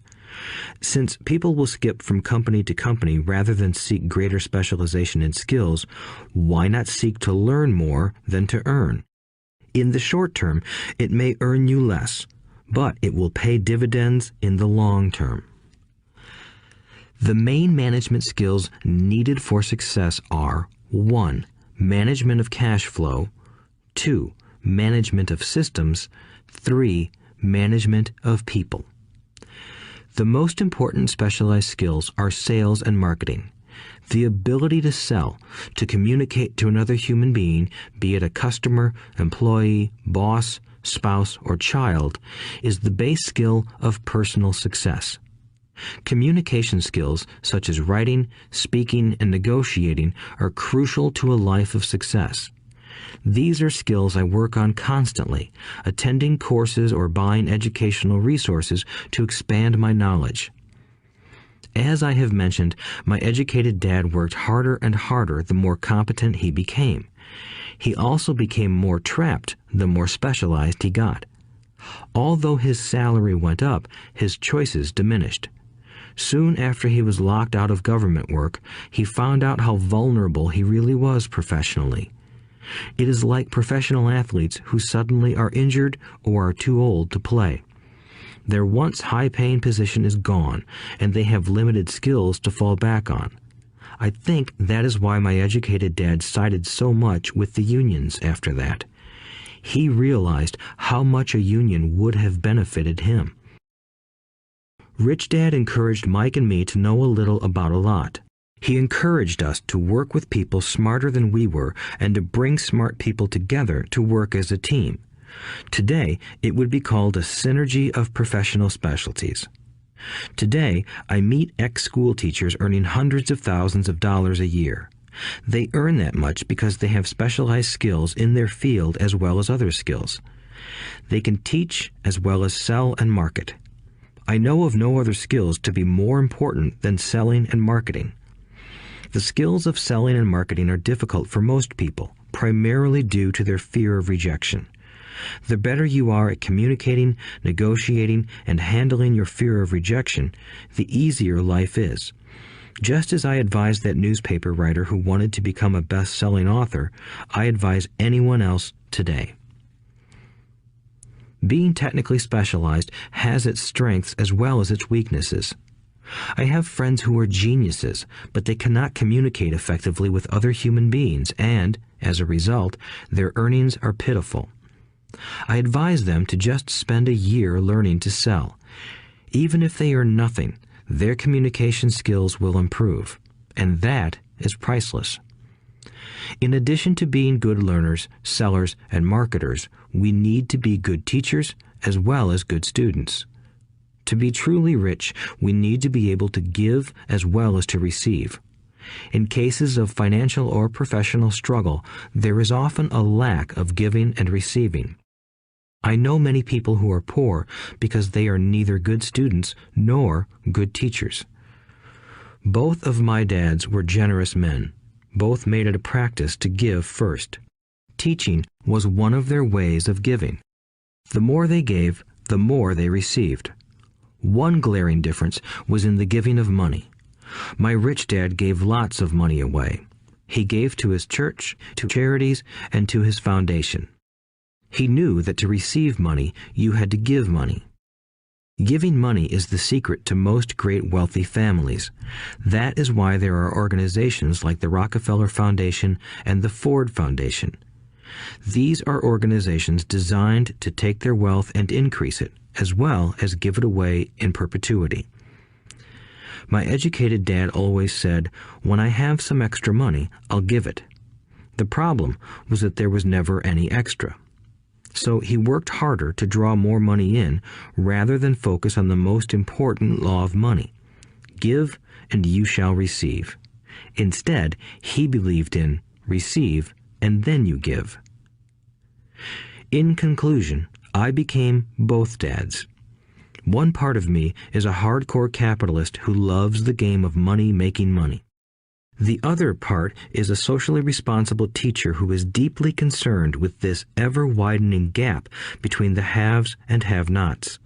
I personally hold the archaic educational system primarily responsible for this growing gap. Chapter 7. Overcoming Obstacles. The primary difference between a rich person and a poor person is how they manage fear. Once people have studied and become financially literate, they may still face roadblocks to becoming financially independent. There are 5 main reasons why financially literate people may still not develop abundant asset columns that could produce a large cash flow. The 5 reasons are: 1. Fear. 2. Cynicism. 3. Laziness. 4. Bad habits. 5. Arrogance. Overcoming fear.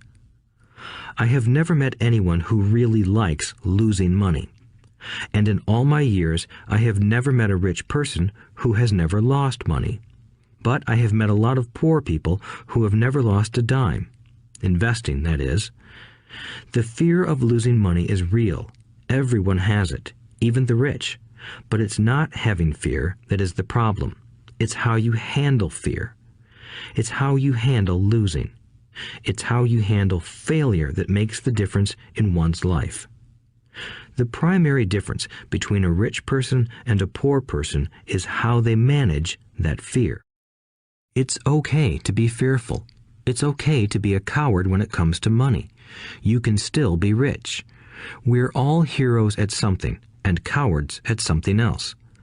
My friend's wife is an emergency room nurse.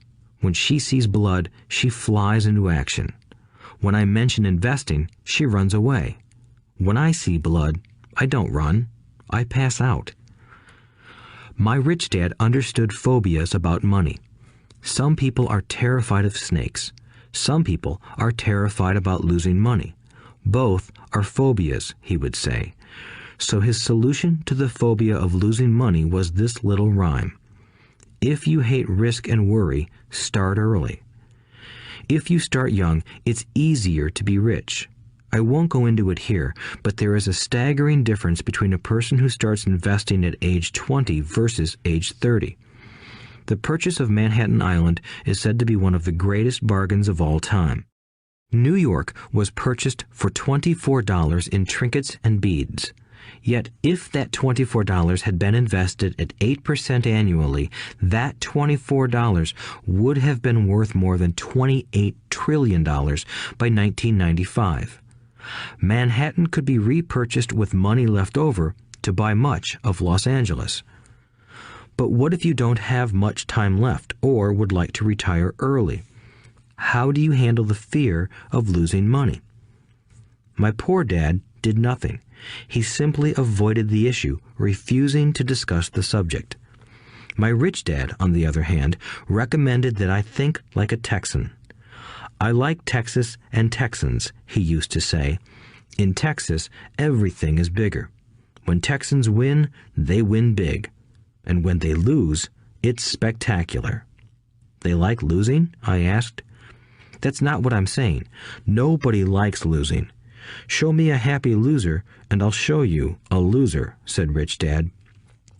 It's a Texan's attitude toward risk, reward, and failure I'm talking about. It's how they handle life. They live it big. Not like most of the people around here, living like roaches when it comes to money, terrified that someone will shine a light on them and whimpering when the grocery clerk shortchanges them a quarter.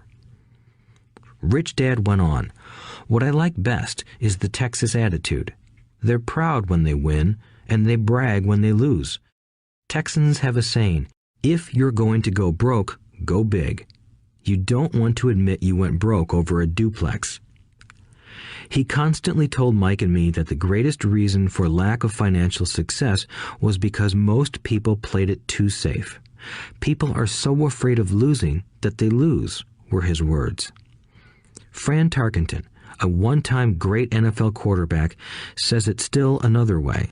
Winning means being unafraid to lose. In my own life, I've noticed that winning usually follows losing. Before I finally learned to ride a bike, I first fell down many times. I've never met a golfer who has never lost a golf ball.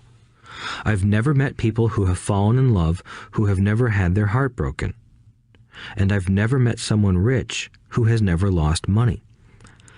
So for most people, the reason they don't win financially is because the pain of losing money is far greater than the joy of being rich. Another saying in Texas is, "Everyone wants to go to heaven, but no one wants to die."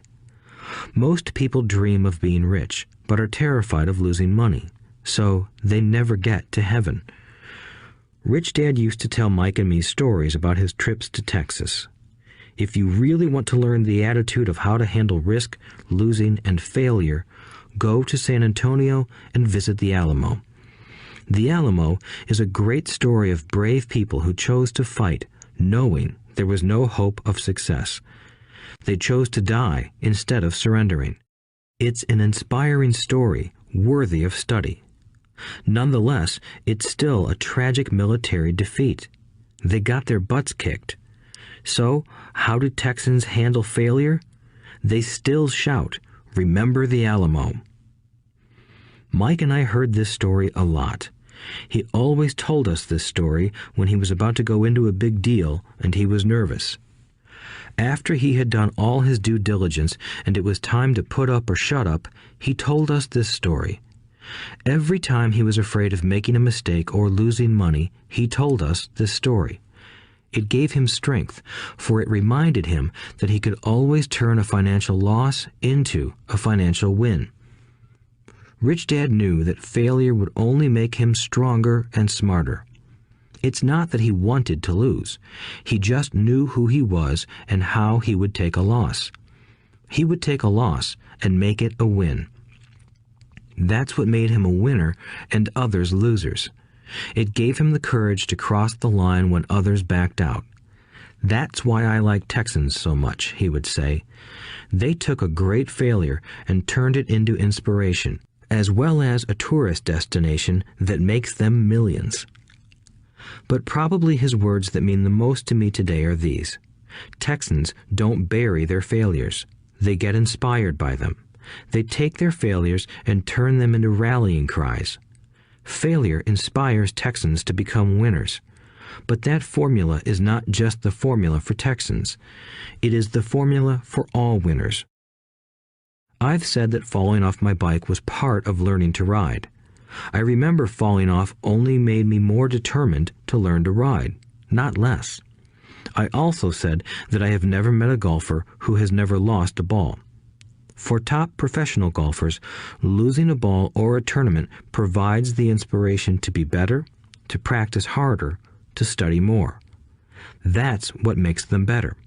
For winners, losing inspires them. For losers, losing defeats them. I like to quote John D. Rockefeller, who said, "I always tried to turn every disaster into an opportunity." And being Japanese American, I can say this. Many people say that Pearl Harbor was an American mistake. I say it was a Japanese mistake. From the movie Tora, Tora, Tora, a somber Japanese admiral says to his cheering subordinates, "I am afraid we have awakened a sleeping giant." Remember Pearl Harbor became a rallying cry. It turned one of America's greatest losses into the reason to win. This great defeat gave America strength, and America soon emerged as a world power. Failure inspires winners, and failure defeats losers. It is the biggest secret of winners. It's the secret that losers do not know. The greatest secret of winners is that failure inspires winning. Thus, they're not afraid of losing.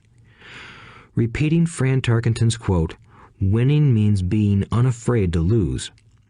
People like Fran Tarkenton are not afraid of losing because they know who they are. They hate losing, so they know that losing will only inspire them to become better. There is a big difference between hating losing and being afraid to lose. Most people are so afraid of losing money that they lose. They go broke over a duplex. Financially, they play life too safe and too small. They buy big houses and big cars, but not big investments. The main reason that over 90% of the American public struggles financially is because they play not to lose. They don't play to win. They go to their financial planners or accountants or stockbrokers and buy a balanced portfolio. Most have lots of cash in CDs, low-yield bonds, mutual funds that can be traded within a mutual fund family, and a few individual stocks. It is a safe and sensible portfolio, but it is not a winning portfolio.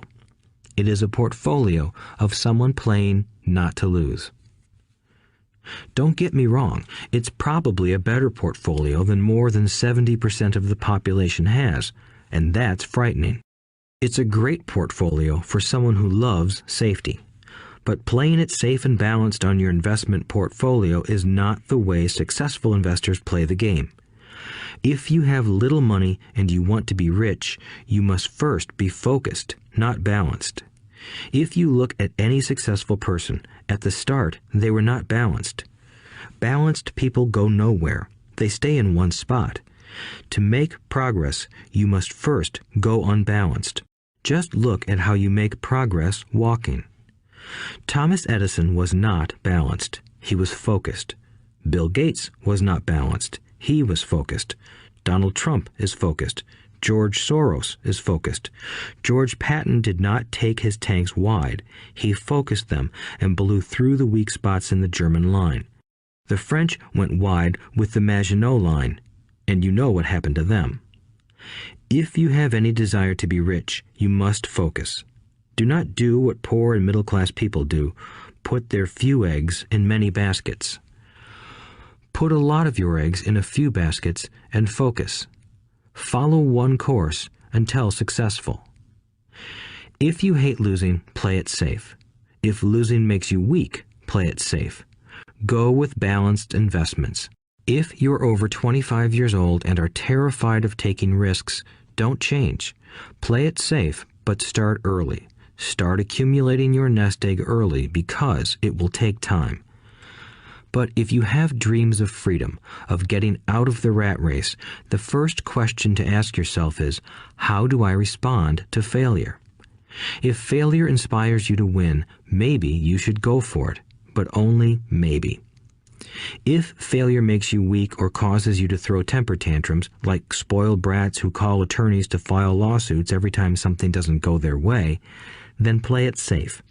Keep your daytime job, or buy bonds or mutual funds. But remember, there is risk in those financial instruments also, even though they may appear safe.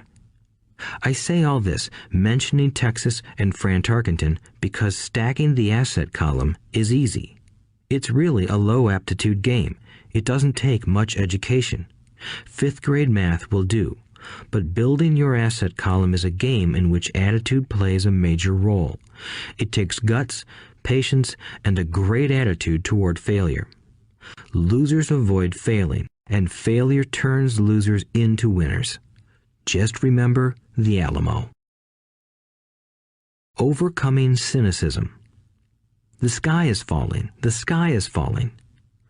Most of us know the story of Chicken Little, who ran around warning the barnyard of impending doom.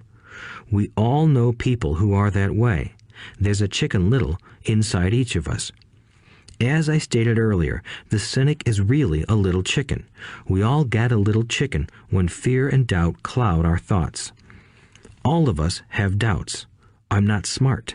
I'm not good enough. So-and-so is better than me. Our doubts often paralyze us. We play the what-if game. What if the economy crashes right after I invest? What if I lose control and I can't pay the money back? What if things don't go as I planned? Or we have friends or loved ones who will remind us of our shortcomings. They often say, "What makes you think you can do that? If it's such a good idea, how come someone else hasn't done it? That will never work. You don't know what you're talking about." These words of doubt often get so loud that we fail to act. A horrible feeling builds in our stomach. Sometimes we can't sleep. We fail to move forward. So we stay with what is safe, and opportunities pass us by. We watch life passing by as we sit immobilized with a cold knot in our body. We have all felt this at one time in our lives, some more than others. Peter Lynch of Fidelity Magellan Mutual Fund fame refers to warnings about the sky falling as noise, and we all hear it. Noise is either created inside our heads or comes from outside, often from friends, family, co-workers, and the media. Lynch recalls the time during the 1950s when the threat of nuclear war was so prevalent in the news that people began building fallout shelters and storing food and water. If they had invested that money wisely in the market, instead of building a fallout shelter, they'd probably be financially independent today.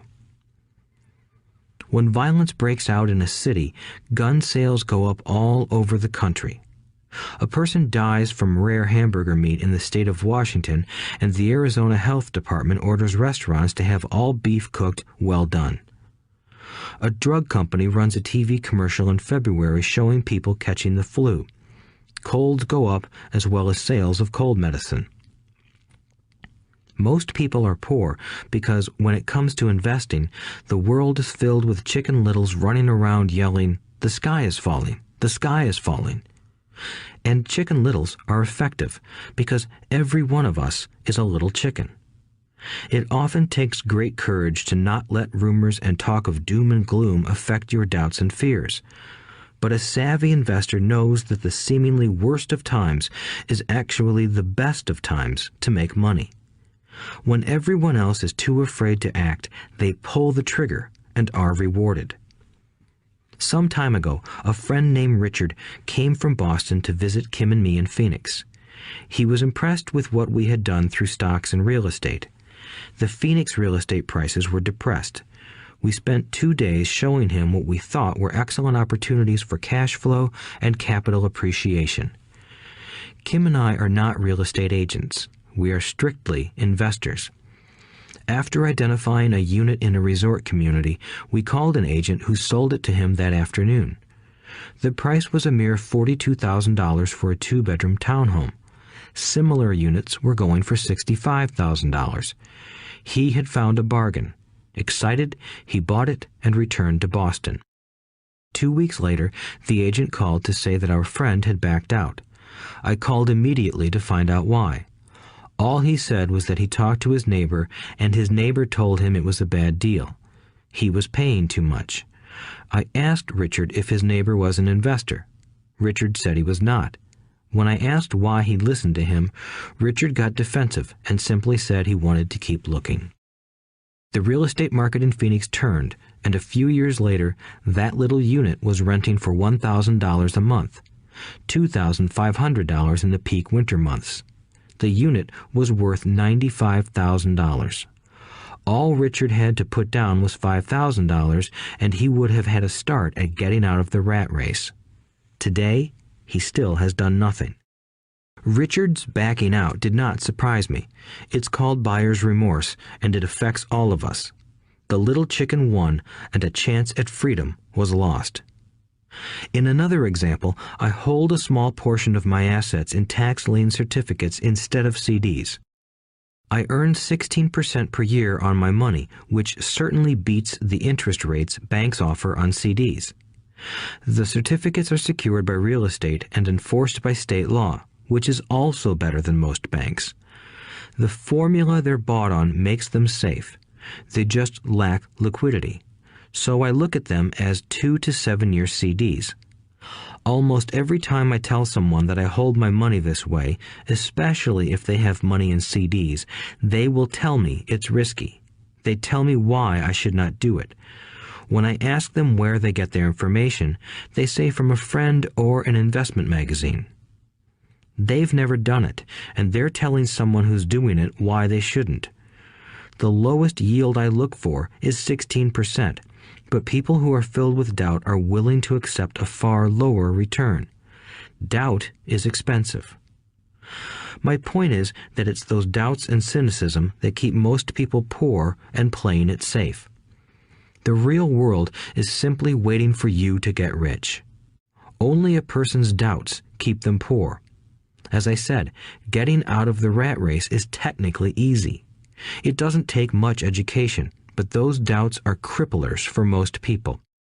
Cynics never win, said Rich Dad. Unchecked doubt and fear creates a cynic.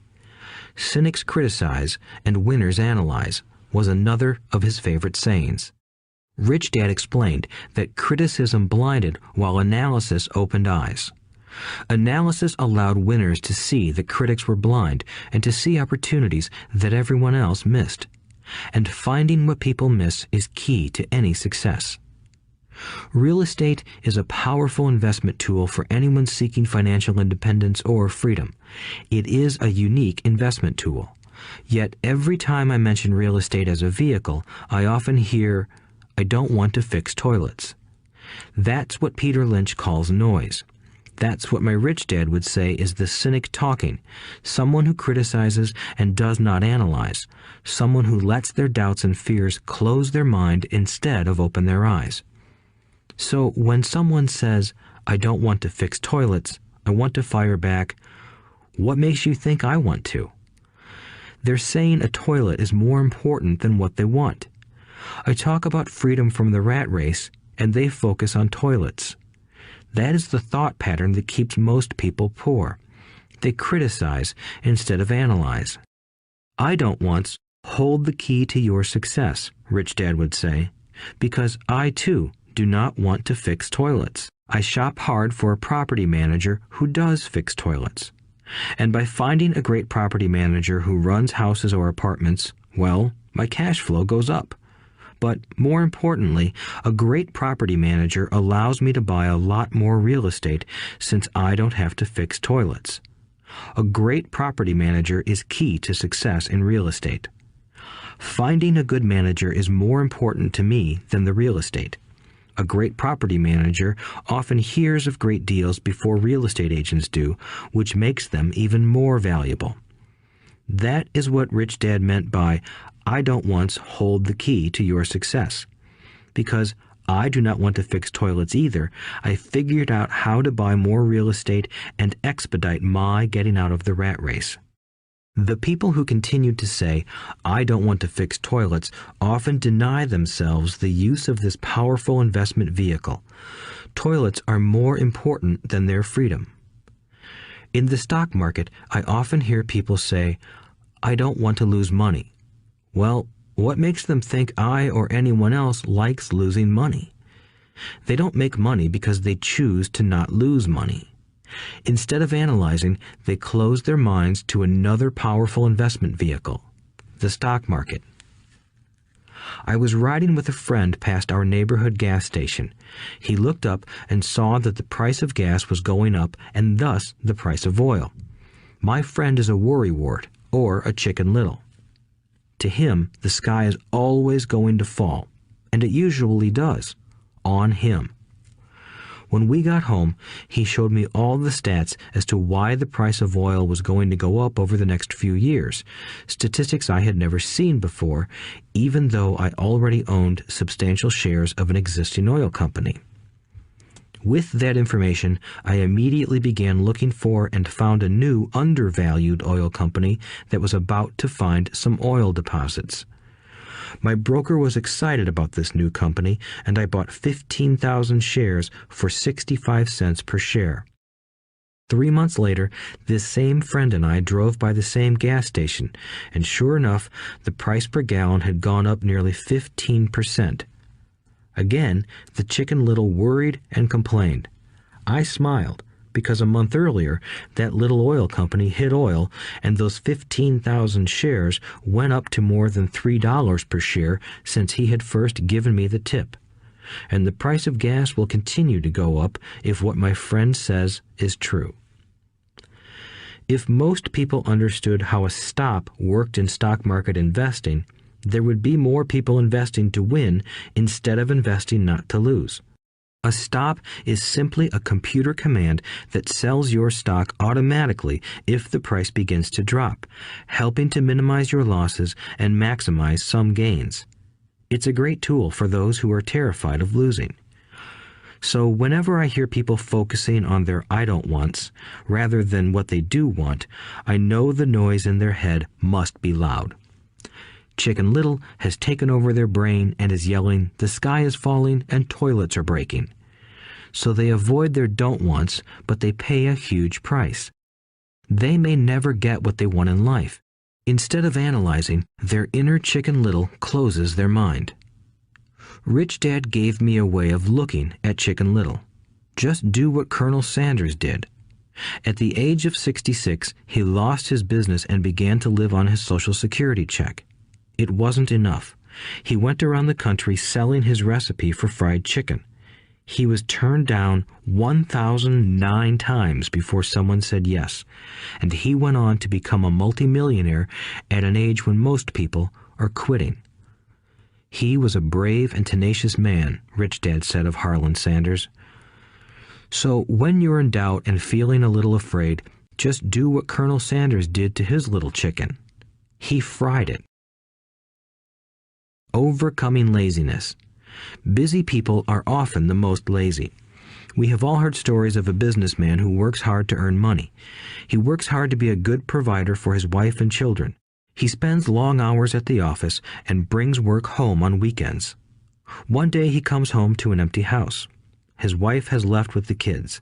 He knew he and his wife had problems, but rather than work to make the relationship strong, he stayed busy at work. Dismayed, his performance at work slips and he loses his job. Today, I often meet people who are too busy to take care of their wealth, and there are people too busy to take care of their health. The cause is the same. They're busy, and they stay busy as a way of avoiding something they do not want to face. Nobody has to tell them. Deep down, they know. In fact, if you remind them, they often respond with anger or irritation. If they aren't busy at work or with the kids, they're often busy watching TV, fishing, playing golf, or shopping. Yet deep down, they know they are avoiding something important. That's the most common form of laziness. Laziness by staying busy. So what is the cure for laziness? The answer is a little greed. For many of us, we were raised thinking of greed or desire as bad. Greedy people are bad people, my mom used to say, yet we all have inside of us this yearning to have nice, new, or exciting things. So to keep that emotion of desire under control, often parents find ways of suppressing that desire with guilt. "You only think about yourself. Don't you know you have brothers and sisters?" was one of my mom's favorites. "You want me to buy you what?" was a favorite of my dad. "Do you think we're made of money? Do you think money grows on trees? We're not rich people, you know." It wasn't so much the words, but the angry guilt trip that went with the words that got to me. Or the reverse guilt trip was the "I'm sacrificing my life to buy this for you. I'm buying this for you because I never had this advantage when I was a kid." I have a neighbor who is stone broke but can't park his car in his garage. The garage is filled with toys for his kids. Those spoiled brats get everything they ask for. I don't want them to know the feeling of want are his everyday words.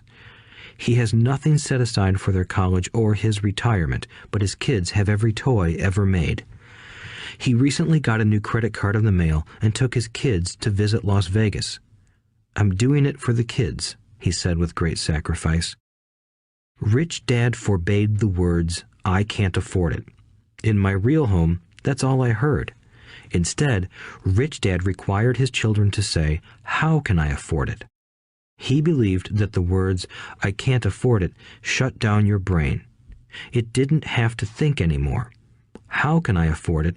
opened up the brain and forced it to think and search for answers. But most importantly, he felt the words, "I can't afford it," were a lie, and the human spirit knows it. The human spirit is very, very powerful, he would say. It knows it can do anything. By having a lazy mind that says, "I can't afford it," a war breaks out inside you. Your spirit is angry, and your lazy mind must defend its lie. The spirit is screaming, "Come on, let's go to the gym and work out." And the lazy mind says, "But I'm tired. I worked really hard today." Or the human spirit says, "I'm sick and tired of being poor. Let's get out there and get rich." To which the lazy mind says, "Rich people are greedy. Besides, it's too much bother. It's not safe. I might lose money. I'm working hard enough as it is. I've got too much to do at work anyway. Look at what I have to do tonight. My boss wants it finished by morning." "I can't afford it" also causes sadness, a helplessness that leads to despondency and often depression. "How can I afford it" opens up possibilities, excitement, and dreams. So Rich Dad was not so concerned about what we wanted to buy as long as we understood that "how can I afford it" creates a stronger mind and a dynamic spirit. Thus, he rarely gave Mike or me anything. He would instead ask, "How can you afford it?" And that included college, which we paid for ourselves. It was not the goal, but the process of attaining the goal that he wanted us to learn. The problem I see today is that there are millions of people who feel guilty about their desire or their greed. It's old conditioning from their childhood. While they desire to have the finer things that life offers, most have been conditioned subconsciously to say, "I can't have that," or "I'll never be able to afford that." When I decided to exit the rat race, it was simply a question of how can I afford to never work again? And my mind began to kick out answers and solutions. The hardest part was fighting my real parents' dogma. We can't afford that. Stop thinking only about yourself. Why don't you think about others? And other similar sentiments designed to instill guilt to suppress my greed. So, how do you beat laziness? Once again, the answer is a little greed. It's that radio station WIIFM, which stands for "What's in it for me?" A person needs to sit down and ask, what would my life be like if I never had to work again? What would I do if I had all the money I needed? Without that little greed, the desire to have something better, progress is not made. Our world progresses because we all desire a better life. New inventions are made because we desire something better. We go to school and study hard because we want something better. So whenever you find yourself avoiding something you know you should be doing, then the only thing to ask yourself is, what's in it for me? Be a little greedy. It's the best cure for laziness. Too much greed, however, as anything in excess can be, is not good. But just remember what Michael Douglas said in the movie Wall Street. Greed is good. Rich Dad said it differently. Guilt is worse than greed, for guilt robs the body of its soul. I think Eleanor Roosevelt said it best. Do what you feel in your heart to be right, for you'll be criticized anyway.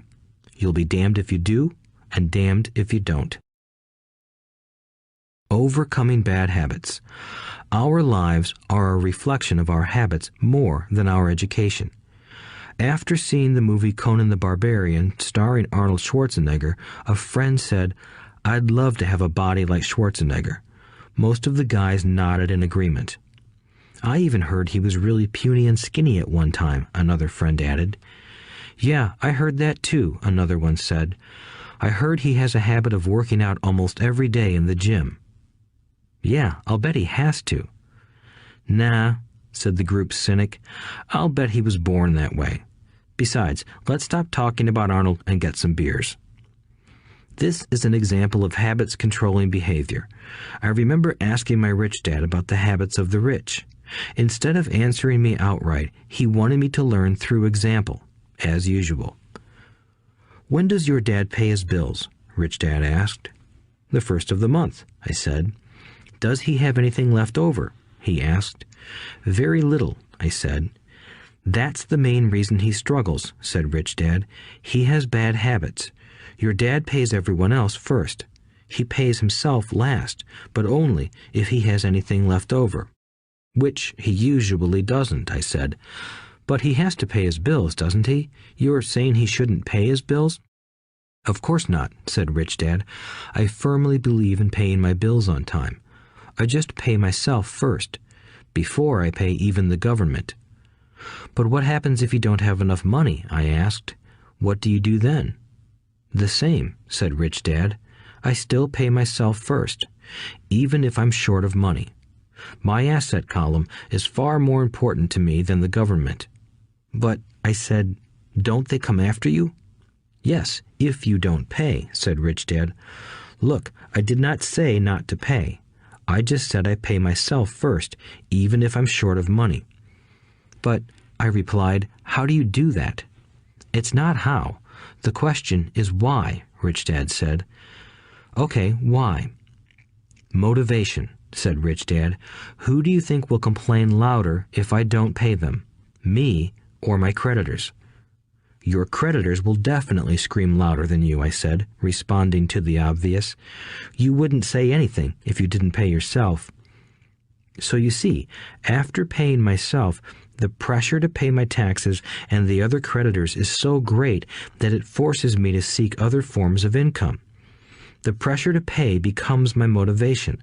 I've worked extra jobs, started other companies, traded in the stock market, anything, just to make sure those guys don't start yelling at me. That pressure made me work harder, forced me to think, and all in all, made me smarter and more active when it comes to money. If I had paid myself last, I would have felt no pressure, but I'd be broke. So it is the fear of the government or other people you owe money to that motivates you? That's right, said Rich Dad. You see, government bill collectors are big bullies. So are bill collectors in general. Most people give in to those bullies. They pay them and never pay themselves. You know the story of the 98-pound weakling who gets sand kicked in his face? I nodded. I see that ad for weightlifting and bodybuilding lessons in the comic books all the time. Well, most people let the bullies kick sand in their faces. I decided to use the fear of the bully to make me stronger. Others got weaker. Forcing myself to think about how to make extra money is like going to the gym and working out with weights. The more I work my mental money muscles out, the stronger I get. Now, I'm not afraid of those bullies. I liked what Rich Dad was saying, so if I pay myself first, I get financially stronger mentally and fiscally. Rich Dad nodded. And if I pay myself last, or not at all, I get weaker. So people like bosses, managers, tax collectors, bill collectors, and landlords push me around all my life just because I don't have good money habits. Rich Dad nodded, just like the 98-pound weakling. Overcoming arrogance. What I know makes me money. What I don't know loses me money. Every time I have been arrogant, I have lost money. Because when I'm arrogant, I truly believe that what I don't know is not important, Rich Dad would often tell me. I have found that many people use arrogance to try to hide their own ignorance. It often happens when I am discussing financial statements with accountants or even other investors. They try to bluster their way through the discussion. It is clear to me that they don't know what they're talking about. They're not lying, but they are not telling the truth. There are many people in the world of money, finances, and investments who have absolutely no idea what they're talking about. Most people in the money industry are just spouting off sales pitches like used car salesmen. When you know you are ignorant in a subject, start educating yourself by finding an expert in the field or a book on the subject. Chapter 8. Getting Started. There is gold everywhere. Most people are not trained to see it. I wish I could say acquiring wealth was easy for me, but it wasn't. So in response to the question, how do I start, I offer the thought process I go through on a day-to-day basis. It really is easy to find great deals. I promise you that. It's just like riding a bike. After a little wobbling, it's a piece of cake. But when it comes to money, it takes determination to get through the wobbling. That's a personal thing. To find million-dollar deals of a lifetime requires us to call on our financial genius. I believe that each of us has a financial genius within us. The problem is that our financial genius lies asleep, waiting to be called upon. It lies asleep because our culture has educated us into believing that the love of money is the root of all evil. It has encouraged us to learn a profession so we can work for money, but failed to teach us how to have money work for us. It taught us not to worry about our financial future because our company or the government would take care of us when our working days are over. However, it is our children, educated in the same school system, who will end up paying for this absence of financial education. The message is still to work hard, earn money, and spend it. And when we run short, we can always borrow more. Unfortunately, 90% of the Western world subscribes to the above dogma, simply because it's easier to find a job and work for money. If you are not one of the masses, I offer you the following 10 steps to awaken your financial genius.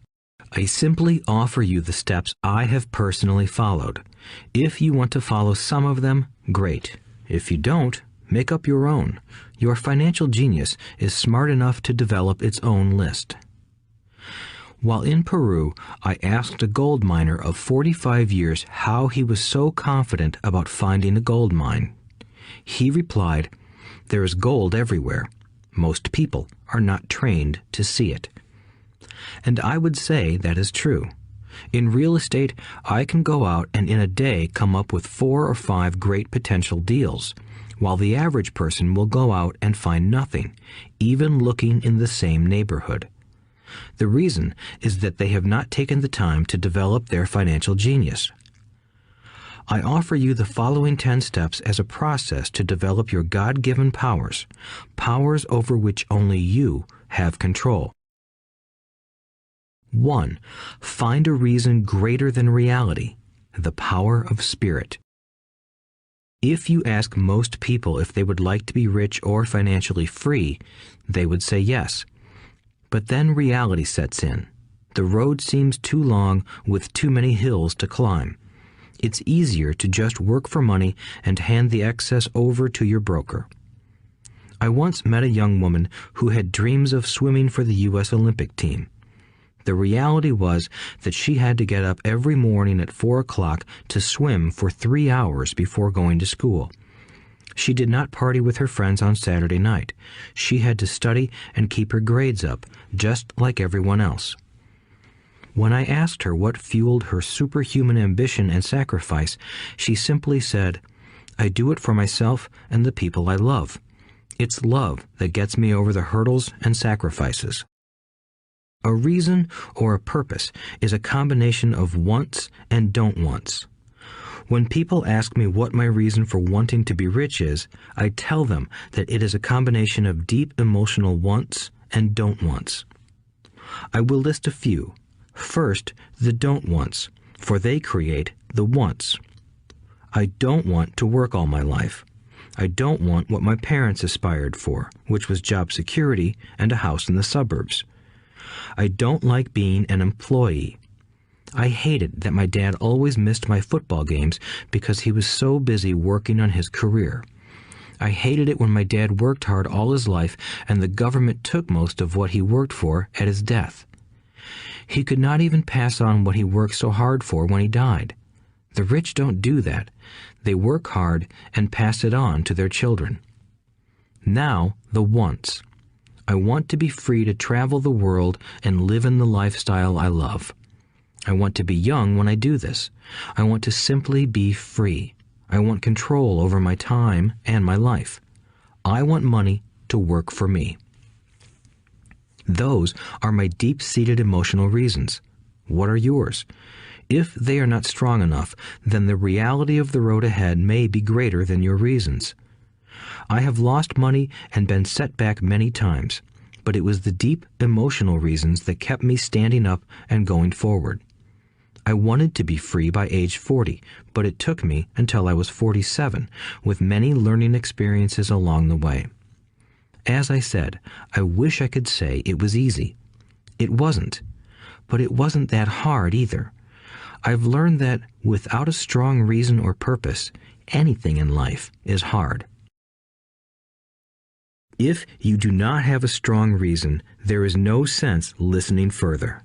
It will sound like too much work. 2. Make daily choices. The power of choice. Choice is the main reason people want to live in a free country. We want the power to choose.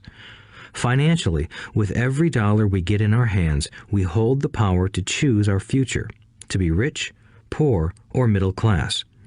Our spending habits reflect who we are.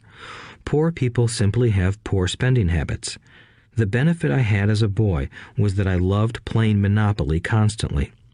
Nobody told me Monopoly was only for kids, so I just kept playing the game as an adult.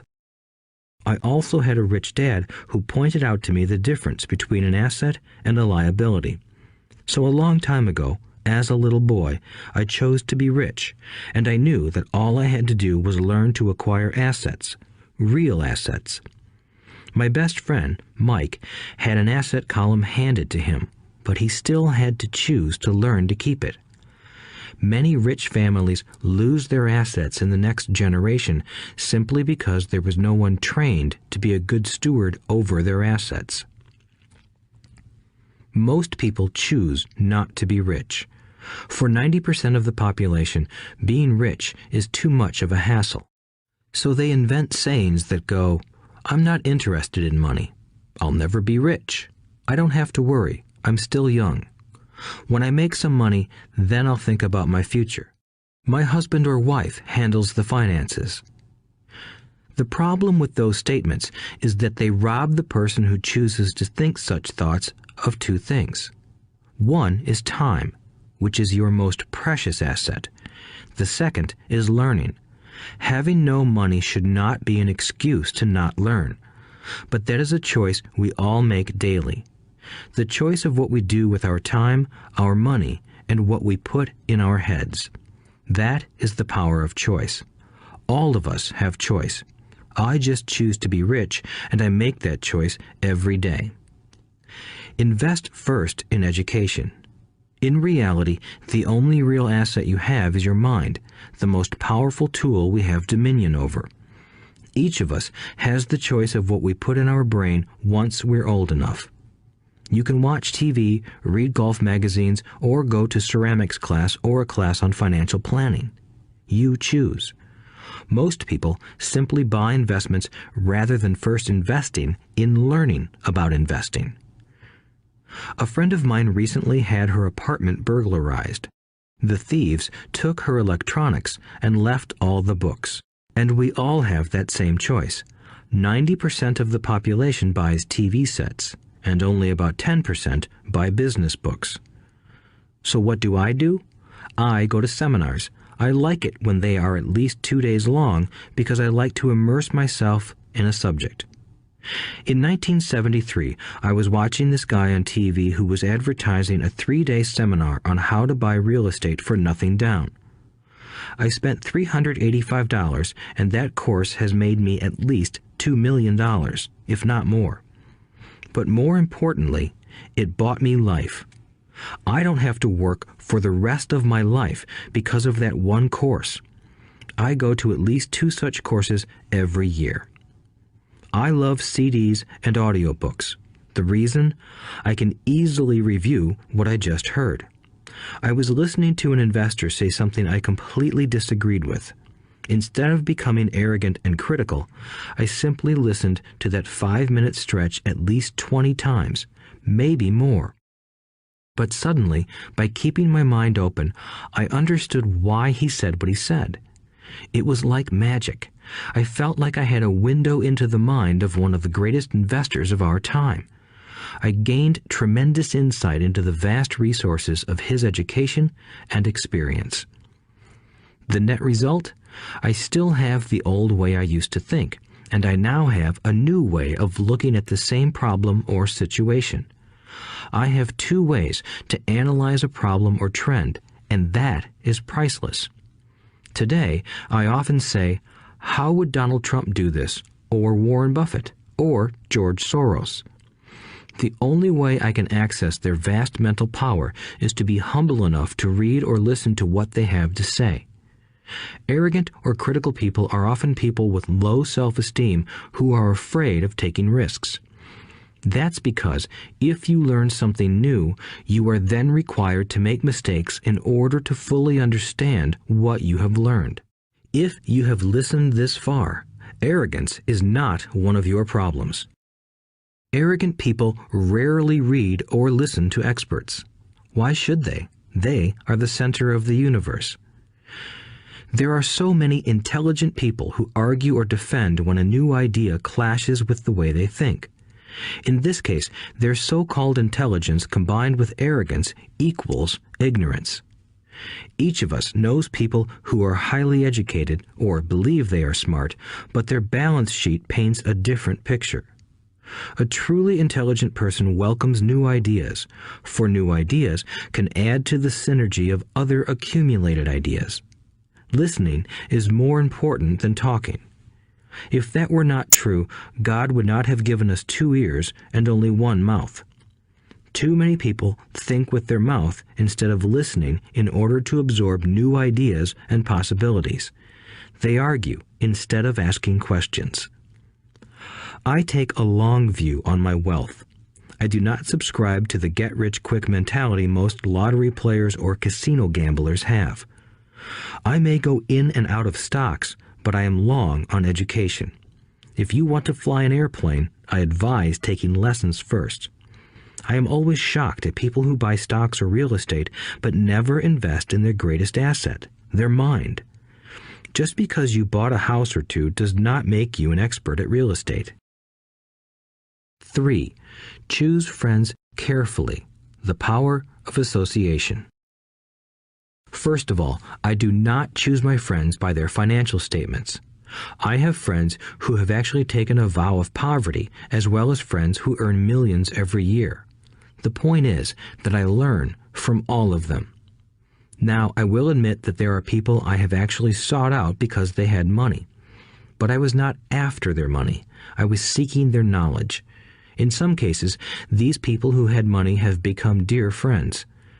I've noticed that my friends with money talk about money. They don't do it to brag, they're interested in the subject. So I learn from them, and they learn from me. My friends who are in dire financial straits do not like talking about money, business, or investing. They often think it rude or unintellectual. So I also learn from my friends who struggle financially. I find out what not to do. I have several friends who have generated over $1 billion in their short lifetimes. The three of them report the same phenomenon. Their friends who have no money have never come to them to ask them how they did it, but they do come asking for one of two things, or both, a loan or a job. Warning: don't listen to poor or frightened people. I have such friends, and while I love them dearly, they are the Chicken Littles of life. To them, when it comes to money, especially investments, it's always, the sky is falling, the sky is falling. They can always tell you why something won't work. The problem is that people listen to them. But people who blindly accept doom and gloom information are also Chicken Littles. As that old saying goes, birds of a feather flock together. If you watch business channels on TV, they often have a panel of so-called experts. One expert will say the market is going to crash, and the other will say it's going to boom. If you're smart, you listen to both. Keep your mind open, because both have valid points. Unfortunately, most poor people listen to Chicken Little. I have had many close friends try to talk me out of a deal or an investment. Not long ago, a friend told me he was excited because he found a 6% certificate of deposit. I told him I earned 16% from the state government. The next day, he sent me an article about why my investment was dangerous. I have received 16% for years now, and he still receives 6%.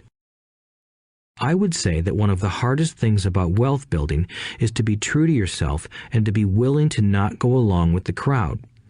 This is because, in the market, it is usually the crowd that shows up late that is slaughtered. If a great deal is on the front page, it's too late in most instances. Look for a new deal. As we used to say as surfers, there is always another wave. People who hurry and catch a wave late usually are the ones who wipe out. Smart investors don't time the markets. If they miss a wave, they search for the next one and get themselves in position. This is hard for most investors because buying what is not popular is frightening. Timid investors are like sheep going along with the crowd. Or their greed gets them in when wise investors have already taken their profits and moved on. Wise investors buy an investment when it's not popular. They know their profits are made when they buy, not when they sell. They wait patiently.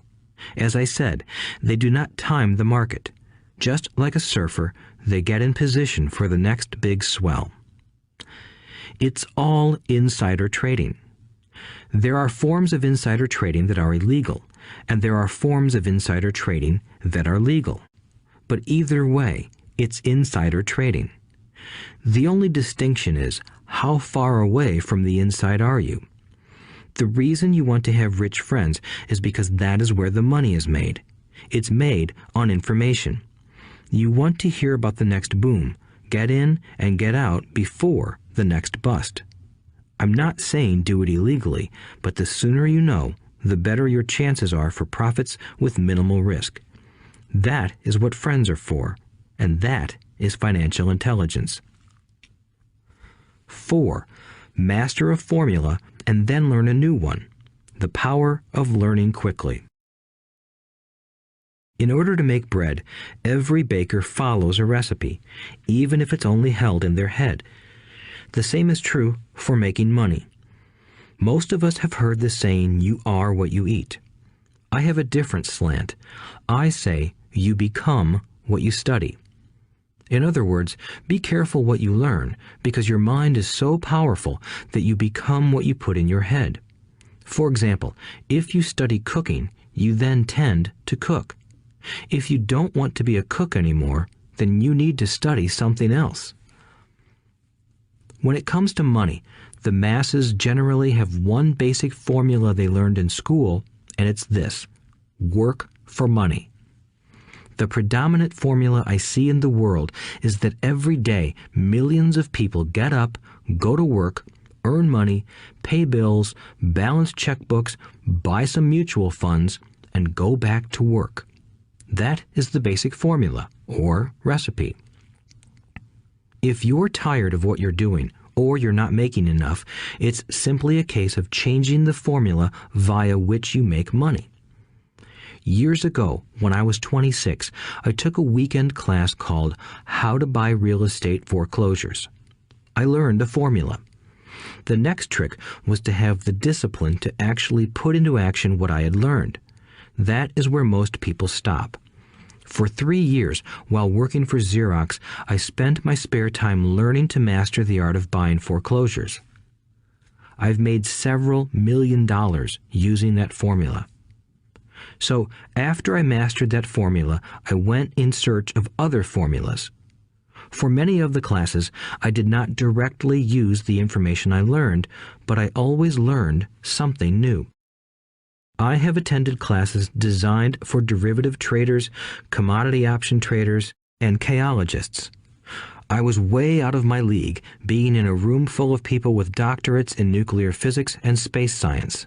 Yet, I learned a lot that made my stock and real estate investing more meaningful and lucrative. Most junior colleges and community colleges have classes on financial planning and buying traditional investments. They are good places to start, but I always search for a faster formula. That is why, on a fairly regular basis, I make more in a day than many people will make in their lifetime. Another side note, in today's fast-changing world, it's not so much what you know anymore that counts, because often what you know is old. It is how fast you learn. That skill is priceless. It's priceless in finding faster formulas, recipes, if you will, for making dough. Working hard for money is an old formula born in the day of cavemen. 5. Pay yourself first. The power of self-discipline. If you cannot get control of yourself, do not try to get rich. It makes no sense to invest, make money, and blow it. It is the lack of self-discipline that causes most lottery winners to go broke soon after winning millions. It is the lack of self-discipline that causes people who get a raise to immediately go out and buy a new car or take a cruise. It is difficult to say which of the 10 steps is the most important, but of all the steps, this step is probably the most difficult to master if it is not already a part of your makeup. I would venture to say that personal self-discipline is the number one delineating factor between the rich, the poor, and the middle class. Simply put, people who have low self-esteem and low tolerance for financial pressure can never be rich. As I have said, a lesson learned from my rich dad was that the world will push you around. The world pushes people around, not because other people are bullies, but because the individual lacks internal control and discipline.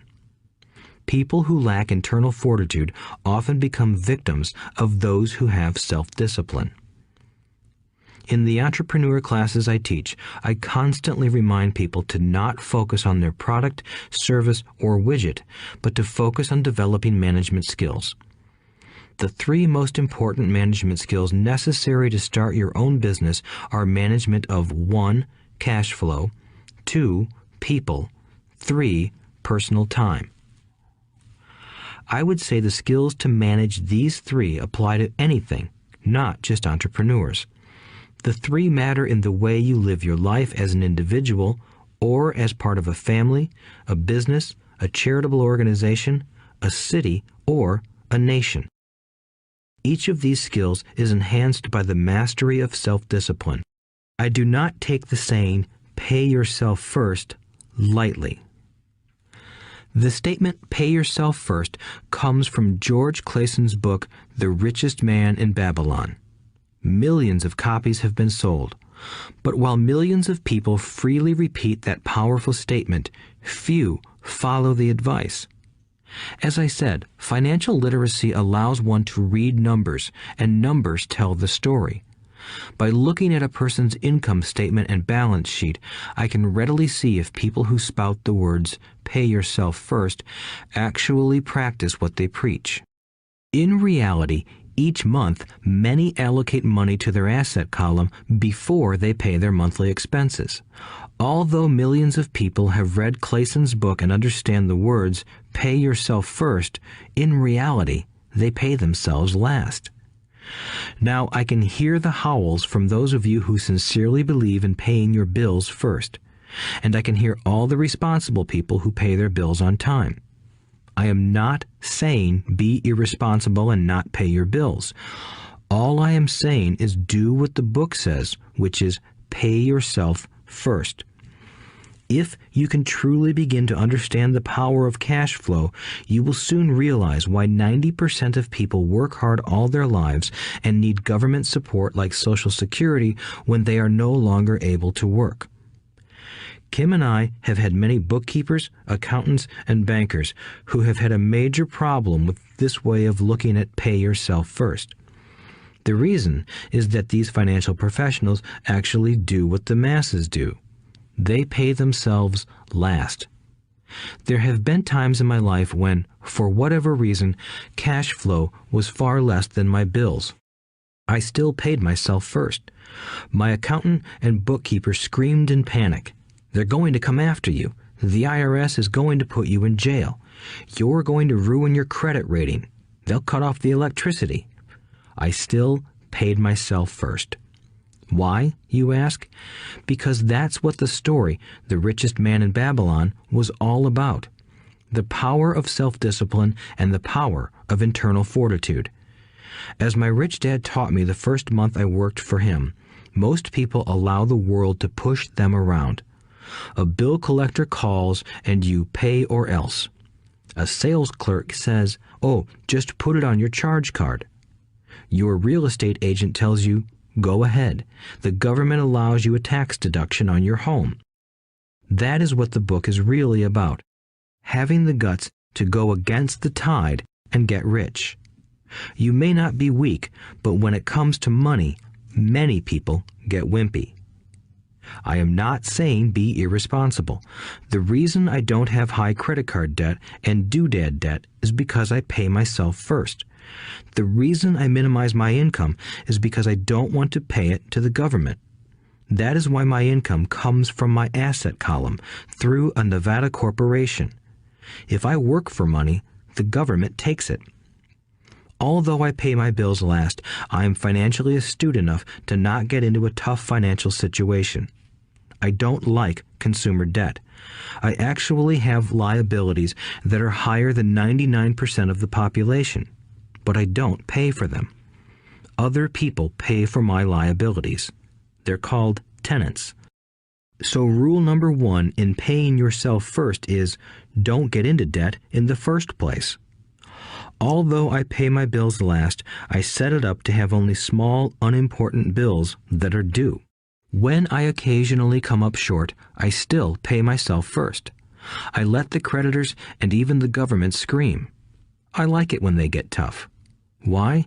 Because those guys do me a favor. They inspire me to go out and create more money. So I pay myself first, invest the money, and let the creditors yell. I generally pay them right away anyway. Kim and I have excellent credit. We just don't cave into pressure and spend our savings or liquidate stocks to pay for consumer debt.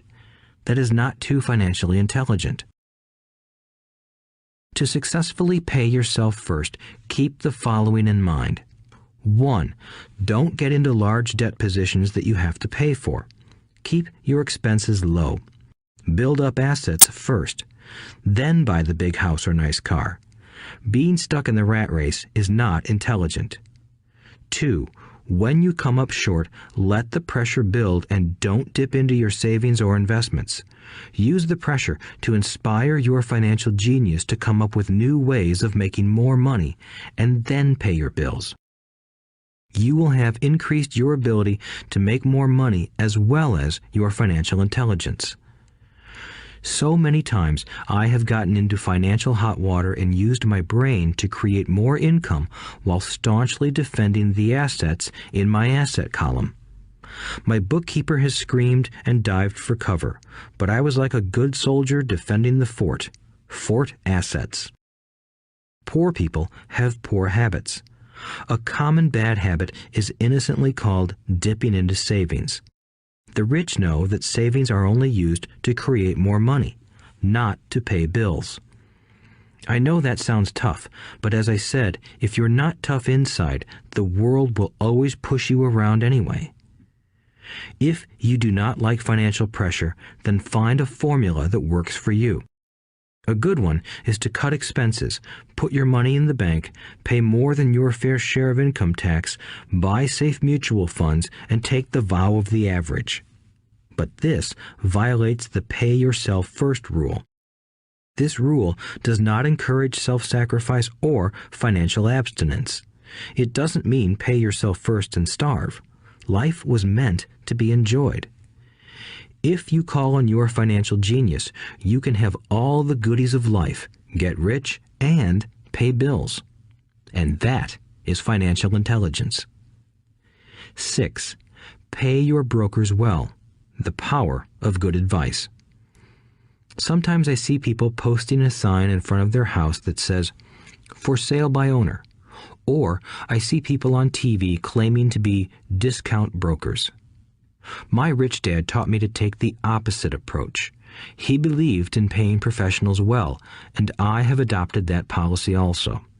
Today, I have expensive attorneys, accountants, real estate brokers, and stockbrokers. Why? Because if, and I do mean if, the people are professionals, their services should make you money. And the more money they make, the more money I make. We live in the information age. Information is priceless. A good broker should provide you with information as well as take the time to educate you. I have several brokers who do that for me. Some taught me when I had little or no money, and I am still with them today. What I pay a broker is tiny in comparison with what kind of money I can make because of the information they provide. I love it when my real estate broker or stockbroker makes a lot of money because that usually means I made a lot of money. A good broker saves me time in addition to making me money. Like when I bought the vacant land for $9,000 and sold it immediately for over $25,000 so I could buy my Porsche quicker. A broker is my eyes and ears in the market. They're there every day, so I do not have to be. I'd rather play golf. People who sell their house on their own must not value their time much.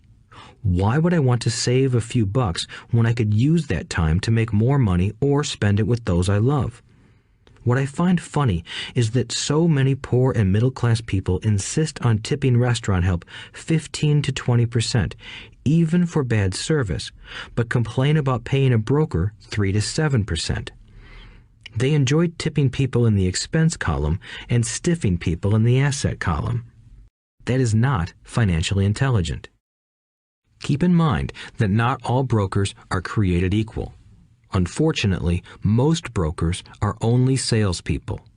They sell, but they themselves own little or no real estate. There is a tremendous difference between a broker who sells houses and a broker who sells investments. The same is true for stock, bond, mutual fund, and insurance, brokers who call themselves financial planners. When I interview any paid professional, I first find out how much property or stocks they personally own and what percentage they pay in taxes. And that applies to my tax attorney as well as my accountant. I have an accountant who minds his own business. His profession is accounting, but his business is real estate. I used to have an accountant who was a small business accountant, but he had no real estate. I switched because we did not love the same business. Find a broker who has your best interests at heart. Many brokers will spend the time educating you, and they could be the best asset you find. Just be fair, and most of them will be fair to you. If all you can think about is cutting their commissions, then why should they want to help you? It's just simple logic. As I said earlier, one of the management skills is the management of people. Many people only manage people they feel smarter than and they have power over. Many middle managers remain middle managers, failing to get promoted because they know how to work with people below them, but not with people above them. The real skill is to manage and reward the people who are smarter than you in some technical area. That is why companies have a board of directors. You should have one too. That is financial intelligence. 7. Be an Indian giver. The power of getting something for nothing. When the first European settlers came to America, they were taken aback by a cultural practice some American Indians had. For example, if a settler was cold, the Indian would give the person a blanket. Mistaking it for a gift, the settler was often offended when the Indian asked for it back.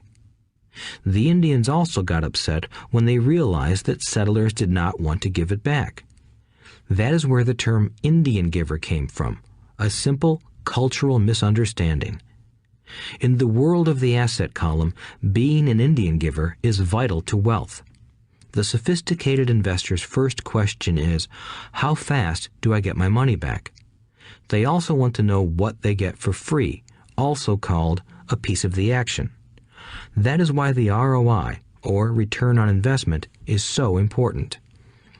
For example, I found a small condominium that was in foreclosure a few blocks from where I lived.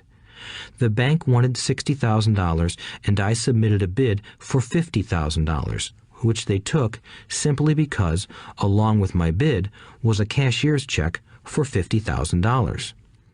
They realized I was serious. Most investors would say, "Aren't you tying up a lot of cash? Would it not be better to get a loan on it?" The answer is, not in this case.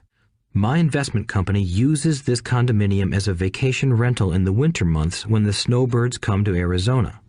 It rents for $2,500 a month for 4 months out of the year. For rental during the off-season, it rents for only $1,000 a month. I had my money back in about 3 years. Now I own this asset, which pumps money out for me, month in and month out. The same is done with stocks. Frequently, my broker calls and recommends I move a sizable amount of money into the stock of a company that he feels is just about to make a move that will add value to the stock, like announcing a new product.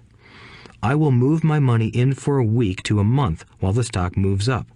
Then I pull my initial dollar amount out and stop worrying about the fluctuations of the market because my initial money is back and ready to work on another asset.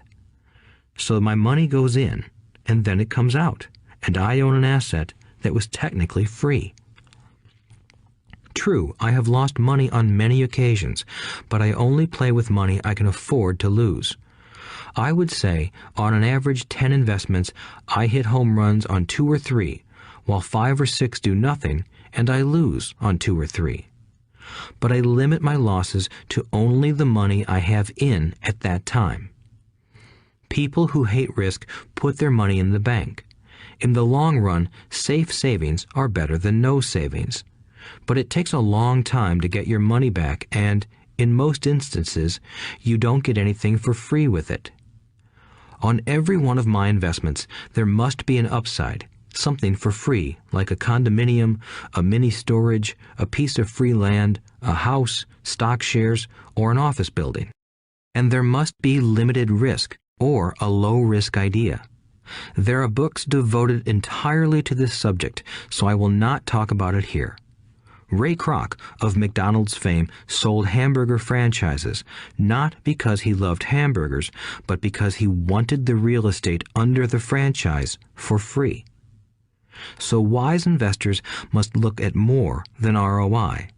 They look at the assets they get for free once they get their money back. That is financial intelligence. 8. Use assets to buy luxuries. The power of focus.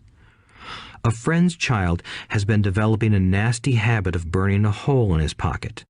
Just 16, he wanted his own car. The excuse? All his friends' parents gave their kids cars. The child wanted to go into his savings and use it for a down payment. That was when his father called me and then came to see me. Do you think I should let him do it, or should I just buy him a car? I answered, it might relieve the pressure in the short term, but what have you taught him in the long term? Can you use this desire to own a car and inspire your son to learn something? Suddenly, the lights went on and he hurried home. 2 months later, I ran into my friend again. Does your son have his new car? I asked. No, he doesn't, but I gave him $3,000 for the car. I told him to use my money instead of his college money. Well, that's generous of you, I said. Not really. The money came with a hitch. So what was the hitch? I asked. Well, first we played your cash flow game. We then had a long discussion about the wise use of money. After that, I gave him a subscription to the Wall Street Journal and a few books on the stock market. Then what? I asked. What was the catch? I told him that $3,000 was his, but he could not directly buy a car with it. He could use it to find a stockbroker and buy and sell stocks. Once he had made $6,000 with the $3,000, the money would be his for the car, and the $3,000 would go into his college fund. And what are the results? I asked. Well, he got lucky early in his trading, but lost everything a few days later. Then he really got interested. Today, I would say he is down $2,000, but his interest is up. He has read all the books I bought him, and he's gone to the library to get more. He reads the Wall Street Journal voraciously, watching for indicators. He's only got $1,000 left, but his interest and learning are sky high. He knows that if he loses that money, he walks for 2 more years. But he does not seem to care. He even seems uninterested in getting a car because he's found a game that is more fun. What happens if he loses all the money? I asked. We'll cross that bridge when we get to it. I'd rather have him lose everything now than wait till he's our age to risk losing everything. And besides, that is the best $3,000 I've ever spent on his education. What he is learning will serve him for life, and he seems to have gained a new respect for the power of money. As I said earlier, if a person cannot master the power of self-discipline, it is best not to try to get rich. I say this because although the process of developing cash flow from an asset column is easy in theory, what's hard is the mental fortitude to direct money to the correct use. Due to external temptations, it is much easier in today's consumer world to simply blow money out the expense column. With weak mental fortitude, that money flows into the paths of least resistance. That is the cause of poverty and financial struggle. The following example illustrates the financial intelligence needed to direct money to make more money. If we give 100 people $10,000 at the start of the year, I believe that at the end of the year, 80 would have nothing left. In fact, many would have created greater debt by making a down payment on a new car, refrigerator, electronics, or a holiday.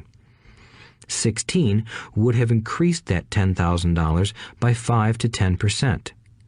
4 would have increased it to $20,000 or into the millions. We go to school to learn a profession so we can work for money. It is my opinion that it's just as important to learn how to have money work for you. I love my luxuries as much as anyone else. The difference is I don't buy them on credit. It's the keep up with the Joneses trap. When I wanted to buy a Porsche, the easy road would have been to call my banker and get a loan. Instead of choosing to focus in the liability column, I chose to focus in the asset column. As a habit, I use my desire to consume to inspire and motivate my financial genius to invest. Too often today, we focus on borrowing money to get the things we want instead of focusing on creating money. One is easier in the short term, but harder in the long term. It's a bad habit that we as individuals and as a nation have gotten into. Remember, the easy road often becomes hard, and the hard road often becomes easy. The earlier you can train yourself and those you love to be masters of money, the better. Money is a powerful force. Unfortunately, people use the power of money against themselves. If your financial intelligence is low, money will run all over you. It will be smarter than you. If money is smarter than you, you will work for it all your life. To be the master of money, you need to be smarter than it. Then money will do as it is told. It will obey you. Instead of being a slave to it, you will be the master of it. That is financial intelligence. 9. Choose heroes. The power of myth. When I was a kid, I greatly admired Willie Mays, Hank Aaron, and Yogi Berra. They were my heroes, and I wanted to be just like them. I treasured their baseball cards. I knew their stats, the RBIs, the ERAs, their batting averages, how much they got paid, and how they came up from the minor leagues. As a 9-year-old kid, when I stepped up to bat or played first base or catcher, I wasn't me. I pretended I was a famous baseball player. It's one of the most powerful ways we learn, and we often lose that as adults. We lose our heroes. Today, I watch young kids playing basketball near my home. On the court, they're not little Johnny. They're pretending to be their favorite basketball hero. Copying or emulating heroes is true power learning. I have new heroes as I grow older. I have golf heroes, and I copy their swings and do my best to read everything I can about them. I also have heroes such as Donald Trump, Warren Buffett, Peter Lynch, George Soros, and Jim Rogers. I know their stats just like I knew the ERAs and RBIs of my childhood baseball heroes. I follow what Warren Buffett invests in, and I read anything I can about his point of view on the market and how he chooses stocks. And I read about Donald Trump, trying to find out how he negotiates and puts deals together.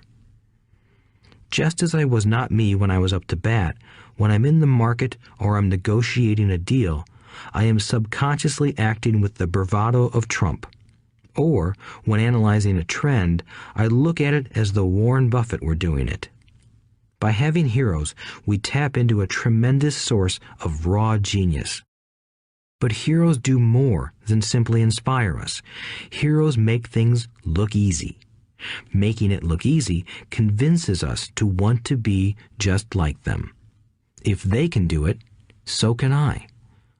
When it comes to investing, too many people make it sound hard. Instead, find heroes who make it look easy. 10. Teach and you shall receive. The power of giving. Both of my dads were teachers. My rich dad taught me a lesson I have carried all my life, the necessity of being charitable or giving. My educated dad gave a lot of his time and knowledge, but almost never gave away money.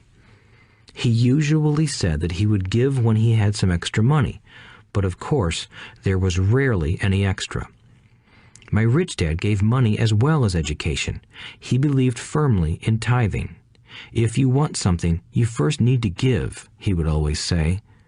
When he was short of money, he gave money to his church or to his favorite charity. If I could leave one single idea with you, it is that idea. Whenever you feel short or in need of something, give what you want first, and it will come back in buckets. That is true for money, a smile, love, or friendship. I know it is often the last thing a person may want to do, but it has always worked for me. I trust that the principle of reciprocity is true, and I give what I want. I want money, so I give money, and it comes back in multiples. I want sales, so I help someone else sell something, and sales come to me. I want contacts, and I help someone else get contacts. Like magic, contacts come to me. I heard a saying years ago that went, God does not need to receive, but humans need to give. My rich dad would often say, poor people are more greedy than rich people. He would explain that if a person was rich, that person was providing something that other people wanted. In my life, whenever I have felt needy or short of money or short of help, I simply went out or found in my heart what I wanted and decided to give it first. And when I gave, it always came back. It reminds me of the story of the guy sitting with firewood in his arms on a cold, freezing night. He is yelling at the pot-bellied stove, "When you give me some heat, then I'll put some wood in you." And when it comes to money, love, happiness, sales, and contacts, all one needs to remember is to give first. Often, just the process of thinking of what I want and how I could give that to someone else breaks free a torrent of bounty. Whenever I feel that people aren't smiling at me, I simply begin smiling and saying hello. Like magic, the next thing I know, I'm surrounded by smiling people. It is true that your world is only a mirror of you. So that's why I say, teach and you shall receive. I have found that the more I teach those who want to learn, the more I learn. If you want to learn about money, teach it to someone else. A torrent of new ideas and finer distinctions will come in. There are times when I have given and nothing has come back, or what I have received is not what I wanted. But upon closer inspection and soul-searching, I was often giving to receive in those instances instead of giving for the joy that giving itself brings. My dad taught teachers, and he became a master teacher. My rich dad always taught young people his way of doing business. In retrospect, it was their generosity with what they knew that made them smarter. There are powers in this world that are much smarter than we are. You can get there on your own, but it's easier with the help of the powers that be. You only need to be generous with what you have. Chapter 9. Still want more? Here are some to-dos. Many people may not be satisfied with my 10 steps. They see them more as philosophies than actions. I think understanding the philosophy is just as important as the action. There are many people who want to do instead of think, and then there are people who think but do not do. I would say that I am both. I love new ideas, and I love action. So for those who want a to-do list on how to get started, I will share with you some of the things I do in abbreviated form. Stop doing what you're doing. In other words, take a break and assess what is working and what is not working. The definition of insanity is doing the same thing over and over and expecting a different result. Stop doing what is not working and look for something new. Look for new ideas. For new investing ideas, I go to bookstores and search for books on different and unique subjects. I call them formulas. I buy how-to books on formulas I know nothing about. For example, in the bookstore I found the book The 16% Solution by Joel Moskowitz. I bought the book and read it, and the next Thursday I did exactly as the book said. Most people do not take action, or they let someone talk them out of whatever new formula they are studying. My neighbor told me why 16% would not work. I did not listen to him because he's never done it. Find someone who has done what you want to do. Take them to lunch and ask them for tips and tricks of the trade.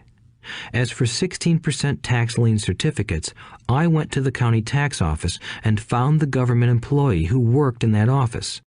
I found out that she, too, invested in the tax liens. Immediately, I invited her to lunch. She was thrilled to tell me everything she knew and how to do it. After lunch, she spent all afternoon showing me everything. By the next day, I found 2 great properties with her help that have been accruing interest at 16% ever since. It took a day to read the book, a day to take action, an hour for lunch, and a day to acquire 2 great deals. Take classes, read, and attend seminars. I search newspapers and the internet for new and interesting classes, many of which are free or inexpensive. I also attend and pay for expensive seminars on what I want to learn. I am wealthy and free from needing a job simply because of the courses I took. I have friends who did not take those classes who told me I was wasting my money, and yet they're still at the same job. Make lots of offers. When I want a piece of real estate, I look at many properties and generally write an offer. If you don't know what the right offer is, neither do I.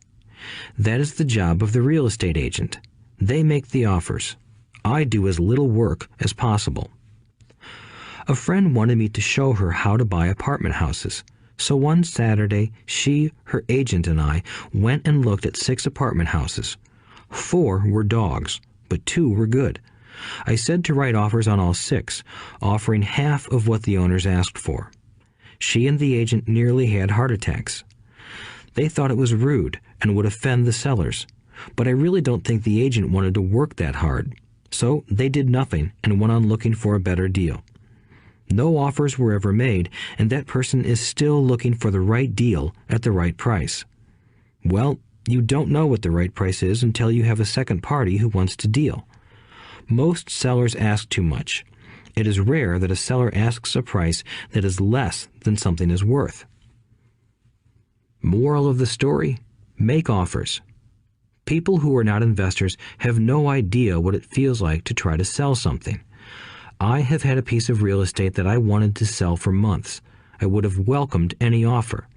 They could have offered me 10 pigs and I would have been happy. Not at the offer, but just because someone was interested. I would have countered, maybe for a pig farm in exchange. But that's how the game works. The game of buying and selling is fun. Keep that in mind. It's fun and only a game. Make offers. Someone might say yes. I always make offers with escape clauses. In real estate, I make an offer with language that details subject to contingencies, such as the approval of a business partner. Never specify who the business partner is. Most people don't know that my partner is my cat. If they accept the offer and I don't want the deal, I call home and speak to my cat. I make this ridiculous statement to illustrate how absurdly easy and simple the game is. So many people make things too difficult and take it too seriously. Finding a good deal, the right business, the right people, the right investors, or whatever is just like dating. You must go to the market and talk to a lot of people, make a lot of offers, counter-offers, negotiate, reject, and accept. I know single people who sit at home and wait for the phone to ring, but it's better to go to the market, even if it's only the supermarket.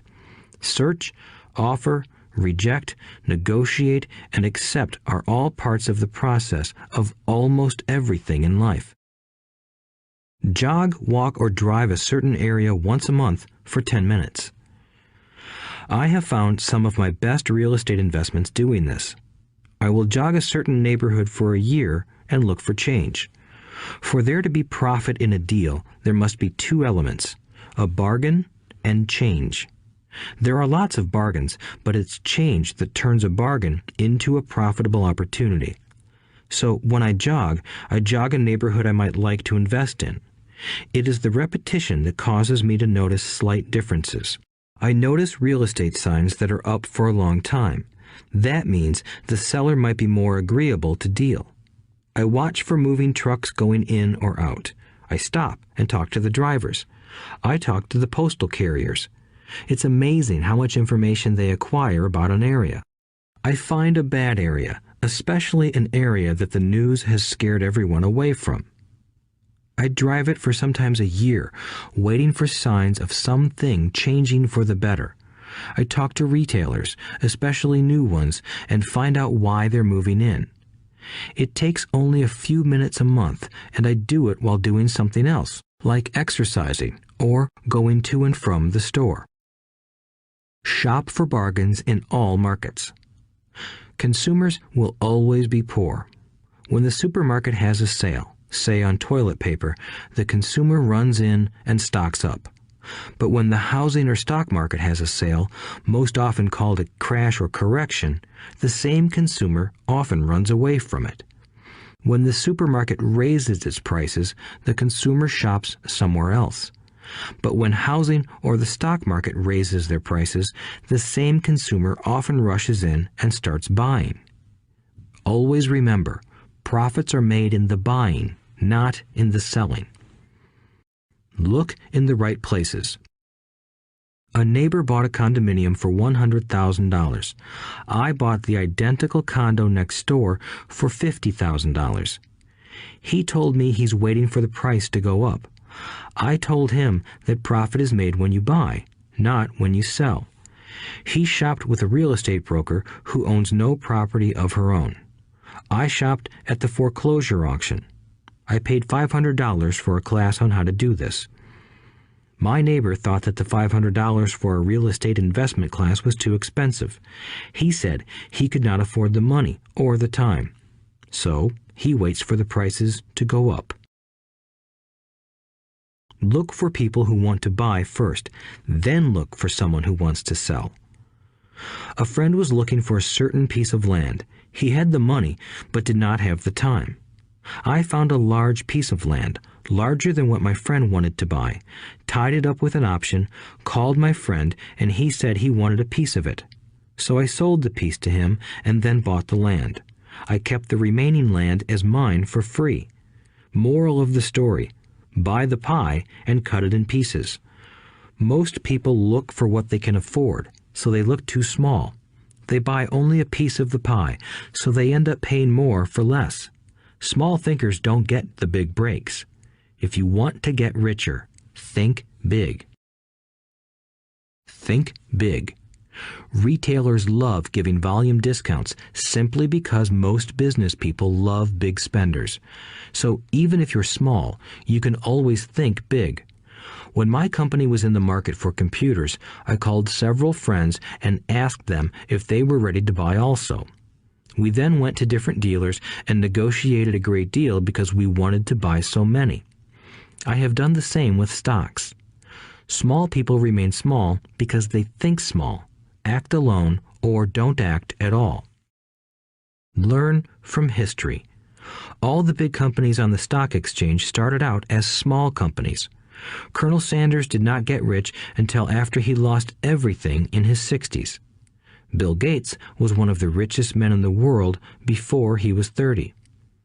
Action always beats inaction.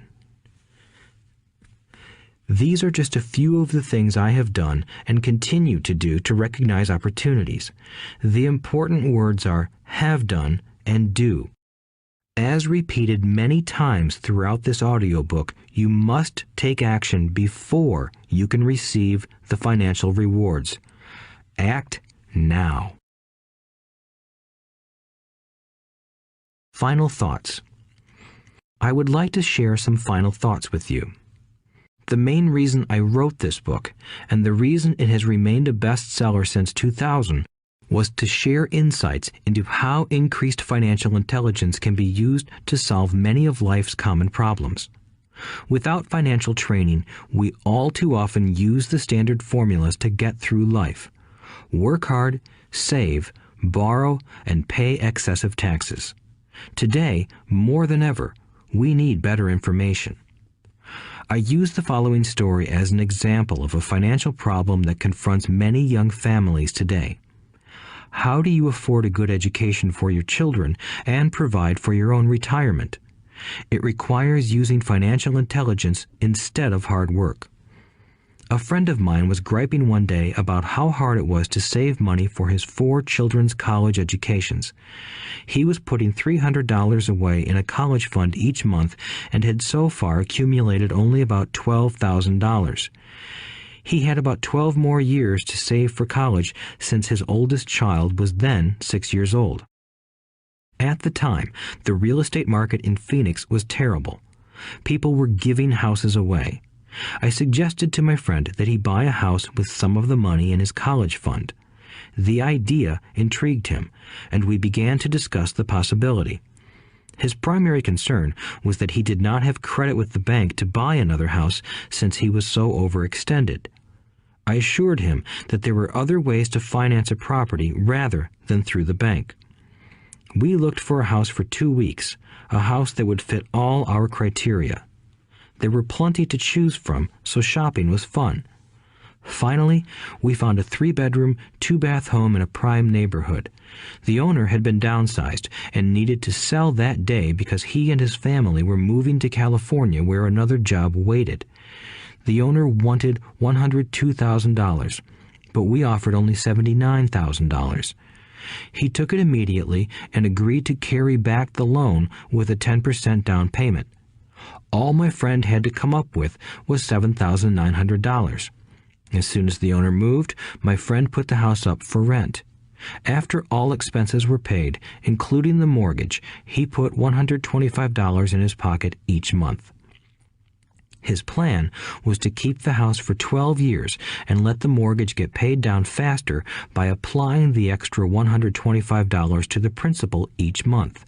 We figured that in 12 years, a large portion of the mortgage would be paid off and he could possibly be clearing $800 a month by the time his first child went to college. He could also sell the house if it had appreciated in value. 3 years later, the real estate market greatly improved in Phoenix, and he was offered $156,000 for the same house by the tenant who lived in it. Again, he asked me what I thought. I advised that he sell it, using a 1031 tax-deferred exchange. Suddenly, he had nearly $80,000 to operate with. I called another friend in Austin, Texas, who then moved this tax-deferred capital gain into a mini storage facility. Within 3 months, he began receiving checks for a little less than $1,000 a month, which he then poured back into the college fund. A couple of years later, the mini warehouse sold, and he received a check for nearly $330,000 as proceeds from the sale. He rolled those funds into a new project that would now generate over $3,000 a month in income, again going into the college fund. He is now very confident that his goal will be met easily. It only took $7,900 to start and a little financial intelligence. His children will be able to afford the education they want, and he will then use the underlying asset, wrapped in his legal entity, to pay for his retirement. As a result of this successful investment strategy, he will be able to retire early. Thank you for listening to this audiobook. I hope it has provided some insights into utilizing the power of money to work for you. Today, we need greater financial intelligence to simply survive. The idea that it takes money to make money is the thinking of financially unsophisticated people. It does not mean that they're not intelligent. They have simply not learned the science of money making money. Money is only an idea. If you want more money, simply change your thinking. Every self-made person started small with an idea and then turned it into something big. The same applies to investing. It takes only a few dollars to start and grow it into something big. I meet so many people who spend their lives chasing the big deal or trying to amass a lot of money to get into a big deal. But to me, that is foolish. Too often, I have seen unsophisticated investors put their large nest egg into one deal and lose most of it rapidly. They may have been good workers, but they were not good investors. Education and wisdom about money are important. Start early. Buy a book. Go to a seminar. Practice. Start small. I turned $5,000 cash into a $1 million asset, producing $5,000 a month cash flow in less than 6 years. But I started learning as a kid. I encourage you to learn because it's not that hard. In fact, it's pretty easy once you get the hang of it. I think I have made my message clear. It's what is in your head that determines what is in your hands. Money is only an idea. There is a great book called Think and Grow Rich. The title is not Work Hard and Grow Rich. Learn to have money work hard for you, and your life will be easier and happier. Today, don't play it safe. Play it smart. The three incomes. In the world of accounting, there are three different types of income. 1. Ordinary earned. 2. Portfolio. 3. Passive. When my poor dad said to me, "Go to school, get good grades, and find a safe, secure job," he was recommending I work for earned income. When my rich dad said, "The rich don't work for money, they have their money work for them," he was talking about passive income and portfolio income. Passive income, in most cases, is income derived from real estate investments. Portfolio income is income derived from paper assets such as stocks and bonds. Portfolio income is the income that makes Bill Gates the richest man in the world, not earned income. Rich Dad used to say, the key to becoming wealthy is the ability to convert earned income into passive income or portfolio income as quickly as possible. He would say, taxes are highest on earned income. The least taxed income is passive income. That is another reason why you want your money working hard for you. The government taxes the income you work hard for more than the income your money works hard for. In my second book, Rich Dad's Cash Flow Quadrant, I explain the 4 different types of people who make up the world of business. They are E, employee, S, self-employed, B, business owner, and I, investor. Most people go to school to learn to be an E or an S. The cash flow quadrant is written about the core differences of these 4 types and how people can change their quadrant.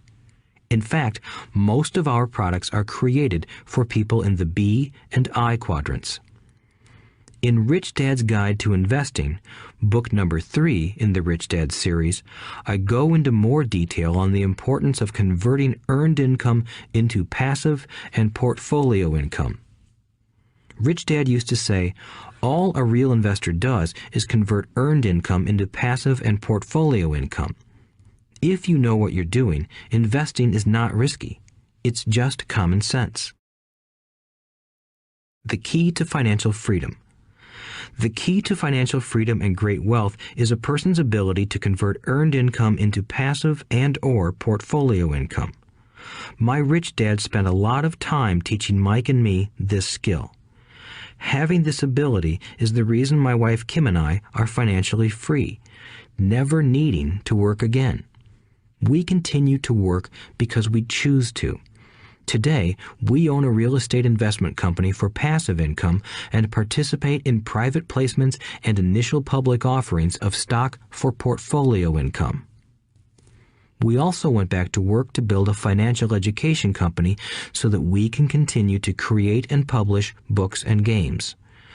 All of our educational products are created to teach the same skills my rich dad taught me, the skills of converting earned income into passive and portfolio income. The games we create are important because they teach what books cannot teach. For example, you would never learn to ride a bicycle by only reading a book. Our cash flow games for adults and cash flow for kids game are designed to teach players the basic investment skills of converting earned income into passive and portfolio income. They also teach the principles of accounting and financial literacy. These games are the only educational products in the world that teach people all of these skills simultaneously. Cash Flow 202 is the advanced version of Cash Flow 101 and requires the game board from 101 as well as a full understanding of 101 before it can be played. Cash Flow 101 and Cash Flow for Kids teach the principles of fundamental investing. Cash Flow 202 teaches the principles of technical investing. Technical investing involves advanced trading techniques such as short selling, call options, put options, and straddles. A person who understands these advanced techniques is able to make money when the market goes up, as well as when the market comes down. As my rich dad would say, a real investor makes money in an up market and a down market. That is why they make so much money. One of the reasons they make more money is simply because they have more self-confidence. Rich Dad would say they have more self-confidence because they are less afraid of losing.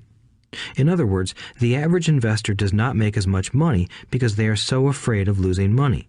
The average investor does not know how to protect themselves from losses, and that is what Cash Flow 202 teaches. Average investors think investing is risky because they have not been formally trained to be professional investors. As Warren Buffett, America's richest investor, says, risk comes from not knowing what you're doing. My board games teach the simple basics of fundamental investing and technical investing while people are having fun. I occasionally hear someone say, your educational games are expensive, which poses the question of ROI, the return on investment, or the value returned for the price paid. I nod my head and reply, yes, they may be expensive, especially when compared to entertainment board games. But my games are not as expensive as a college education, working hard all your life for earned income, paying excessive taxes, and then living in terror of losing all of your money in the investment markets.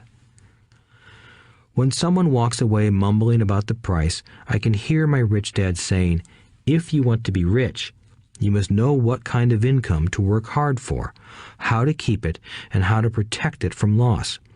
That is the key to great wealth. Rich Dad would also say, if you do not understand the differences in those three incomes and do not learn the skills on how to acquire and protect those incomes, you will probably spend your life earning less than you could and working harder than you should. My poor dad thought a good education, a good job, and years of hard work were all you needed to be successful. My rich dad also thought a good education was important. But to him, it was also important that Mike and I know the differences in the three incomes and what kind of income to work hard for. To him, that was basic financial education. Knowing the differences in the three incomes and learning the investment skills of how to acquire the different incomes is basic education for anyone who strives to acquire great wealth and achieve financial freedom, a special kind of freedom that only a few will ever know. As Rich Dad states in lesson number 1, the rich do not work for money. They know how to have money work hard for them. Rich Dad said, earned income is money you work for, and passive and portfolio income is money working for you. Knowing that little difference has been significant in my life.